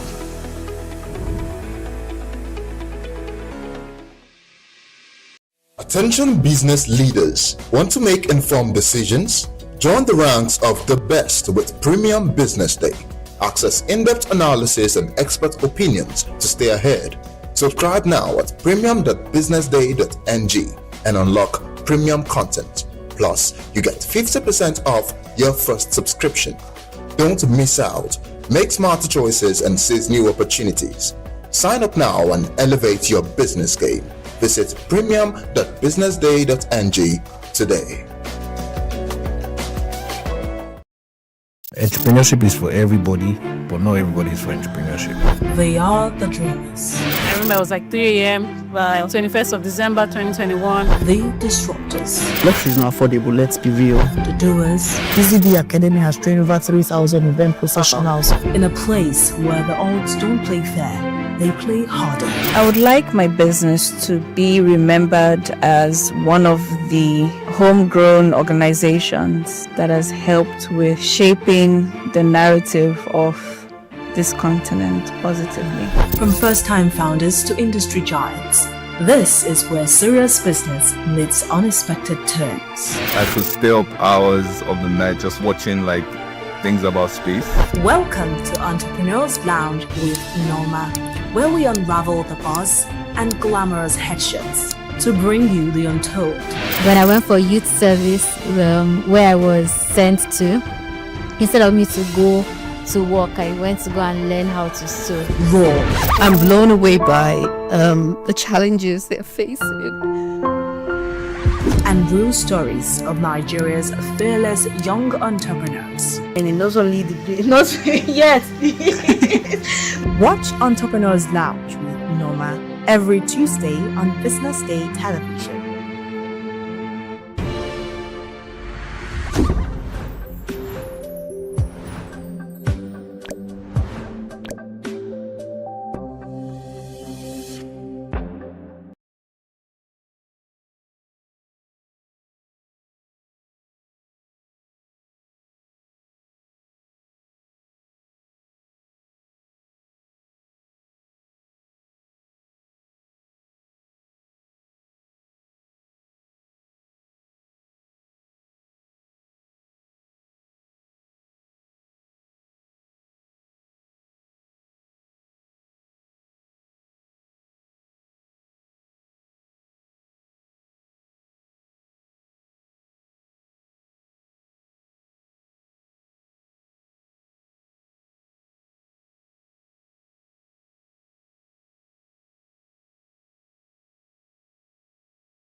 Wow. Good afternoon, viewers. Welcome to today's show of Business Day TV, my center. It's been a sunny day in Lagos, and hope the weather is doing you well. We are here again to talk about trending topics, especially sports.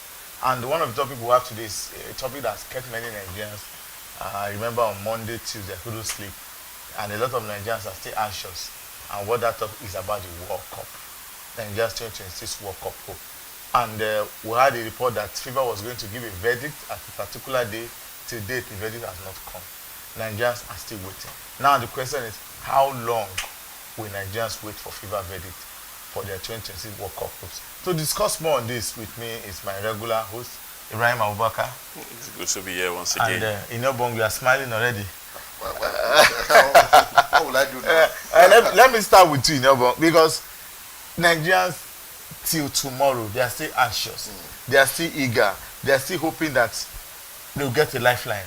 Now, FIFA was supposed to give their verdict on February 16th. A lot of Nigerians kept awake, checked through the FIFA channel, online, whatever, news, thinking that till now, nothing has happened. So how long are we going to wait for FIFA verdict? And what does it mean for Nigeria World Cup? The anxiety was much on I remember on Monday morning, as soon as I woke up, as I said, I was checking online. Even up till 11 p.m., I was checking. When would the verdict arrive? Tuesday, it was still the same. But there were the news last weekend that the verdict will come on Monday. I don't know where such news emanated from, but everybody was anxious. Even in NFF, they were hoping that all the media houses, there are stories that the verdict will come out on Monday. But I don't know. Obviously, the playoff is March. It's in March, yes. I don't know. Is it 16 or? March 16, yes. So I definitely FIFA has to give a ruling this February, and this within the next 7 days. So the decision has to be made. It has to come this February. Whether Nigeria protests fail or succeed, there have to be a feedback from FIFA. So everybody's anxious because Nigeria failed to qualify because the DR Congo defeated us in the playoff through penalties. Yes. And they are qualified for the playoff, which is Intercontinental playoff. Some countries. So for now, what it means for us? Well, if FIFA verdicts come and FIFA didn't see anything substantial out that our petition or our protest is not worthy, FIFA will throw it out. That means you are not going to the World Cup. And if, for example, FIFA think because Nigeria has actually protested on so many grounds, that one of it is that a particular player in the DR Congo team actually used a fake passport to get FIFA clearance, nationality, for him to play for DRC. And that these DRC players, about 6 or 7 of them, they were cleared that they didn't forfeit the season of the former country they are holding two citizenship. So they're supposed to forfeit one before taking up the Congo, which they didn't do.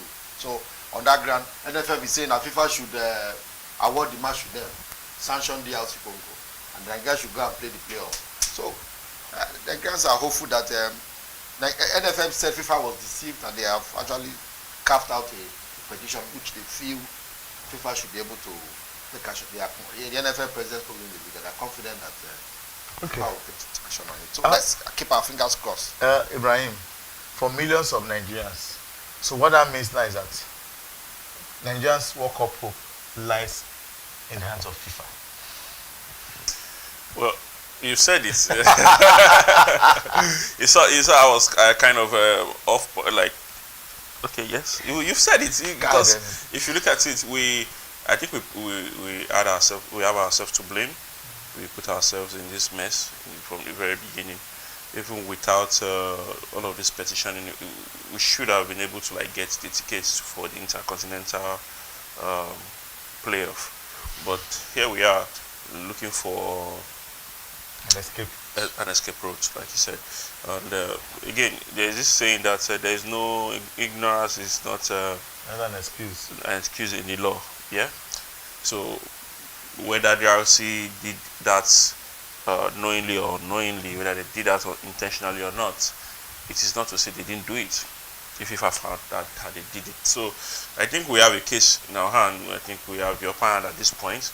but we'll also leave it to FIFA to do their investigation thoroughly, and without either of the parties, that's Nigeria and JRC, trying to like work on that, trying to like get some sort of favor from FIFA. So I'm hopeful, like Kenny said, we should be expecting a verdict or not before the end of this month, seeing that next month is when the playoff will be starting. You want either of the country to be prepared, either of the country to go prepare for that encounter. So for me, we have ourselves to blame. We left it late, and now we are still trying to scramble through petitioning, not even on the pitch anymore. So it's a case of neither here nor there.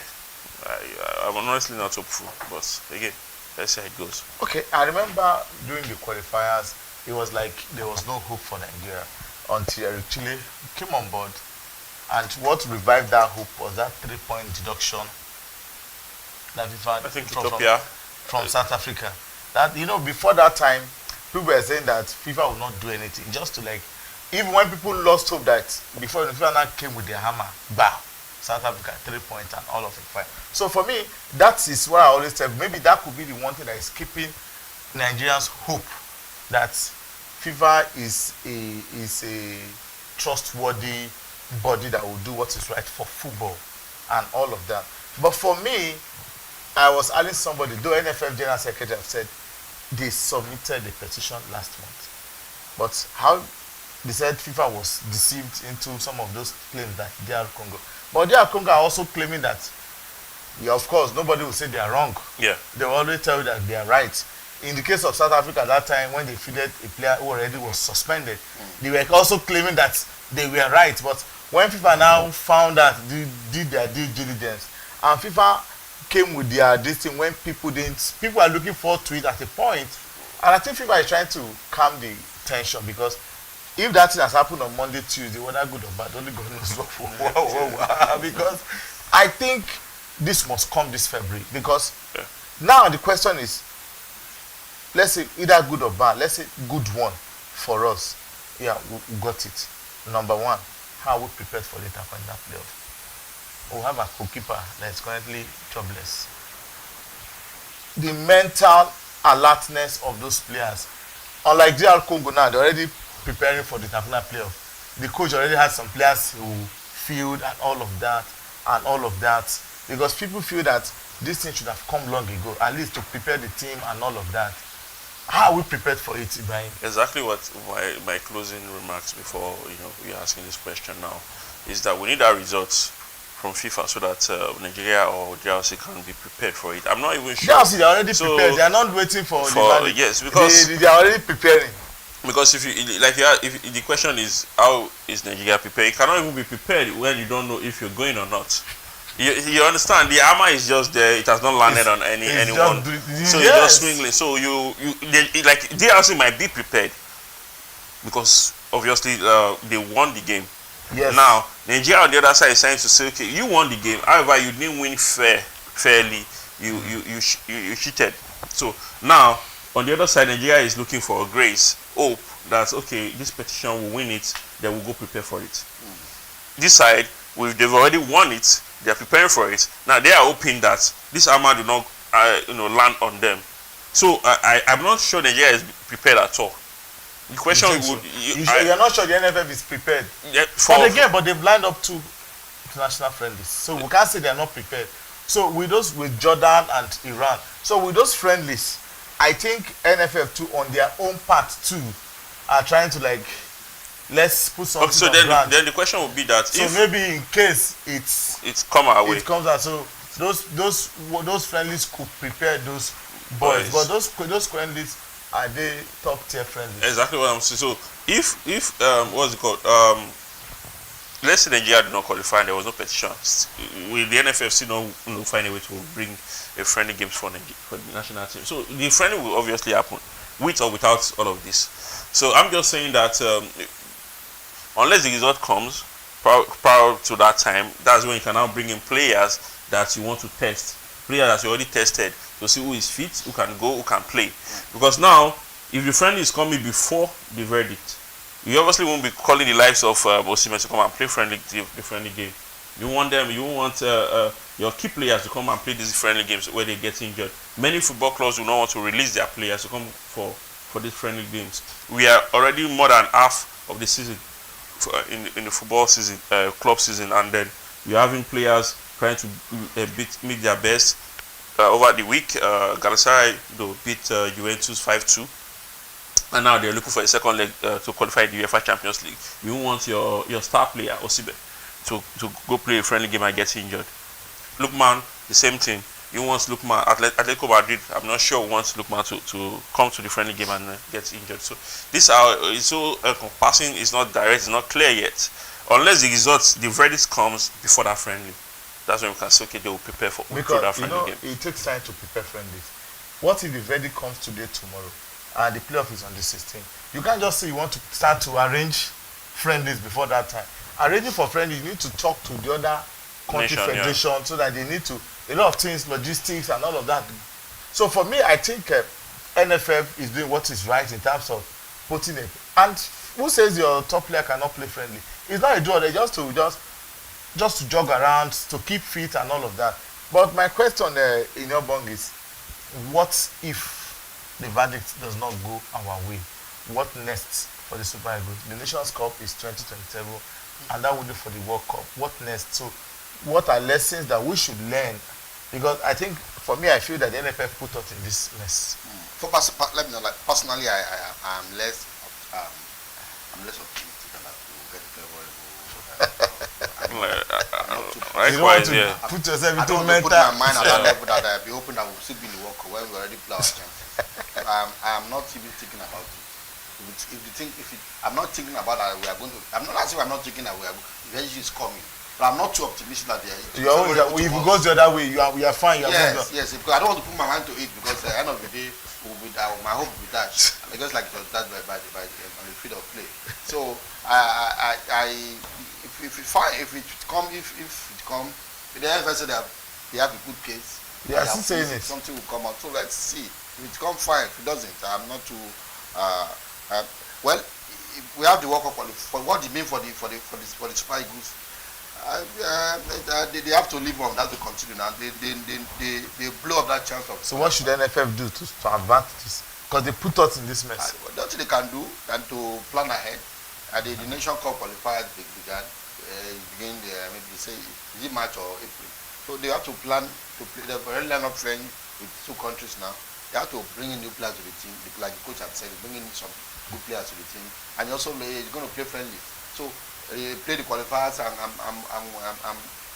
prepare your team for the next Nation Cup if Chile will remain, because the way it's going, it appears they don't want to give him a new contract. Okay, I was going to go to that Chile discussion. It's to plan ahead. Because number one, while we are planning for hoping for intercontinental playoff, there are also reports about the future of a Chile Super Eagles coach, because during the Nations Cup we had reports that Tunisia wants to hijack him. Then later we had news about Marcel wants to, all these are looking like propaganda, and okay, maybe people are feeling that maybe the Chile media guys are trying to hype him so that maybe he can get a, because people are saying that NFF should give him contract extension. And again, so if you look at that now, it's like we can't guarantee that we have a Super Eagles coach. So why in the midst of all this trying to get Chile still has a 1-year contract with Nigeria. This is February, ends January next year. So apparently, realistically, if you want to plan ahead, Chile still remain the best option. But the Nations Cup is next year. It's next year June. Next year summer. So if whatever you want to do should be done now. So that it's not affecting. That's what I'm saying. If Nigeria is serious, I hope NFF will not blow this opportunity. Chile still remain the best option for me. If I have to see, because look at the way he has transformed the team since he got on board. If you may not like him, but since he has come on board, he has played about 3 matches. He has lost he has not lost any competitive match except for that semi-final loss in the Nation Cup, like this penalty. Yeah, that's by penalty. In the DRC too, it was penalty that he lost. So he has done very, very well. When Chile came in before the World qualifiers, we already lost 4. We have not won 4 matches in the World qualifiers. And when he came in, he transformed the team. We lost out through a. But my worry is all this news that happen, because you can't have a contract with the federation and there are still other. Okay, this one wants to come. This one wants to come. It's a normal thing. It's a normal thing. It's a normal thing because it's just 1 year on the contract. Yeah. So if the people who you're currently contracted to are not talking about renewal, you are allowed to go talk to someone else. So I understand where he's also coming from, because his future is also very important. In as much as we care about Nigeria, he cares about himself, cares about his family, cares about his team. So if we're talking about 1 year, 1 year contract, that in the football world where we have players like this, not the managers, players, they go on free. You got a free agent. If you don't renew contracts for 1 year, 1 year, then there's certainty that there's 50-60% chance that person will walk away, because he knows that after 1 year there's no job. There's no job. So in between that time, he's already talking to other suitors. Exactly. So for me, my question is that a report came, but people, they've said it's a rumor where Chile brought out 19 requirements. Part of it is that they want £130,000 dollars. I mean to say, every month, and his salary should be paid latest month end. A lot of, or in fact, 19 wish lists. So I now ask myself, those wish lists, and he said, okay, that's where I saw, he said, signing of the contract and all of that. I now ask myself, is it that the first one he had with the NFL, those things were not documented, or he just jumped into the job? So like you said, we can't like verify if this is correct or not. But if this was to be true, I'd say probably there's been some sort of risk. So why is he bringing this out? So indirectly he's placing Nigeria on a pedestal. Condition that maybe his eyes is elsewhere. I don't. Yeah. So I don't want to believe this. This is true. I've gone through the 19. Yeah. Requirement. I don't see anything like a big deal there. That is happening. Sorry, is asking 130 or 130. Provide me SUV, official car, security. Give me an office. Give me no interference in my player selection. Let me my backroom staff should have a contract. Now he's saying that NFL has to issue a working contract for my staff. Backroom staff. So you see that there was no contract. So that's my question. You know the way Nigerian does this. Because there will be reports. Even before him. Before the nation. Even before him. Before the old 4 months salary. Yeah, and even before him, there will be report that the manager has to pay from his own pocket, his backroom staff. You know the way that the NFL. Before him, not him. Before him. So again. Apparently, if this is true, he's trying to negotiate a good contract. Good he has done well. I think for me, Nigeria has brought fame to him and his wives and now. So now he's trying to negotiate a better contract, giving FF that, okay, if perhaps you don't want this, I can go. Football is the only thing that put joy on the table of Nigeria. It's not unfortunate the kind of people that are managing our football. Football should not suffer. Anything that when it comes to Super Eagles, we know that. Look at when we played the Nation Cup. Even women were celebrating. Everybody was celebrating. Nigerians, So you should prioritize the Super Eagles. I'm sure when he's talking about contract for this. So you are employing a coach, no paperwork. Like what we said, some of these things, 60-70% of some of these things should have been included. Yes. It's not a. That's standard. If he really said he was sacked, even with a sacked without a contract paper, it was announced on.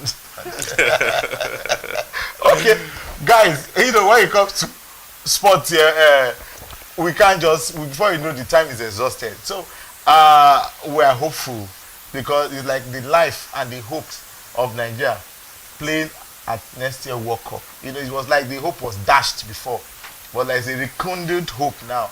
So our hope now is on FIFA, and we are hoping to get a positive verdict, because that's the only that can guarantee Nigeria, or the Super Eagles of Nigeria, flying the green, white, green jersey in USA, Canada, and Mexico. Like I keep saying, let's keep praying for Nigeria. We hope to be there. God bless you. See you next week. And for Ibrahim, thanks for being on the show. It's good to be here. And Enyobo, I know, just pray for us. I know you don't have. I'm optimistic. FIFA don't do partiality. If the Congo are found, yes, they will do what is right. They will struck. Okay, let's hope so. My name still remains Anthony Lebe. See you next week on BusinessDay TV Match Center. Bye.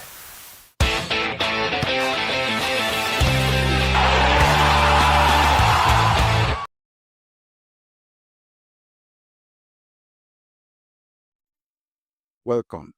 Let's discuss leading through AI and technological disruption. Technology has always changed how organizations operate. But the current wave, led by AI and automation, is changing something deeper: how leaders must think. The temptation is to treat AI as a technical project, something for IT or a task force or a vendor. But the most important questions are not technical. They are leadership questions. What work will still require distinctly human judgment? How will we redesign roles so that people are not competing with technology but amplified by it? What ethical lines will we not cross, even if crossing them appears profitable? How will we prepare our teams, not just with skills, but with the mindset required for constant change? You can delegate tools and implementation. You cannot delegate the values, the boundaries, and the direction. In my conversations with senior leaders, those who navigate technological disruption well do one thing consistently. They take time to think slowly about the long-term implications before acting quickly. They ask, how will this technology change the way our customers live, decide, and trust? How will it change the way our people experience work? What kind of organization are we becoming if we fully embrace this? AI will not replace leaders, but it will expose the difference between leaders who think deeply and those who simply react. In seasons like this, your task is not just to adopt new tools. It is to provide the kind of steady, thoughtful leadership that gives your people confidence in the future you are building together.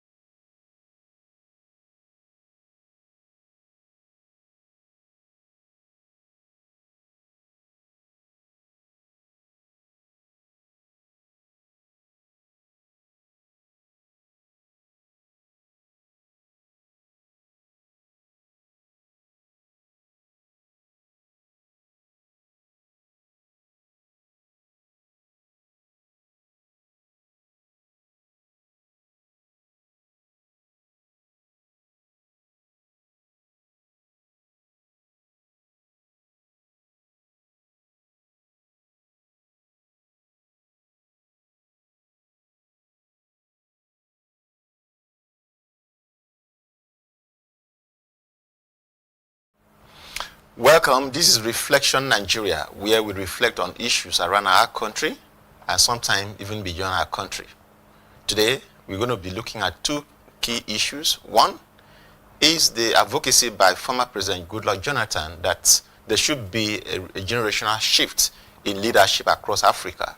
The former president, during the 50th anniversary of the assassination of Murtala Muhammad, former head of state, advocated that there should be leadership in Africa should consider the age between 25 and 50 as president of countries around Africa. For Jonathan, he believes these are the, this age bracket, have the energy, have the intellect to be able to govern Africa, because of course, according to him, there's so much in leadership, and so the older people may not have that capacity to be able to deliver the kind of a good governance that Africa actually needs at this time. We're also going to be looking at the issue around the former governor of Kaduna State, Nesse El-Rufai. Did El-Rufai talk himself into trouble? I mean, that's the question everybody's asking now, because is there EFCC, DSS, and the federal government is filing also, is also filing, a case against him, and all of that. So those are the two key issues we are going to be looking at today. And as usual in the studio, I have with me the Sunday editor of BusinessDay, Mr. Agomo Zebulon, and of course the assistant editor here also at BusinessDay, Mr. Chuka Roko. Gentlemen, you are welcome. Thank you, George, for having us. we are here again. I mean, maybe we should start with the, Erufai. This is not the best of time for the former governor of Kaduna State, former FCT minister, who, during a recent interview on one of the national television, actually admitted to have wiretape, or someone helped him to do so, the phone of the National Security Advisor. And that's from there some information which he said, look, I mean, they were preparing to, arrest me as soon as he returns from his vacation in Cairo, Egypt. Truly, I mean, upon landing at the airport, there were moves by the DSS to arrest him. But of course, he was able to escape that arrest. But again, that has become an issue today. I mean, did Erufai talk himself into trouble? Many people believe that he talks too much. Yeah, but it seems to have landed himself in trouble. Zep, let me hear your take on this. Yeah, thank you so much, Josh. I think what Nasir Erufai was trying to do was just to keep the country at alert and to keep Nigeria at alert on what the information he got. He was privy to what was awaiting him on his arrival from Cairo. And whether anybody say he talked himself into trouble or not, it could have even been worse if he had not raised the alarm. We are playing, we are dealing with government here. And being a former governor, he still has some measure of intelligence. Yeah. And he may have also gathered that intelligence, and that made him to cry out that this was what that was awaiting him upon his return. That being the case, I've spoken to many people, I listened to many people on this. There are a lot of people who believe that, well, for him, he is reaping what he has sown. I listened to some people from Kaduna who were saying that Erufai used to be a very strong man, and some people also tasted the brutality that his administration meted out to some opposition people who were not aligned with his own way of doing things in those days. Some people were saying, well, as a government then, he wanted and needed to maintain law and order, and he wouldn't want people to run afield with whatever they needed or wanted to do. To that extent, there is a controversy. I mean, people are on the other side of the divide supporting him.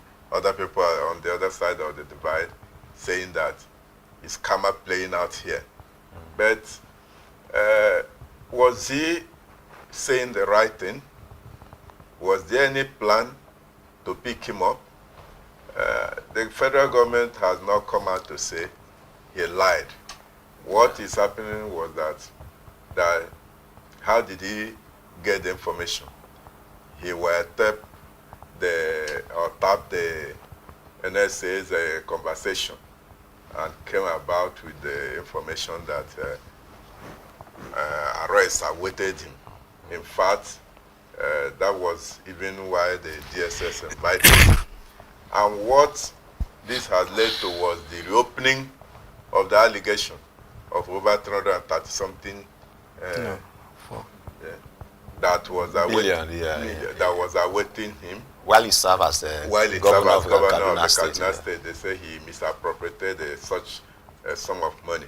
So what the DSS and the government agencies are now holding him on is about the allegation of fraudulently enriching himself while he had the privilege of governing the state. The question is, would this have arisen at this time? If not that he spoke out, perhaps he may not have been picked.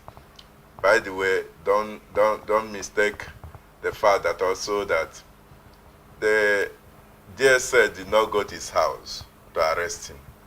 He obeyed the summon. He obeyed the law. Yeah, the EFCC. The EFCC.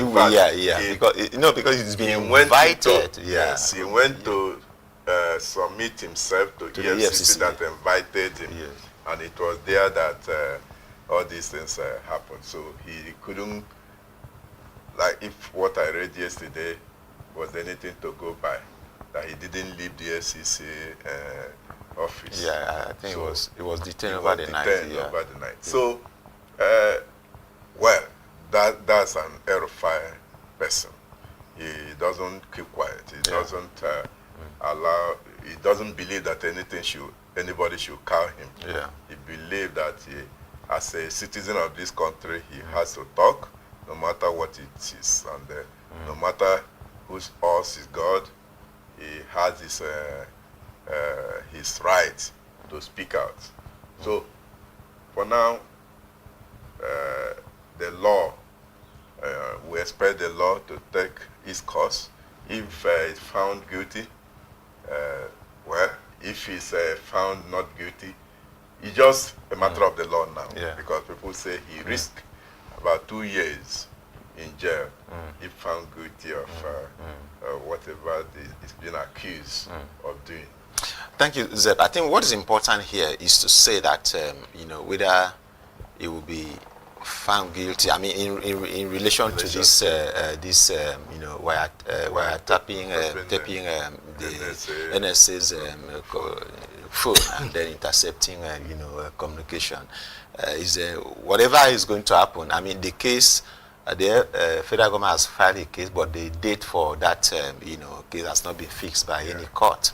But whatever is going to happen, I think what's important is fair hearing. Exactly. I think that's what people expect. But again, like you said, El-Rufai is a very controversial politician. I recall in the days of Jonathan, but he likes making statements. Sometimes statements that can, incriminating statements. Sometimes statements that can actually, throw the nation into some kind of chaos. I don't know. I mean, maybe on the basis of this, people are saying, look, he's been making statements, and then, of course, this time around, perhaps the federal government should look into it. I mean, after all, nobody is above the law. Chuka, what do you think? I hear people saying, look, you are not above the law. You can't be making statements that sometimes it's good to come and substantiate. Yes. What's your take on this, Chuka? Thank you very much. I don't think we'll have much to talk again after my colleague has actually taken time to explain what is at issue. But the person of El-Rufai, or that all of us know, El-Rufai is an embittered politician. He's bitter most of the time. And they will always caution you. Common wisdom will tell you that when you are angry, don't make statements because it could be very, very inflammatory. And what the man, since they lost out in APC, has not been a happy politician. And everything the government does annoys him. And he feels, why is it not him? Why is he out of the sunlight, Since that time, anything he does, and don't forget, this is a man who have been he have been benefiting from government. Even when he was a very young man, almost from his youth service days, from Obasanjo time, he have been benefiting from government. And now that it's just for a few years he have been out of favor from government, it's as if heaven have been let loose. Hell have been let loose. Yes. And he feels very, very uncomfortable with it. Leaving APC, he found it even difficult to join any other political party for some time, until eventually he pitched tent with ADC, where he's not even very, very comfortable at the same time. So what El-Rufai said, I don't think it's even heavier than what I said in the past. The only thing is that he is out of favor this time around. Yeah. And this has also been a mastermind of some giving people discomfort too. That same person. Now the clock has gone the other way, gone full circle. And the sunshine is no longer his own side of where he is. He feels that, oh, it is bad this time. Don't forget that at the time in this country, Peter Obi's conversation with somebody was also hacked like that. And nobody, he didn't raise any eyebrow. Government didn't raise eyebrow because it was it was part of their own scheme. So what we are seeing now is, I think, as my colleague said, let the law take its full course. So that when you are pressing hand on somebody's saw, so that somebody has a saw, you put your hand and start pressing. As the person is screaming, you say, oh, keep pressing. Now that it is your own turn to endure that pain, let the pressing go on. It's okay, but you know, I think it's going to be an interesting case actually. By the time the case goes to court, and then I'm sure the federal government will, bring their lawyer, will prosecute the case. Yes. Erufai, of course, will get his lawyer. Of course, it's going to be an interesting time for lawyers and especially senior advocates of Nigeria. So it's going to be an interesting. They are praying for this kind of situation. Yeah, praying for this kind of situation. High-profile case is going to be. But then you begin to ask yourself. That's why I'm actually looking forward to this case going to the court, because question will be asked because the NSA has not come out to say that indeed my phone was hacked, wire tape. He has not. Nobody has come out there, and then because the question will also be asked if indeed. Truly, Erufai, actually, intercepted your whatever, someone did it for him. How come the NSA himself did not raise the alarm at all? How come he was not invited on the basis of that until himself actually come out to say that, look, this is what happened. Someone did for me. Before the federal government the DSA is not inviting him, accusing him of doing it. Because if this was done, I mean, they should have been able to know, look, who is in charge, who is doing this, and then there should have been a thorough investigation and then pin down whoever was doing it, either Erufai himself or someone who did it for him, and then invite the person to, you understand? And then, of course, again, the question will also be asked, and then if the caliber of the NSA can suffer this, right? So it means that even Nigerians, and then what's the possibility, or what is the assurance that even the president's communication is not being intercepted? And then can we begin to look at why insurgency is not going down? Why the bandits are having so to say, seem to be having a field day? Why is that the soldiers sometimes, when the soldiers are moving in this direction, before they know the bandits are going that way.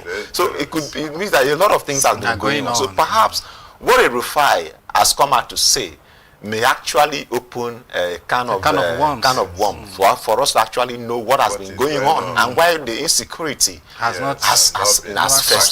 festered. So I think that that's why, for me, I would like to see how this case will play out in the court. And the Erufai also said that even the government also accused the government of doing the same thing to citizens without a court order.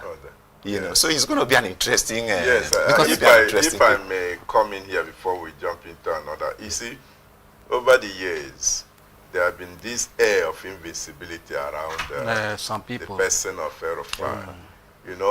Erufai, because of the large followership he enjoys from the Muslim North or from some particular groups of persons, he believed that he can just say anything. And get away with it. And he has said a lot of things in the past, and nobody really invited him and questioned him. So many Nigerians are... Yes, sorry, sir. I remember him saying in the build-up to the 2019 election, when the U.S. Was trying to say, look, the election must be frank. They're going to send some money. So he said, if they come, they will go back in body bags. Exactly. Yeah, so no, he has said a lot of things in the past. Many Nigerians are just watching to know how this plays out. Will play out, because he is one Nigerian that had played as if the government in power cannot do anything to him. And whatever allegation is being leveled against him or levied against him is not, has no basis, has no root at all, that they were consequential. So now that DSS has entered into that, and the EFCC also has taken it up officially, because it has been an allegation. But now that the FCC appears to have gone to court over this, many Nigerians will be happy to know how it ends. How it ends, okay. All right, thank you so much. We'll go on a quick break. When we come back, we will take up the other topic, which is the advocacy by former President Goodluck Jonathan for president across Africa to be of age between 25 and 50 years. When we come back, we'll continue.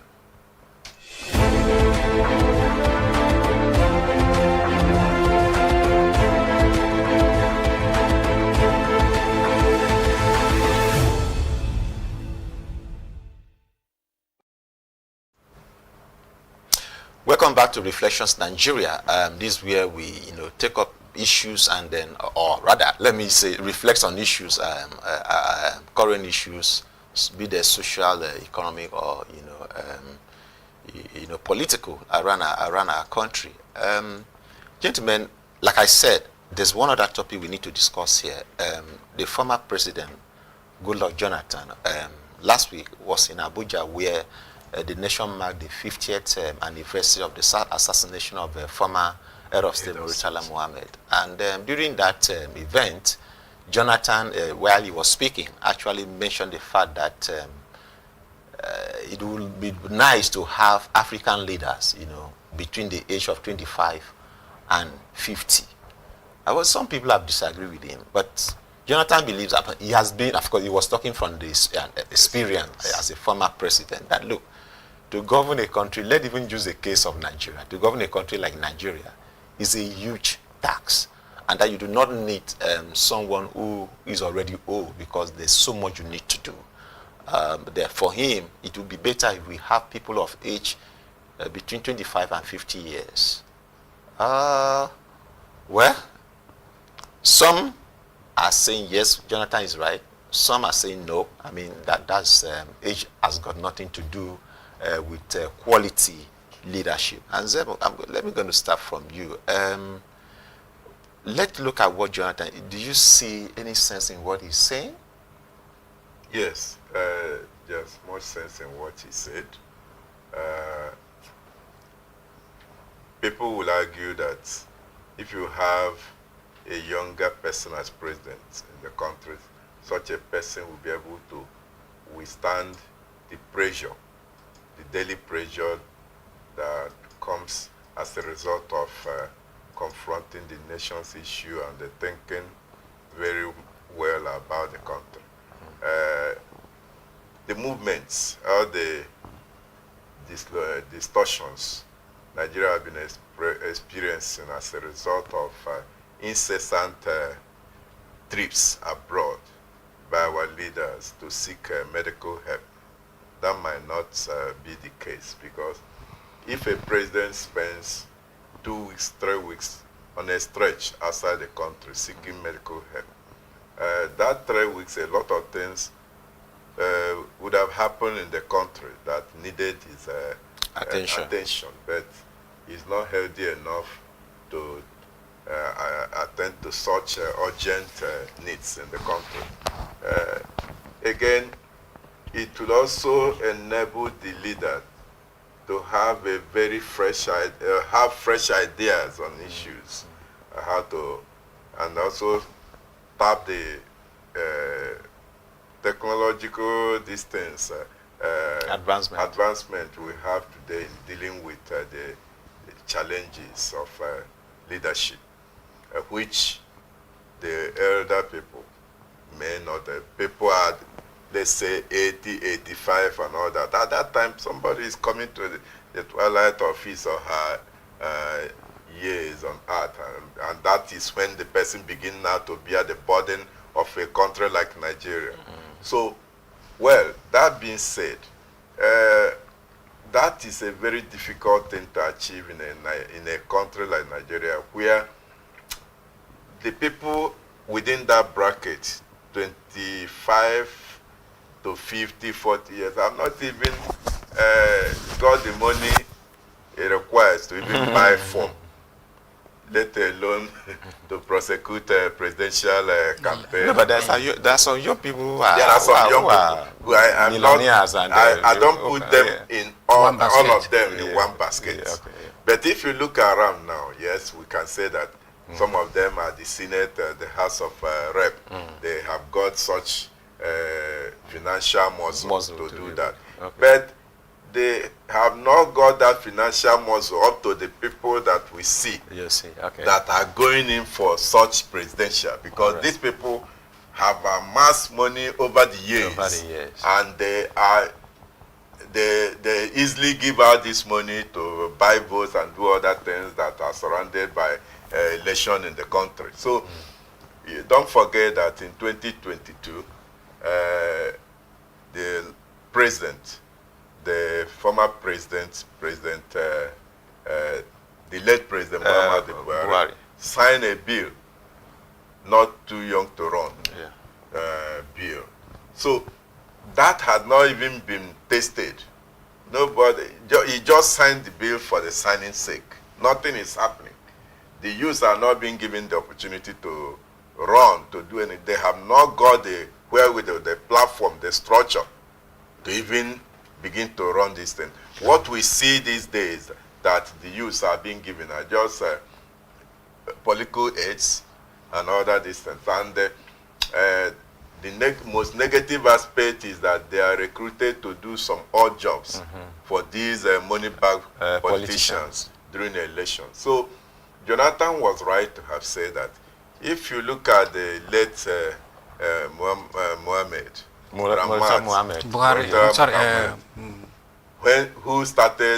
who became the head of state at 39 or thereabouts, 38. Then look at Olusegun Obasanjo, 30. Look at Gowon, 32, and all those that they were young soldiers. They were very young soldiers. And we still have able youth today who can even rule this country perfectly. But nobody gives them that opportunity. All right, Zeb, thank you so much. Chuka, going by Jonathan's advocacy, let's look at 2027 that is coming.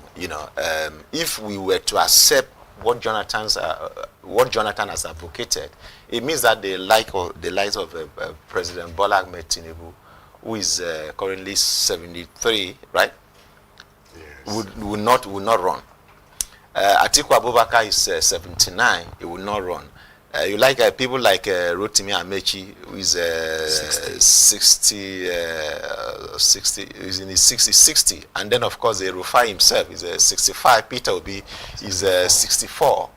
These are people. These are, as far as 2027 is concerned. Just looking at 2027, for instance, these are the frontline politicians and people who are actually pushing to contest as president in 2027. So it means that all of these people are not qualified. If we were to go by Jonathan's, recommendation, right? So the question now is that, and these are the experienced people who have held one position or the other in the past, either as vice president, either as running mate, either as president and governor or whatever. So don't we need experience in leadership? If we say, okay, people between age 25 to 50, between 25 and 50, where is the experience? Where are they going to get the experience from to be able to govern? Because you need that experience. I think, thank you so much, Josh, for the question. But what I think is that what Jonathan suggested should be looked at as a journey, not a destination. What I mean by that is that we will now start from now grooming future leaders, starting with the young ones. Who says that with a 73-year-old president, he cannot have someone who is 30 as his vice?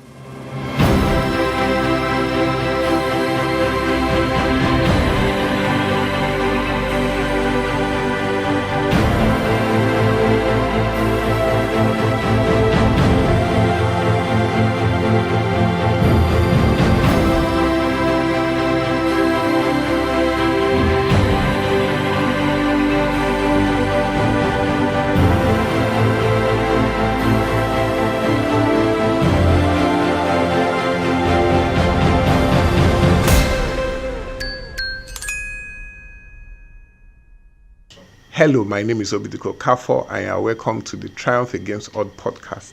The podcast focuses on businesses that are resilient and have overcome economic challenges. On this episode, we have Omolara Sani, who is a co-founder of Middlemen.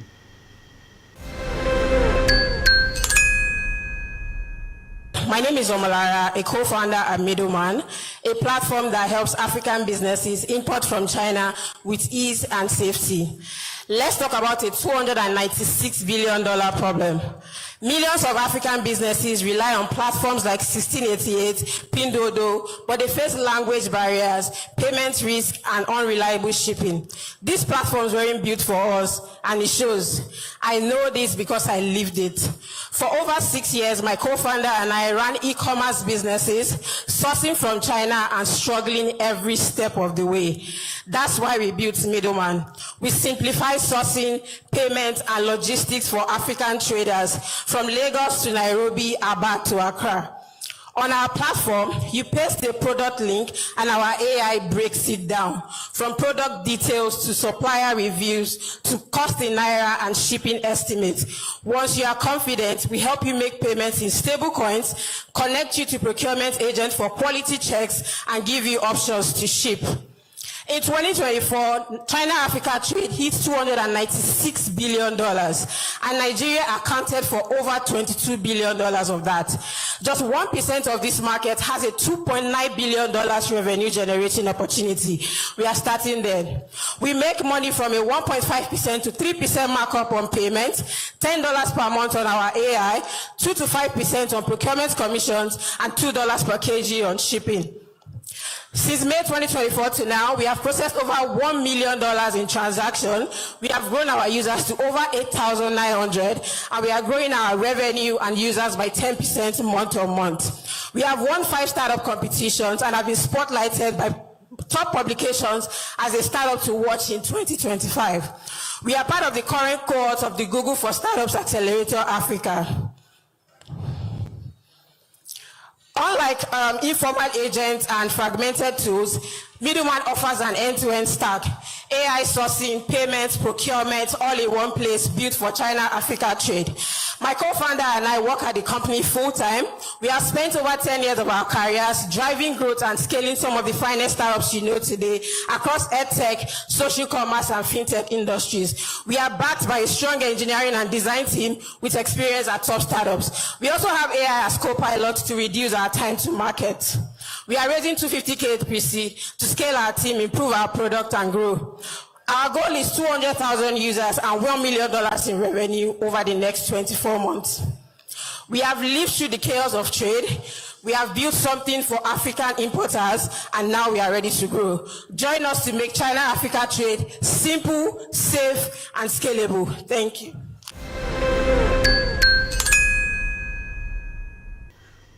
Today with me is someone who, just think about this. Let me rewind a bit. Imagine 2 young people who are thinking of how to make life better for people who are interested in trade, and then they sit down and they come up with something that goes beyond just thinking about logistics. They think about something that has to do with trust, which is one of the biggest issues when it comes to trade. Trust. Who do you trust? How do you trust people and all of that? So with me today, I have in the studio Omolara Sani, who is here to, shed more light on how her and her co-founder founded Middlemen and have made sure that Middlemen not only, provides, the best logistics when it comes to trading with China, but also build something that has always been an issue when it comes to, the e-commerce, which is trust. So let us introduce our guest. Let her introduce herself, and then we can take it from there. Yeah, thank you very much for having me. A little correction there, it's Middleman. Middleman, okay, Yeah, sorry. my name is Omolara, co-founder at Middleman. We like to describe Middleman as a sourcing and payment platform for African businesses trading with China. Okay. Okay, so basically you're straight with China. Yeah. You don't have any other, you're not thinking of trading with others for now? For now, no. The market is huge, and we've not even scratched the surface yet. So, yeah, it's just China for now. Okay, so the first question I want to ask is, let's take it back to Futa in 2018. What drew both of you together, and when was that moment when you decided, we can do this? Let's start middleman. So back in 2018, but first off, we met during our final year in school, and so we both moved to Lagos, started our careers, and I remember very well that we attended a conference in a hotel, and that conference was our first introduction to e-commerce, meaning importation, buying goods from China, bringing them into Nigeria, and selling here. So we basically started to buy stuff and selling online while still running our marketing careers on the side. So we were juggling both together. We would buy skincare products, home accessories, sell online. So during that time, we were also partners in the business. So the major problem that we faced at the time was the issue of trust. A lot of people wanted to see the product first before they make payment to us. And because of that, we could only serve customers in Lagos. We couldn't serve customers outside of Lagos. And that sort of slowed down growth for us as a business. And also we experienced payment issues as well. You remember there was a time when you could pay with your Naira card, pay in dollars up to $3,000, $4,000. Then all of a sudden, that was no longer possible. So we had to start paying using Chinese currency. Yeah, so some of these problems are what we now decided that, let's use technology to solve this and just put e-commerce on hold for now. We are not the only ones experiencing this problem. There are millions of other businesses buying from China. So we decided to start middleman. Okay, but based on what you said, at what point? Yeah. You said a lot of things, but at what point did you realize that no one is going to solve it for you? I have to solve this problem by myself. At what point did you realize that? I think it was trying to look for a solution, right? So when we were experiencing the problem of payment on delivery, nobody trusts us. We tried to find a solution to that problem. We researched technology platforms that are probably providing escrow services. And so we couldn't really find what fits into what we wanted. So our own escrow payment was designed to fit into how social commerce is done today. You see a product on Instagram, you like it, you reach out to the vendor, they send you their account number and you make a transfer. So that's exactly what we've designed, where the vendor just has to sign up on our platform. They create a payment, we owe the money, you make the transfer. So we couldn't find that and we decided to build one ourselves. Okay. So my first question is, starting this thing, you'll have thought about the risks and everything involved, and you will have had your fears. But what was that thing that made you this kind of, let me overcome this fear, I can't do this? What was that thing that made you just keep pushing despite all the risk and everything that you saw in front of you? I think the first problem to overcome is really just starting, right? We thought about this idea for over 2 years before we even took the first step. And also because we are both non-technical. So my co-founder and I are both marketing professionals, and we wanted to build a technology platform that needed to be that needed coding. So we had to first overcome the fear of, do we need money to do this? Do we bring people on board as full-time employees? How do we go about it? So taking that first step was really the major thing for us, to really just say that, it's time to build this, then assemble a team and try to kick things off.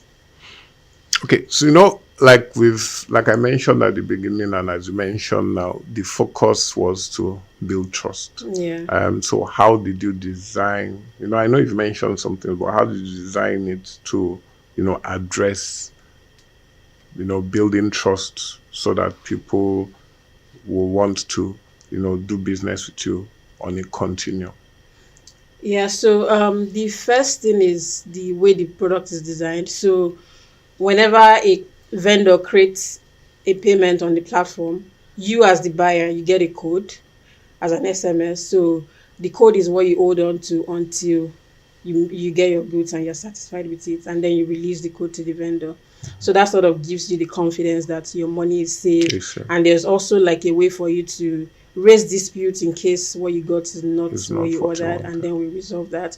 Also for us, building a good brand in terms of how middleman is projected online, our branding, our marketing, our communication, all those things help to build credibility and get people to really trust the brand. Okay. You know, you've mentioned everything that you are able to do and all of that. Yeah. But, you know, when you look at it, you know, operationally and technically, how were you able to, you know, really pull yourselves, like push yourselves into that space? You know, from the beginning, how were you able to come together to like decide, okay, this is what we'll do? You know, you already said you don't have the whole, you know, Yeah. tech background, but you had the skills that are required to push this in forward. So how were you able to pull it off, knowing that there are some things that you require that you don't have? Well, how are you able to, you know, put all these things together to put them on? Yeah, so for context, my co-founder and I, even though we are non-technical, throughout our careers, we basically worked for tech startups, right? My co-founder and I was a first employee at a technology startup, social commerce. So I saw exactly how a startup is built. I was the first employee, and then they started to employ other people. Both founders were technical in their own case. Oh. So for us, what we had to solve for was bringing in the skills that we do not have. At first, we wanted to outsource to like a freelancer, and we paid 2 people that disappointed us, collected money, kept postponing, kept posting us, and we had to think of how to bring in somebody that can come on board, offer them equity at the beginning of the journey, to say that, oh, you are building this with us, you are a part of the company. So now it's no longer a freelance basis. And also we try to look for certain skill sets. Yeah, so the type of product that we wanted to build, it had to be somebody that could do both front end and back end, because we did not have money to like pay different people. Yeah, and also it was basically our network, people we had worked with in the past, that really believed in the dream. Okay, but you said it's just Nigeria, Africa to China. Yeah. Why? So you decided to focus on local to local instead of looking at global, you know, sending to other parts of the world. Why did you decide to stick to that? I would like to also state that even though we started out with escrow, we are now beyond just escrow as a platform. So yeah, we started out with escrow, and May last year we included payment. Okay. So now businesses can come to our platform, convert their naira to Chinese yuan, and make payments for their goods. Also, because that is where we have like domain expertise, that is where we've also traded before. We understand that market a lot. Wow. Yeah, and we also did our research in terms of like the market size. In 2024 alone, the trade that happened between Africa and China was $296 billion. And it keeps growing, right? So that is the market that we want to focus on for now. If we ever want to expand, it's still going to be within Asia. So there are other Asian countries that Africa also trade with that we would still like to expand to in the future. But for now, it's still going to be, now it is Nigeria to China. Then we can begin to say Ghana to China, Kenya to China, South Africa to China. Yeah. Okay. So that makes a lot of sense. I know apart from middleman, you have other things that you're doing, the academy, the hall, and all of that. So these are things that are on your roadmap of progress. But how do you decide on what to build next, or what to do next, or what direction to take next in this journey? Yeah, so at Middleman, we are very community driven. We have one of the most active e-commerce communities on WhatsApp today, with over almost 3,000 vendors today on the platform. So we take feedback a lot from our users, and they are the ones that decide what next that we are building. So in that group alone, there are conversations happening every day. Almost every week, somebody is asking the best way to ship from China to Nigeria. Okay. Yeah, so that informed the new product we are currently building to help people ship their product from Nigeria and from China to Nigeria. What's the new product? Yeah, we are currently doing, before now, what we had was delivery within Nigeria. Yeah, but now we are trying to do both air freight and sea freight from China to Nigeria. Yeah. So it's our products are informed by our users, So we have so even via our newsletter, we collect feedback all the time to understand their needs. And within the community as well, we listen to their conversations, we see what they need and what they are always talking about. Yeah. Okay. There must have been time, when you started and everything, where you faced, certain challenges. Maybe something didn't go right. Yeah. Maybe something that was shipped didn't work out, or there was an issue with a customer and all of that. Yeah. So when you look at all these things, how do you address such intricate issues of, when there's that kind of serious issue? Yeah, I think the biggest challenge for us was around our escrow product. So when we built that product, we thought it was the best thing after sliced bread, to be honest. And we expected it to be a hit, but it wasn't a hit with users like you, like buyers online, right? The vendors were happy with the product, they were ready to use it, they were creating payments, but you as a user, you don't trust the vendor, you also don't trust the middleman, right? Yes, sir. So, and at the beginning, we had raised a small amount of money from family and friends. And so a few months after launching the escrow product, we looked into the bank account and saw that if we continue to push just this product alone and trying to do the kind of marketing that would change people's orientation and get them to really trust the platform, we are going to run out of funds and we are going to end up shutting down the company, basically. So we had to think about other problems that we could solve. And that was when we launched our payment feature where you can convert your Naira to RMB. And that was a massive hit, right? Now we've processed close to $1 million in transaction. And that is what has constantly generated revenue for us over the last 1 year plus now. Okay. Still speaking on around, struggle and all things, what are some of the, people just see how beautiful middleman is doing and how people are doing great, but can you share with us some of those, unseen struggles, some hurdles as a company that you have to, overcome to be able to provide those things that people see, people ship things and they get it and they are happy and everything. But what are those behind the scenes struggles, some of those things that people go through? And then you need at least, explain the process of how middleman works and how people get, moves from end to end, whether it's from Nigeria to China, but it also do from China to Nigeria and all of that. So yeah, there are so many problems that people don't get to see that we face in the back end. I think for a startup that is operating very lean, limited funds, you tend to leverage a lot on other people's technology in terms of payments. So at the beginning, we had really big issues with our first payment provider. We had a lot of complaints from customers trying, almost dragging us online.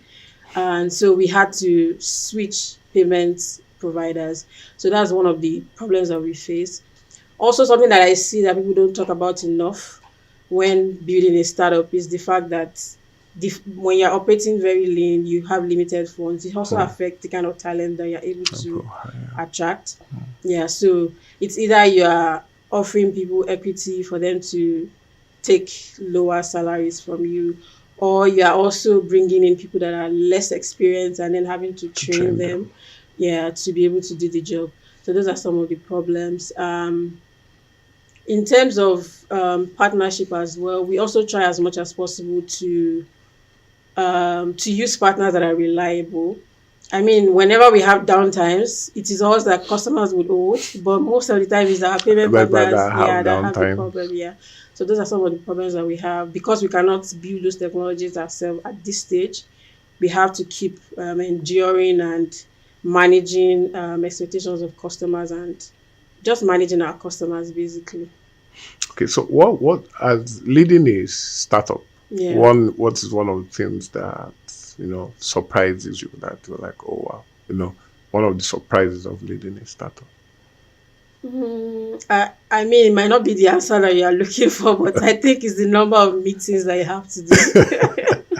No, I personally don't like meetings. Like, I tried to run away from them when I was in 9 to 5 But now I cannot no You don't have longer a run away. choice. Yeah, you don't. Especially because of the partnerships I mentioned as well. And also the number of times that you have to pitch your product, especially if you are trying to raise funds for it, explaining the same thing over and over again for people to understand and get them to buy into the idea and support your product. Yeah. Okay. So if your life, as in the startup, Yeah. was a chapter in a book, Yeah. and they said, okay, in the next 5 years, that book is supposed to write what you see will happen to you in the next 5 years. What will that chapter be about? I think he's going to see middleman become like an household name in the Africa-China trade. He's going to see middleman I don't like to use the word revolutionize. I hate it so much. I think it would see us building new technologies, especially around artificial intelligence. So right now, we recently got into a Google accelerator, and all of the startups that got in are using AI one way or the other. Okay. So yeah, we see a future where when you want to buy products from China, you no longer have to manually go into those Chinese websites where a lot of businesses buy from. We see a future where we can use agentic AI to make those orders and make it easy. And you can just pick up your phone and say, hey, middleman, those 50 sneakers we bought last month, let's restock it and ship to Lagos, Nigeria, and it's done. That is what I see. And I also see, in terms of like the people, I also see people sharing their journey of working with middleman and how it was like the best part of their career so far. So yeah, that's basically where I see middleman in about 5 years. Okay. So on a wrapping up note, Yeah. let's look at legacy. What kind of legacy I know you've mentioned all of this, but what kind of legacy would you see, middleman leaving for the next generation? What kind of things would you like to see middleman put in place so that people can build on top of those things that they've left behind? Okay, so I think it's a couple of things for me. I think there's this side hustle culture that we have in Nigeria where people are starting businesses just to survive. And because of that, they do not build for sustainability. They don't build businesses that would outlive them. I see middleman changing that narrative for small businesses where we are training them and helping them build businesses that scale outside of the country, helping them understand and providing them with the resources to help them scale those businesses. And also in terms of infrastructure, like I said, we currently leverage other people's technology. We at the end of the day, we want to be that infrastructure that other companies then begin to build on and expand. And also beyond just middleman itself, I feel like my co-founder and I come from like unconventional backgrounds when it comes to building startups. I attended a polytechnic. He finished from FUNAB. I want people to be able to see that this thing is possible. It doesn't matter. You don't have to get a degree abroad before you are able to build something that scales, something that a VC would back. Yeah. Okay. So I think on that note, I have really listened to what you said, and everything you said has made a lot of, not beyond just making sense, but I when I look at businesses beyond just being, let's make money, but how do you impact not just your customers, but how do you, make sure that whatever you're doing even outlasts you? And I think middleman, they are on the road to that. And hopefully in a couple of months and years, we'll hear from you and hear all the good things that middleman is doing. And of course, we're here to talk about it and support you. So thanks for coming to our podcast. We hope to hear from you very soon. Thank you very much. Thank you for having me. Thank you.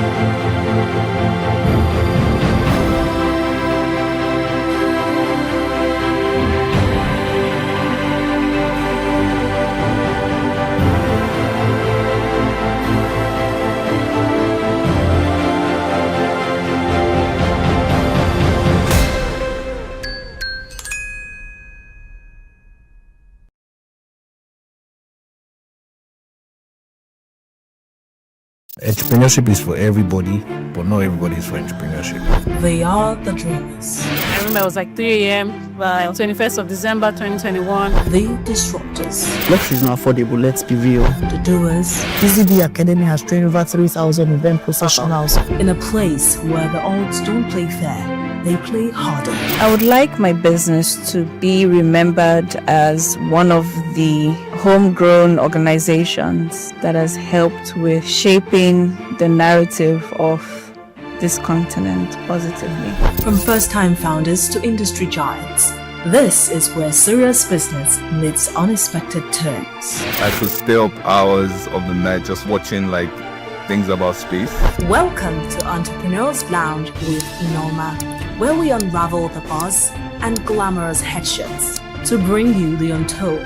When I went for youth service, where I was sent to, instead of me to go to work, I went to go and learn how to sew. Raw. I'm blown away by the challenges they're facing. And real stories of Nigeria's fearless young entrepreneurs. And not only not yes. Watch Entrepreneurs Lounge with Norma every Tuesday on BusinessDay television.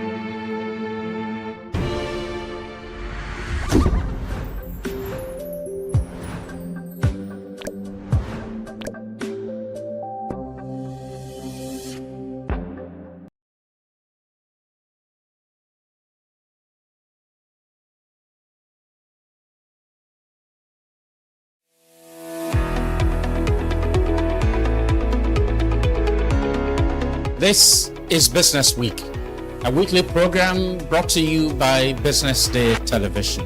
And we're live from Lagos, the nation's commercial capital, bringing you the latest insight into the stories that matter for business and the economy. I am Deborah Eze.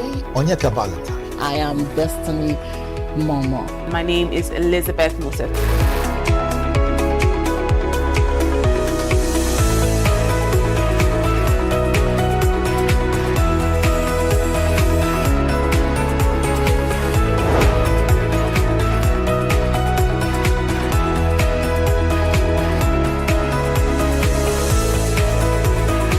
When you think of business, think no more, think BusinessDay. I know that BusinessDay television will go places. It is the next big thing that will happen to the Nigerian media sector without a shade of doubt.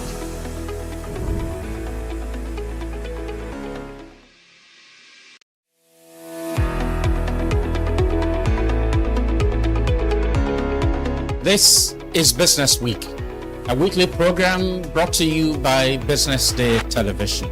And we're live from Lagos, the nation's commercial capital, bringing you the latest insight into the stories that matter for business and the economy. I am Deborah Eze. Onyeka Valentine. I am Destiny Momo. My name is Elizabeth Moses.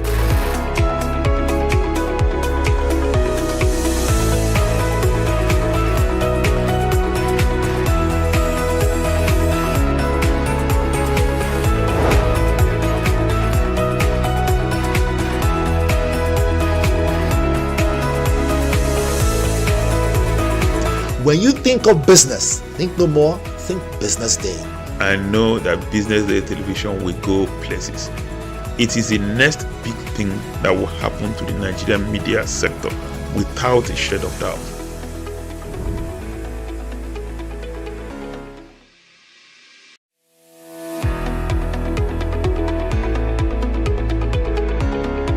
This is Business Week, a weekly program brought to you by BusinessDay television. And we're live from Lagos, the nation's commercial capital, bringing you the latest insight into the stories that matter for business and the economy. I am Deborah Eze. Onyeka Valentine. I am Destiny Momo. My name is Elizabeth Moses.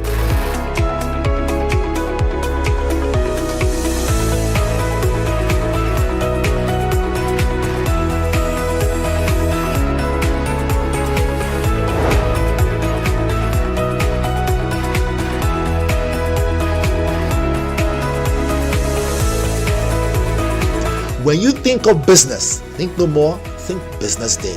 I know that Business Day television will go places. It is the next big thing that will happen to the Nigerian media sector without a shade of doubt.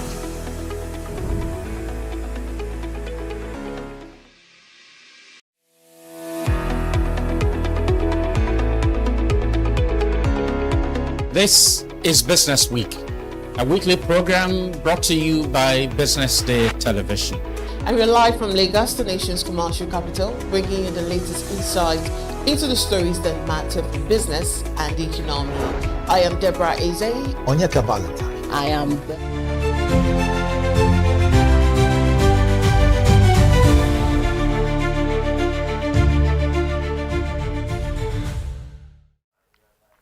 This is the Business Day TV news update, reaching you live from our studio here in Lagos, Nigeria.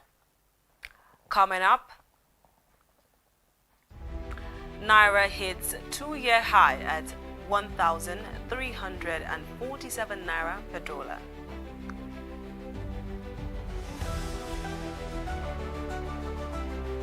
Federal government defers 70% of 2025 capital budget to 2026. Cold storage boosts businesses' earnings to 30%.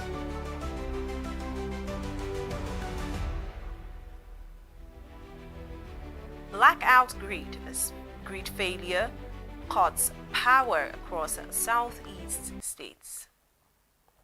Thank you for joining us this afternoon. My name is Norma Obuna. The Naira has strengthened sharply, reaching about 1,347.78 Naira per dollar in the official market, marking one of its strongest levels in nearly 2 years. The gap between the official and parallel market has narrowed from 5.7% to 3.2% following renewed FX interventions by the Central Bank of Nigeria, allowing bureau de change operators to assess FX through authorized dealers. Cardinal Stone estimates foreign portfolio inflows to $12 to $14 billion, noting investors may exit positions to lock in gains, especially ahead of election uncertainties. And for analysts, they see a higher chance of rates being held steady, while forward market signals suggest that Naira could weaken later in the year toward the 1,350 to 1,450 per dollar range. The federal government says it will implement 30% of the 2025 capital budget before the end of November as part of efforts to accelerate project executions and clear pending obligations, while remaining 70% has been rolled into 2026 capital budget to ensure continuity. The directive was issued to ministries, departments, and agencies during a stakeholders meeting with the Minister of Finance, Doris Uzoka Anite, emphasizing that all capital payments must strictly follow due process. The Office of the Accountant General of the Federation also confirmed that the government integrated financial management information system has also been fully restored and warrants have been issued to the MDAs. The move comes after low capital releases in 2025, when MDAs received less than 1 trillion naira in the first 7 months, representing under 8% of the planned amount. And still on clean technology, firm Ecotutu has revealed that cold storage solutions has helped businesses boost earnings by 30% in 2025. The company's impact report showed that solar-powered cold storage improved inventory management, strengthened cash flow, and created jobs for young people. The report revealed that farmers and traders reduced spoilage by up to 35% and increased average earnings by 30%, while food processors also recorded a 45% drop in rejected raw materials, with users saving up to 70% in cost. The company served more than 4,000 farmers and traders, stored 18% tons of produce, and deployed 15 cold rooms, helping prevent food losses and reduce emissions. Looking ahead, Eco22 plans to deploy over 40 new solar and hybrid cold storage hubs in 2026, expected to improve food preservation and strengthen Nigeria's cold chain infrastructure. Coming up, blackout as grid failure cuts power across southeast states. We'll bring you this and more after this commercial break.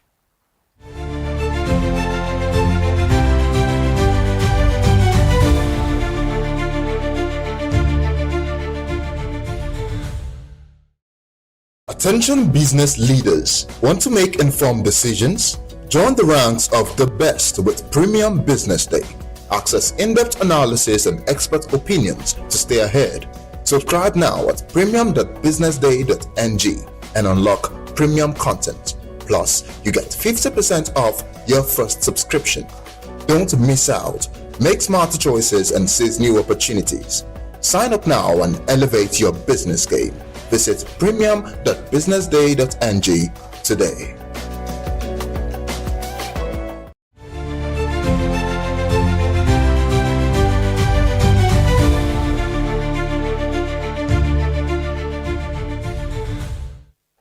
The partial collapse of Nigeria's national electricity grid has plunged the southeast into darkness, cutting supply to homes and businesses. According to the Enugu Electricity Distribution Company, the failure occurred at about 11:54 a.m. on Thursday, February 19th, causing a total outage across its network.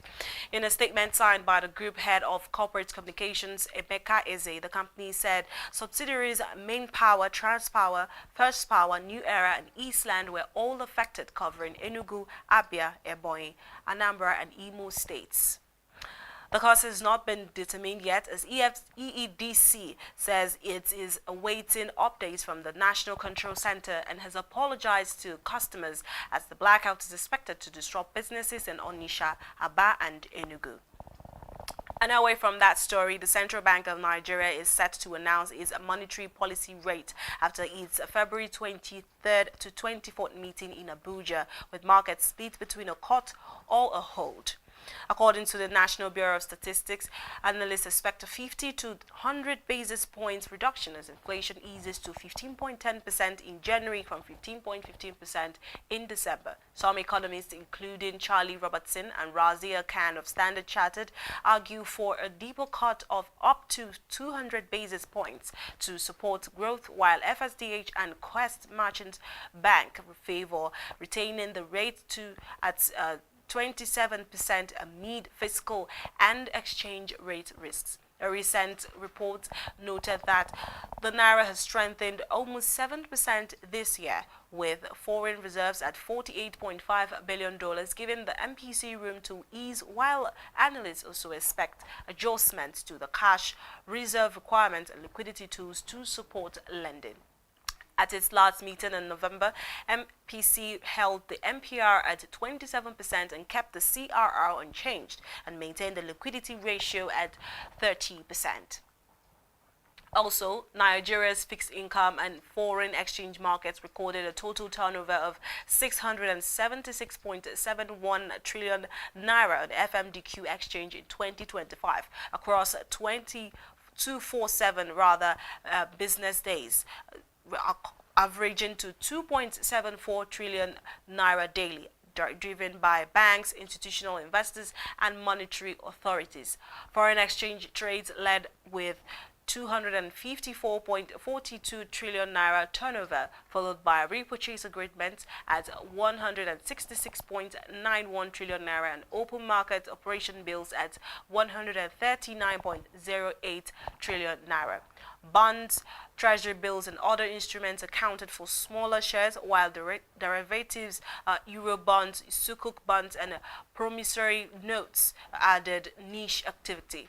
Group COO of FMDQ, Tumi Sekoni, highlighted collaboration and market development as priorities, aiming to strengthen governance, liquidity, and sustainable growth. FMDQ's turnover data covers inter-dealer, client, and central bank trades, excluding primary market functions, while short-term liquidity and currency transactions remain the main market drivers. And now to end the local news, Nigeria's domestic debt rose to 77.8 trillion naira as of September 2025, reflecting the federal government's continued reliance on local borrowing. The increase highlights the dominance of federal bonds in the debt portfolio and the government's strategy of blending long and short-term instruments. FGN bonds account for the largest share at 61.9 trillion naira, or roughly 8% of domestic debt, including 60.64 trillion naira in naira-dominated and 1.35 trillion naira in dollar-dominated bonds, while treasury bills follow at 12.68 trillion naira, with smaller allocations to sukuk, promissory notes, saving bonds, and green bonds. Long-term bonds provide stable funding, while treasury bills manage short-term liquidity. Specialized instruments target retail investors, infrastructure, and environmentally sustainable projects. And coming up, Tullow Oil strikes multiple deals in sweeping capital overhaul. We'll bring you these and more after this short break.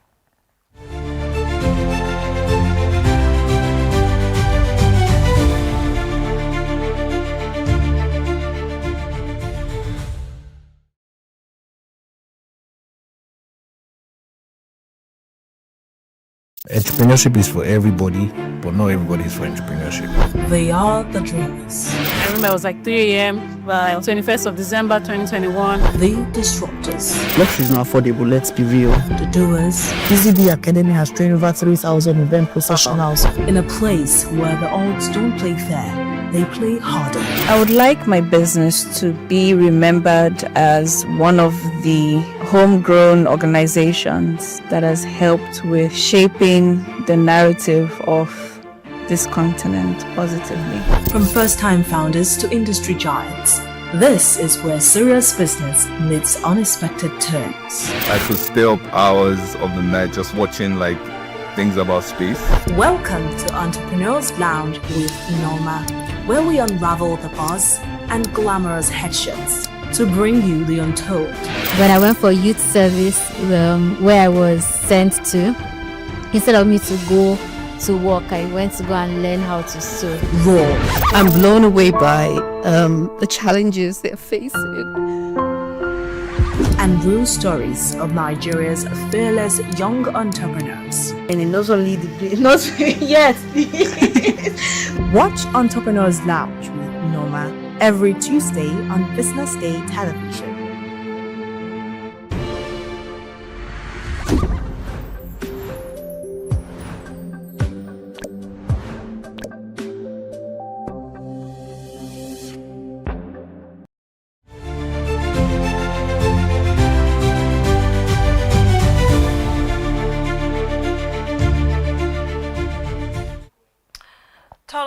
Has announced a major refinancing deal and new investment, securing an agreement with Glencore and key lenders to extend $1.3 billion in debt maturities from May 2026 to November 2028. The oil producer has faced declining output and cash flow challenges in recent years, but says the refinancing provides over $200 million in liquidity headroom. As part of its expansion, Tullow will acquire the floating production, storage and offloading vessel serving the 10 oil fields in Ghana from $205 million. Tullow also has extended key petroleum licenses in Ghana and expects production to average between 34,000 and 42,000 barrels per day in 2026, positioning it to stabilize operations, improve efficiency, and deliver sustainable growth. And also in South Africa, the South African rand held steady in early Friday trading as a stronger US dollar and investor caution ahead of key US inflation data shaped currency markets. The rand traded at 16.13 to the dollar, largely unchanged from its previous close, reflecting limited movement as global investors await fresh economic signals. The dollar climbed to a near 1-month high against major currencies, putting pressure on emerging market currencies like the rand. The development pushed crude prices higher, raising concerns about inflation and the potential for prolonged high interest rates globally. Meanwhile, South Africa's stock market showed modest gains, with top 40 index rising 0.5% in early trade, while government bond yields also declined slightly, signaling continued investor interest in local assets despite global market pressures. And now let's move to the foreign scene. Well, Quentin Griffiths, co-founder of online fashion retailer ASOS, has died after falling from a high-rise apartment block in Pattaya. Investigators said he was alone at the time, with his room locked from the inside with no signs of a break-in, while autopsy found no evidence of foul play. Police added that Griffiths had been involved in 2 ongoing court cases, which may have caused him some stress. He was separated from his second wife, a Thai national, and was reportedly in a legal dispute with her over a business they ran together. Griffiths co-founded ASOS in London in 2000 with Nick Robertson, Andrew Reagan, and Deborah Thrope, growing into a global online marketplace once valued at more shareholders with over 6 billion euros, with its major shareholders including Anders Holch and Mike Ashley. And still on, the UK government posted a £30.4 billion surplus in January, the highest monthly surplus since records began in 1993. According to the Office of the National Statistics, the figure was nearly double last January's £15.4 billion and above forecasts of £23.8 billion as tax receipts outstripped spending ahead of the spring statement. Capital gains tax raised nearly £17 billion and 69% higher, reflecting asset sales before October's budget rise, while national insurance contributions increased by £2.9 billion, with income tax receipts also high up there.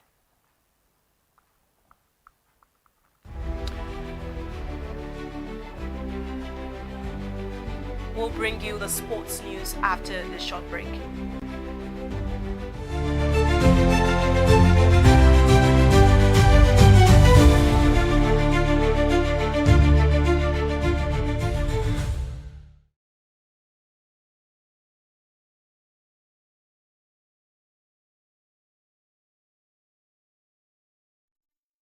Welcome. Let's discuss leading through AI and technological disruption. Technology has always changed how organizations operate, but the current wave, led by AI and automation, is changing something deeper: how leaders must think. The temptation is to treat AI as a technical project, something for IT or a task force or a vendor. But the most important questions are not technical. They are leadership questions. What work will still require distinctly human judgment? How will we redesign roles so that people are not competing with technology but amplified by it? What ethical lines will we not cross, even if crossing them appears profitable? How will we prepare our teams, not just with skills, but with the mindset required for constant change? You can delegate tools and implementation. You cannot delegate the values, the boundaries, and the direction. In my conversations with senior leaders, those who navigate technological disruption well do one thing consistently. They take time to think slowly about the long-term implications before acting quickly. They ask, how will this technology change the way our customers live, decide, and trust? How will it change the way our people experience work? What kind of organization are we becoming if we fully embrace this? AI will not replace leaders, but it will expose the difference between leaders who think deeply and those who simply react. In seasons like this, your task is not just to adopt new tools. It is to provide the kind of steady, thoughtful leadership that gives your people confidence in the future you are building together.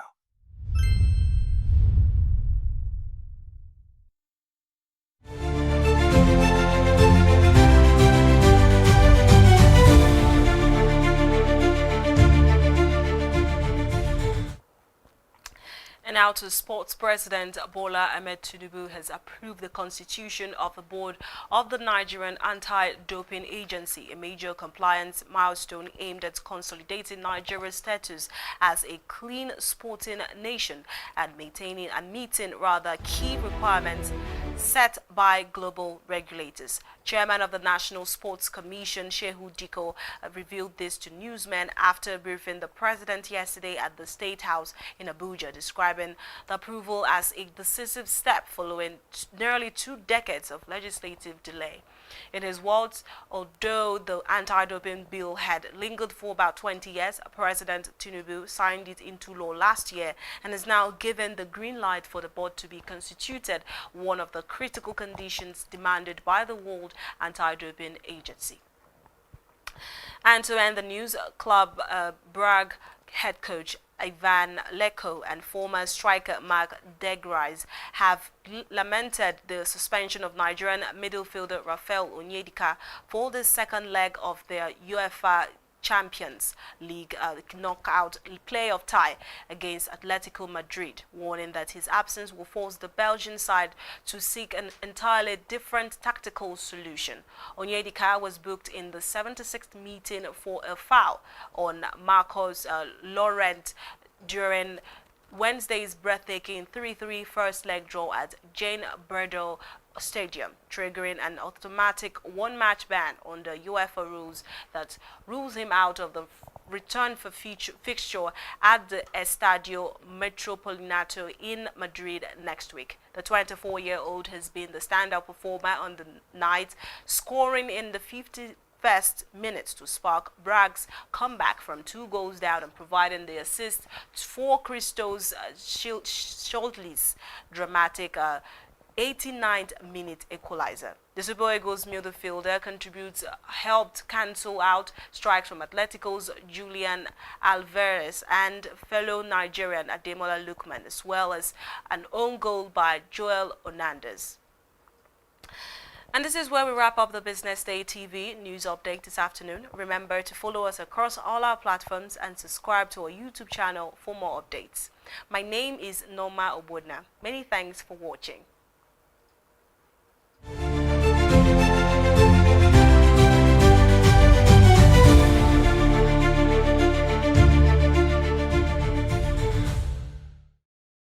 Information is everywhere, but insights, that is rare. Business Day Premium gives you analysis, data, and context that keep you ahead.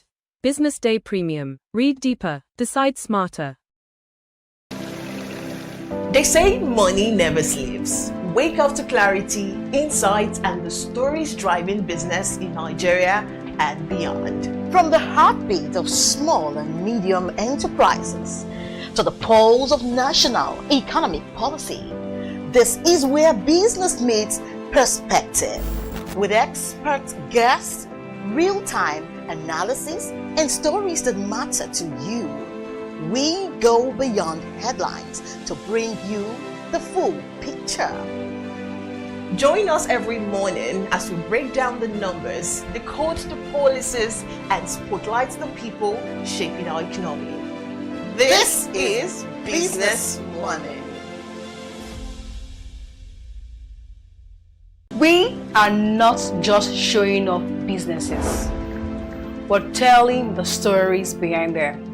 The hustle, the art, the orders, and the wins. Startup Spotlight, showing every Monday on Business Day television. Welcome to the Triumph Against Odd podcast. Most people go through their lives without knowing what their superpower is, right? But if you're lucky enough and determined enough to find your superpower before you get to a certain stage of your life, you will be incredibly successful. Look, the first thing is you just decide not to look at the challenges, because if you do, it's going to end you. The closest thing I think is that I had a deeply military background, which is a bit of a never say die background. I saw an opportunity in non-interest banking, and I felt that the demand was there. There was pent-up demand for it. People were yearning for it, and I felt that if we did it properly, if we brought in professionalism into it, and if we brought in our experiences, our various experiences from various backgrounds into it, that it could succeed. Very few people do that because very few people explore their superpowers. They just explore bread and butter issues. I need to eat, and Yes, there will be challenges. This is a very difficult business environment. The government keeps working on how to make business easier. The first problem to overcome is really just starting, right? We thought about this idea for over 2 years before we even took the first step. You cannot ignore this country. No, and to be from here, I think is an incredible privilege. Nigeria will be ascendant in my lifetime. This is Business Week, a weekly program brought to you by Business Day Television.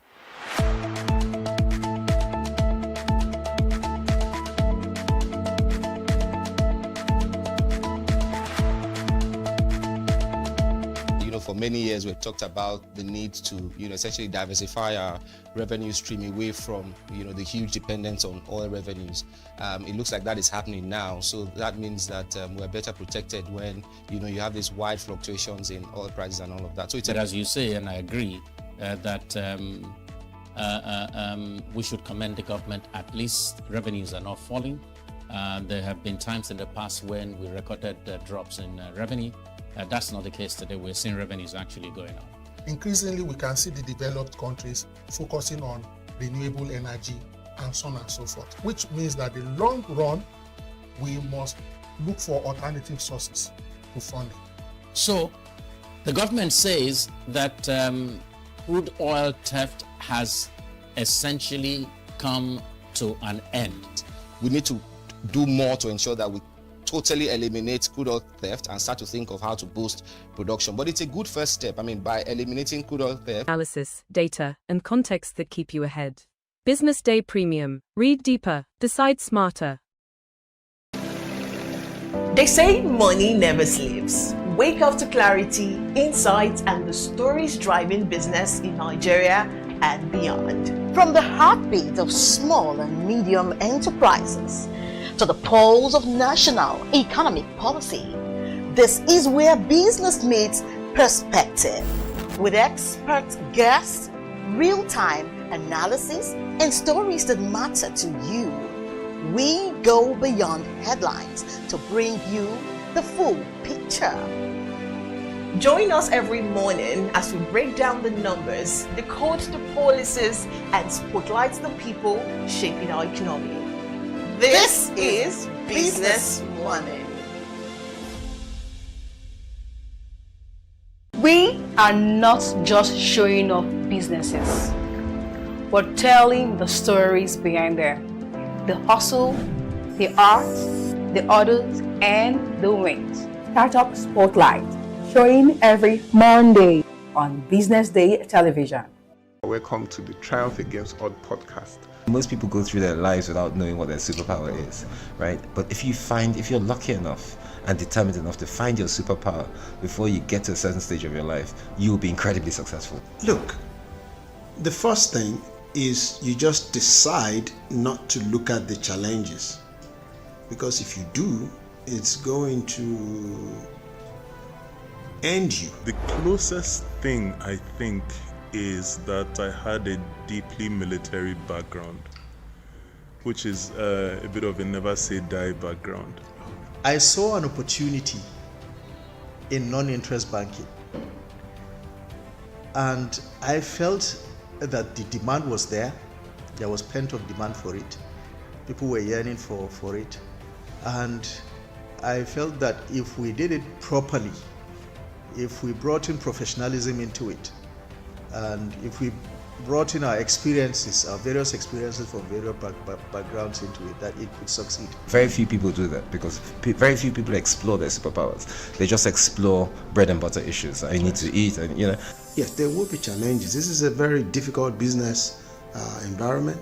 The government keeps working on how to make business easier. The first problem to overcome is really just starting, right? We thought about this idea for over 2 years before we even took the first step. You cannot ignore this country.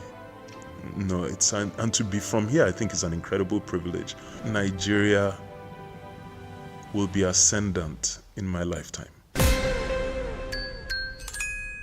This is Business Week, a weekly program brought to you by BusinessDay Television.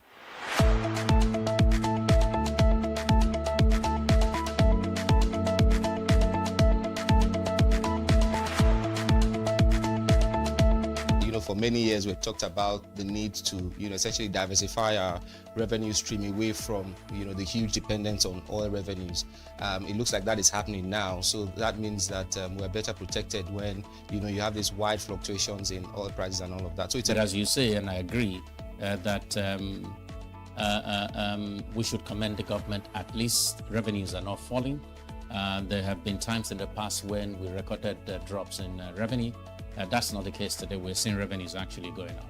Increasingly, we can see the developed countries focusing on renewable energy and so on and so forth, which means that in the long run, we must look for alternative sources to funding.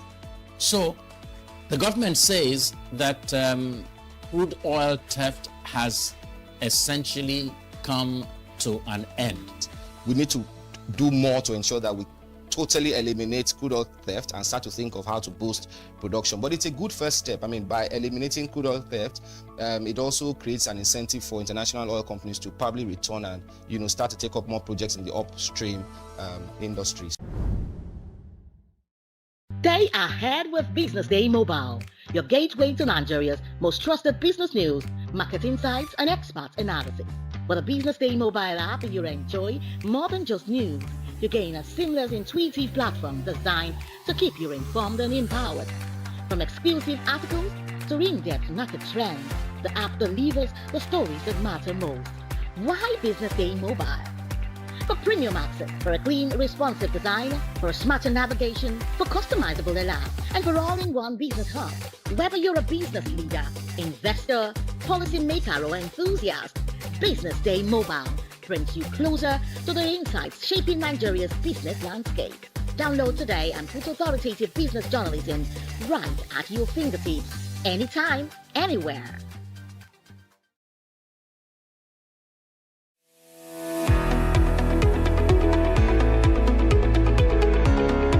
This is Business Week, a weekly program brought to you by BusinessDay Television. And we're live from Lagos, the nation's commercial capital, bringing you the latest insight into the stories that matter for business and the economy. I am Deborah Eze. Onyeka Valentine. I am Destiny Momo. My name is Elizabeth Musef.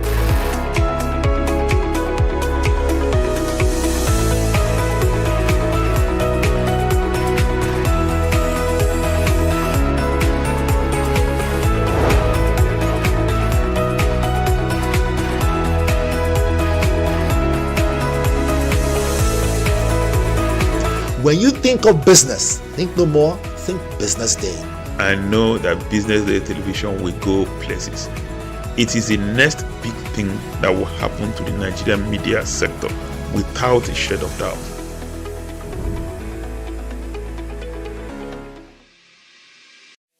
Entrepreneurship is for everybody, but not everybody is for entrepreneurship. They are the dreamers. I remember it was like 3 a.m. by 21st of December 2021. The disruptors. Luxury is not affordable, let's be real. The doers. BZD Academy has trained over 3,000 event professionals. In a place where the odds don't play fair, they play harder. I would like my business to be remembered as one of the homegrown organizations that has helped with shaping the narrative of this continent positively.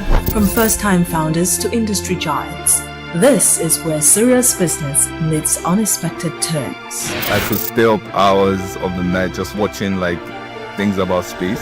Welcome to Entrepreneurs Lounge with Norma, where we unravel the buzz and glamorous headshots to bring you the untold.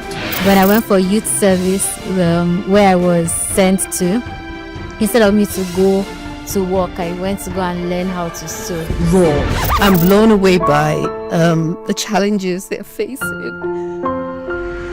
And real stories of Nigeria's fearless young entrepreneurs. And not only yes. Watch Entrepreneurs Lounge with Norma every Tuesday on BusinessDay television.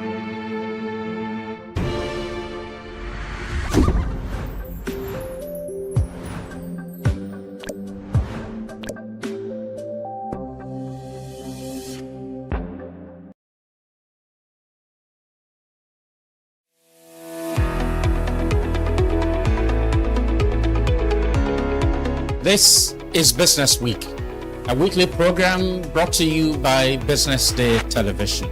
And we're live from Lagos, the nation's commercial capital, bringing you the latest insight into the stories that matter for business and the economy. I am Deborah Eze. Onyeka Valentine. I am Destiny Momo. My name is Elizabeth Mosef.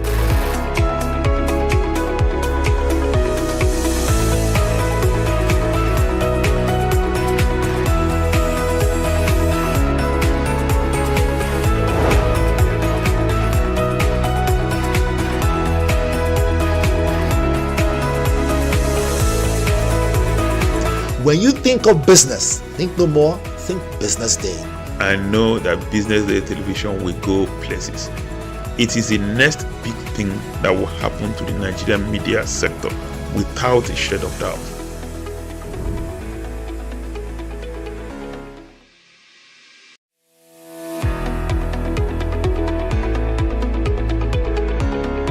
This is Business Week, a weekly program brought to you by BusinessDay television.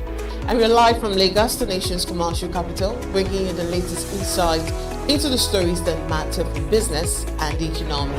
I am Deborah Eze. Onyeka Valentine. I am Destiny Momo. My name is Elizabeth Mosef.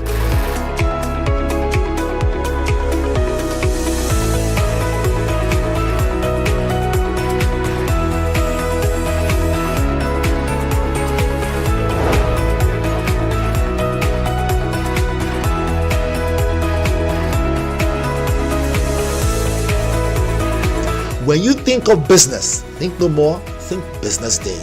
I know that Business Day television will go places. It is the next big thing that will happen to the Nigerian media sector without a shade of doubt.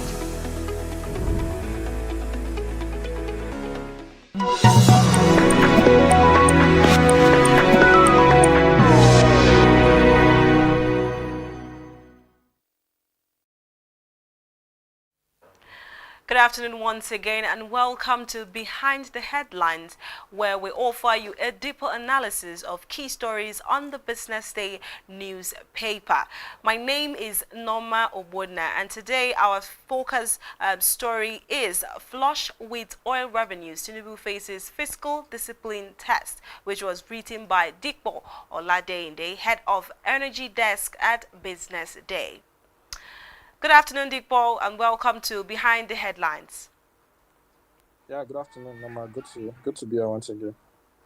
Okay, so Nigeria's rising oil revenues offer short-term fiscal relief, but they also revive an old question, which is that will windfalls fuel reforms or reckless spending as crude earnings climb, President Tinubu faces a defining test of fiscal discipline, debt control, and long-term economic sustainability. So we'd like to know, Mr. Digbo, does the surge in oil revenue reflect structural improvement in Nigeria's production capacity, or is it largely price-driven or, therefore temporary? Okay, so once again, good to be here. So the current increase we are seeing in prices is driven by the current issues in the geopolitical area between the United States and, of course, Iran. Um, while we would see brief or considerable improvement in terms of oil revenue for Nigeria. For Nigeria to achieve oil revenue, we need a combination of higher oil prices and then higher oil revenue. Now, if oil prices are up, but your production numbers are poor, then sometimes it shows little or nothing in actual numbers for oil revenue. So we need a combination of higher oil prices and then, of course, higher revenue. But currently, as we speak, our oil production is still hovering around 1.5 to 1.6. Either we are adding condensates to it or not.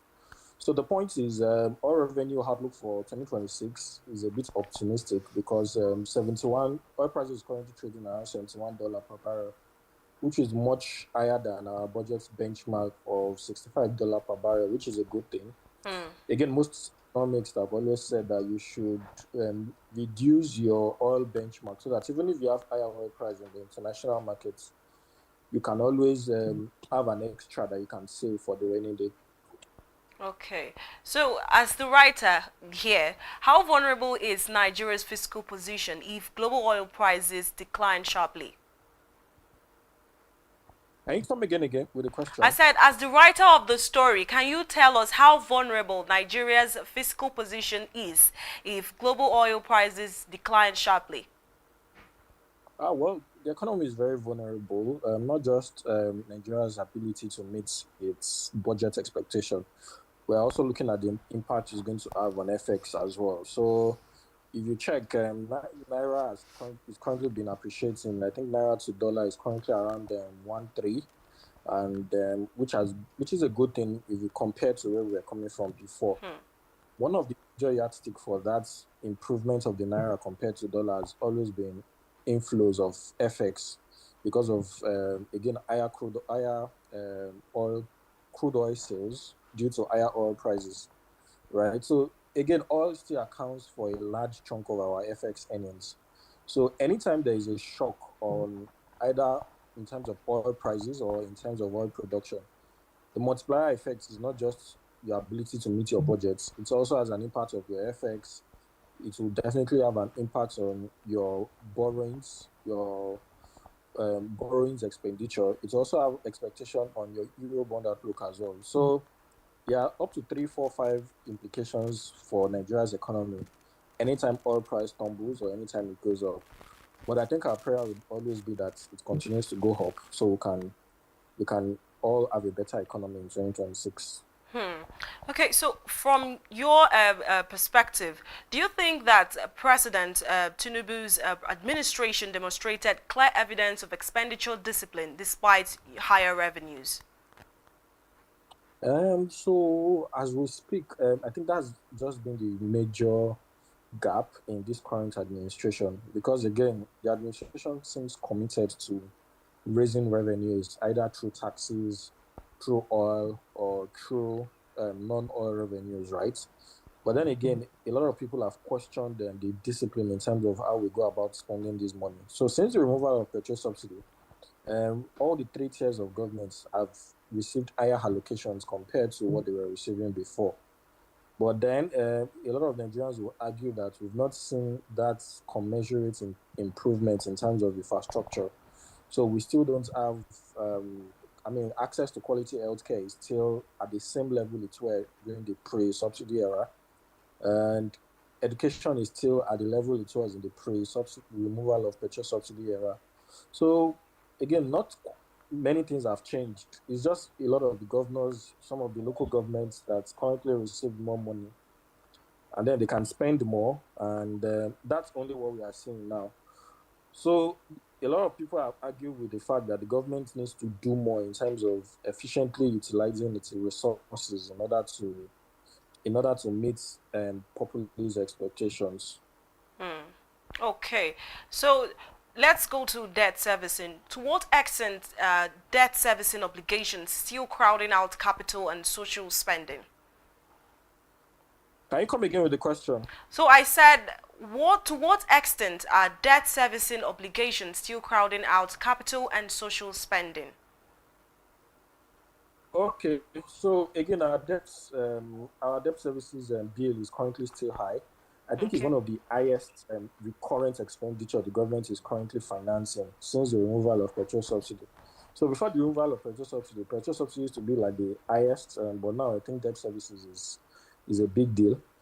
Because again, if you look at where we were coming from, the previous government was consistently borrowing until it got to a certain peak where debt services was accounting for close to 90% or 95% of all your revenue for whatever period I think 2024 and then 2023. So imagine if you earn 100 naira and you spend 95 naira just servicing debts. That was where we were before. But now, again, things have improved. So the present governor is no longer borrowing at the pace of the previous government. So the current government, seems to be looking inward, which is why they are talking about tax reforms. They are putting executive orders to raise oil revenues, all of which are good. So in the long term, I think our exposure to debt services is still high. Maybe in the next 2-3 years, things would improve. Okay, so I'm going to ask you one final question before we let you go, Dikpo. I would like to know, what are the specific fiscal reforms that must accompany this oil windfall to prevent another boom and bust cycle?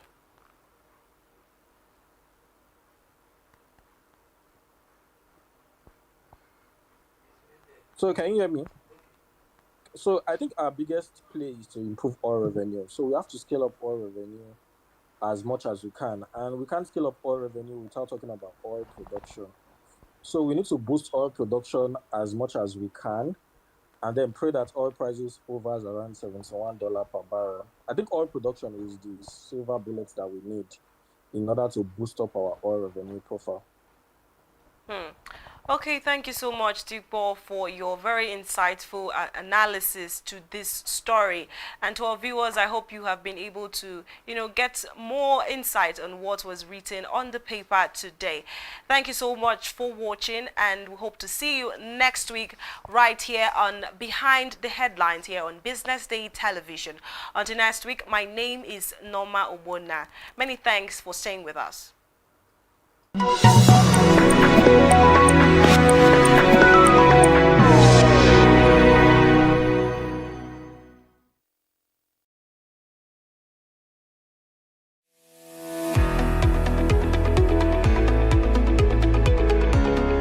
This is Business Week, a weekly program brought to you by Business Day Television. And we're live from Lagos, the nation's commercial capital, bringing you the latest insight into the stories that matter for business and the economy. I am Deborah Eze. Onyeka Valentine. I am Destiny Momo. My name is Elizabeth Musef.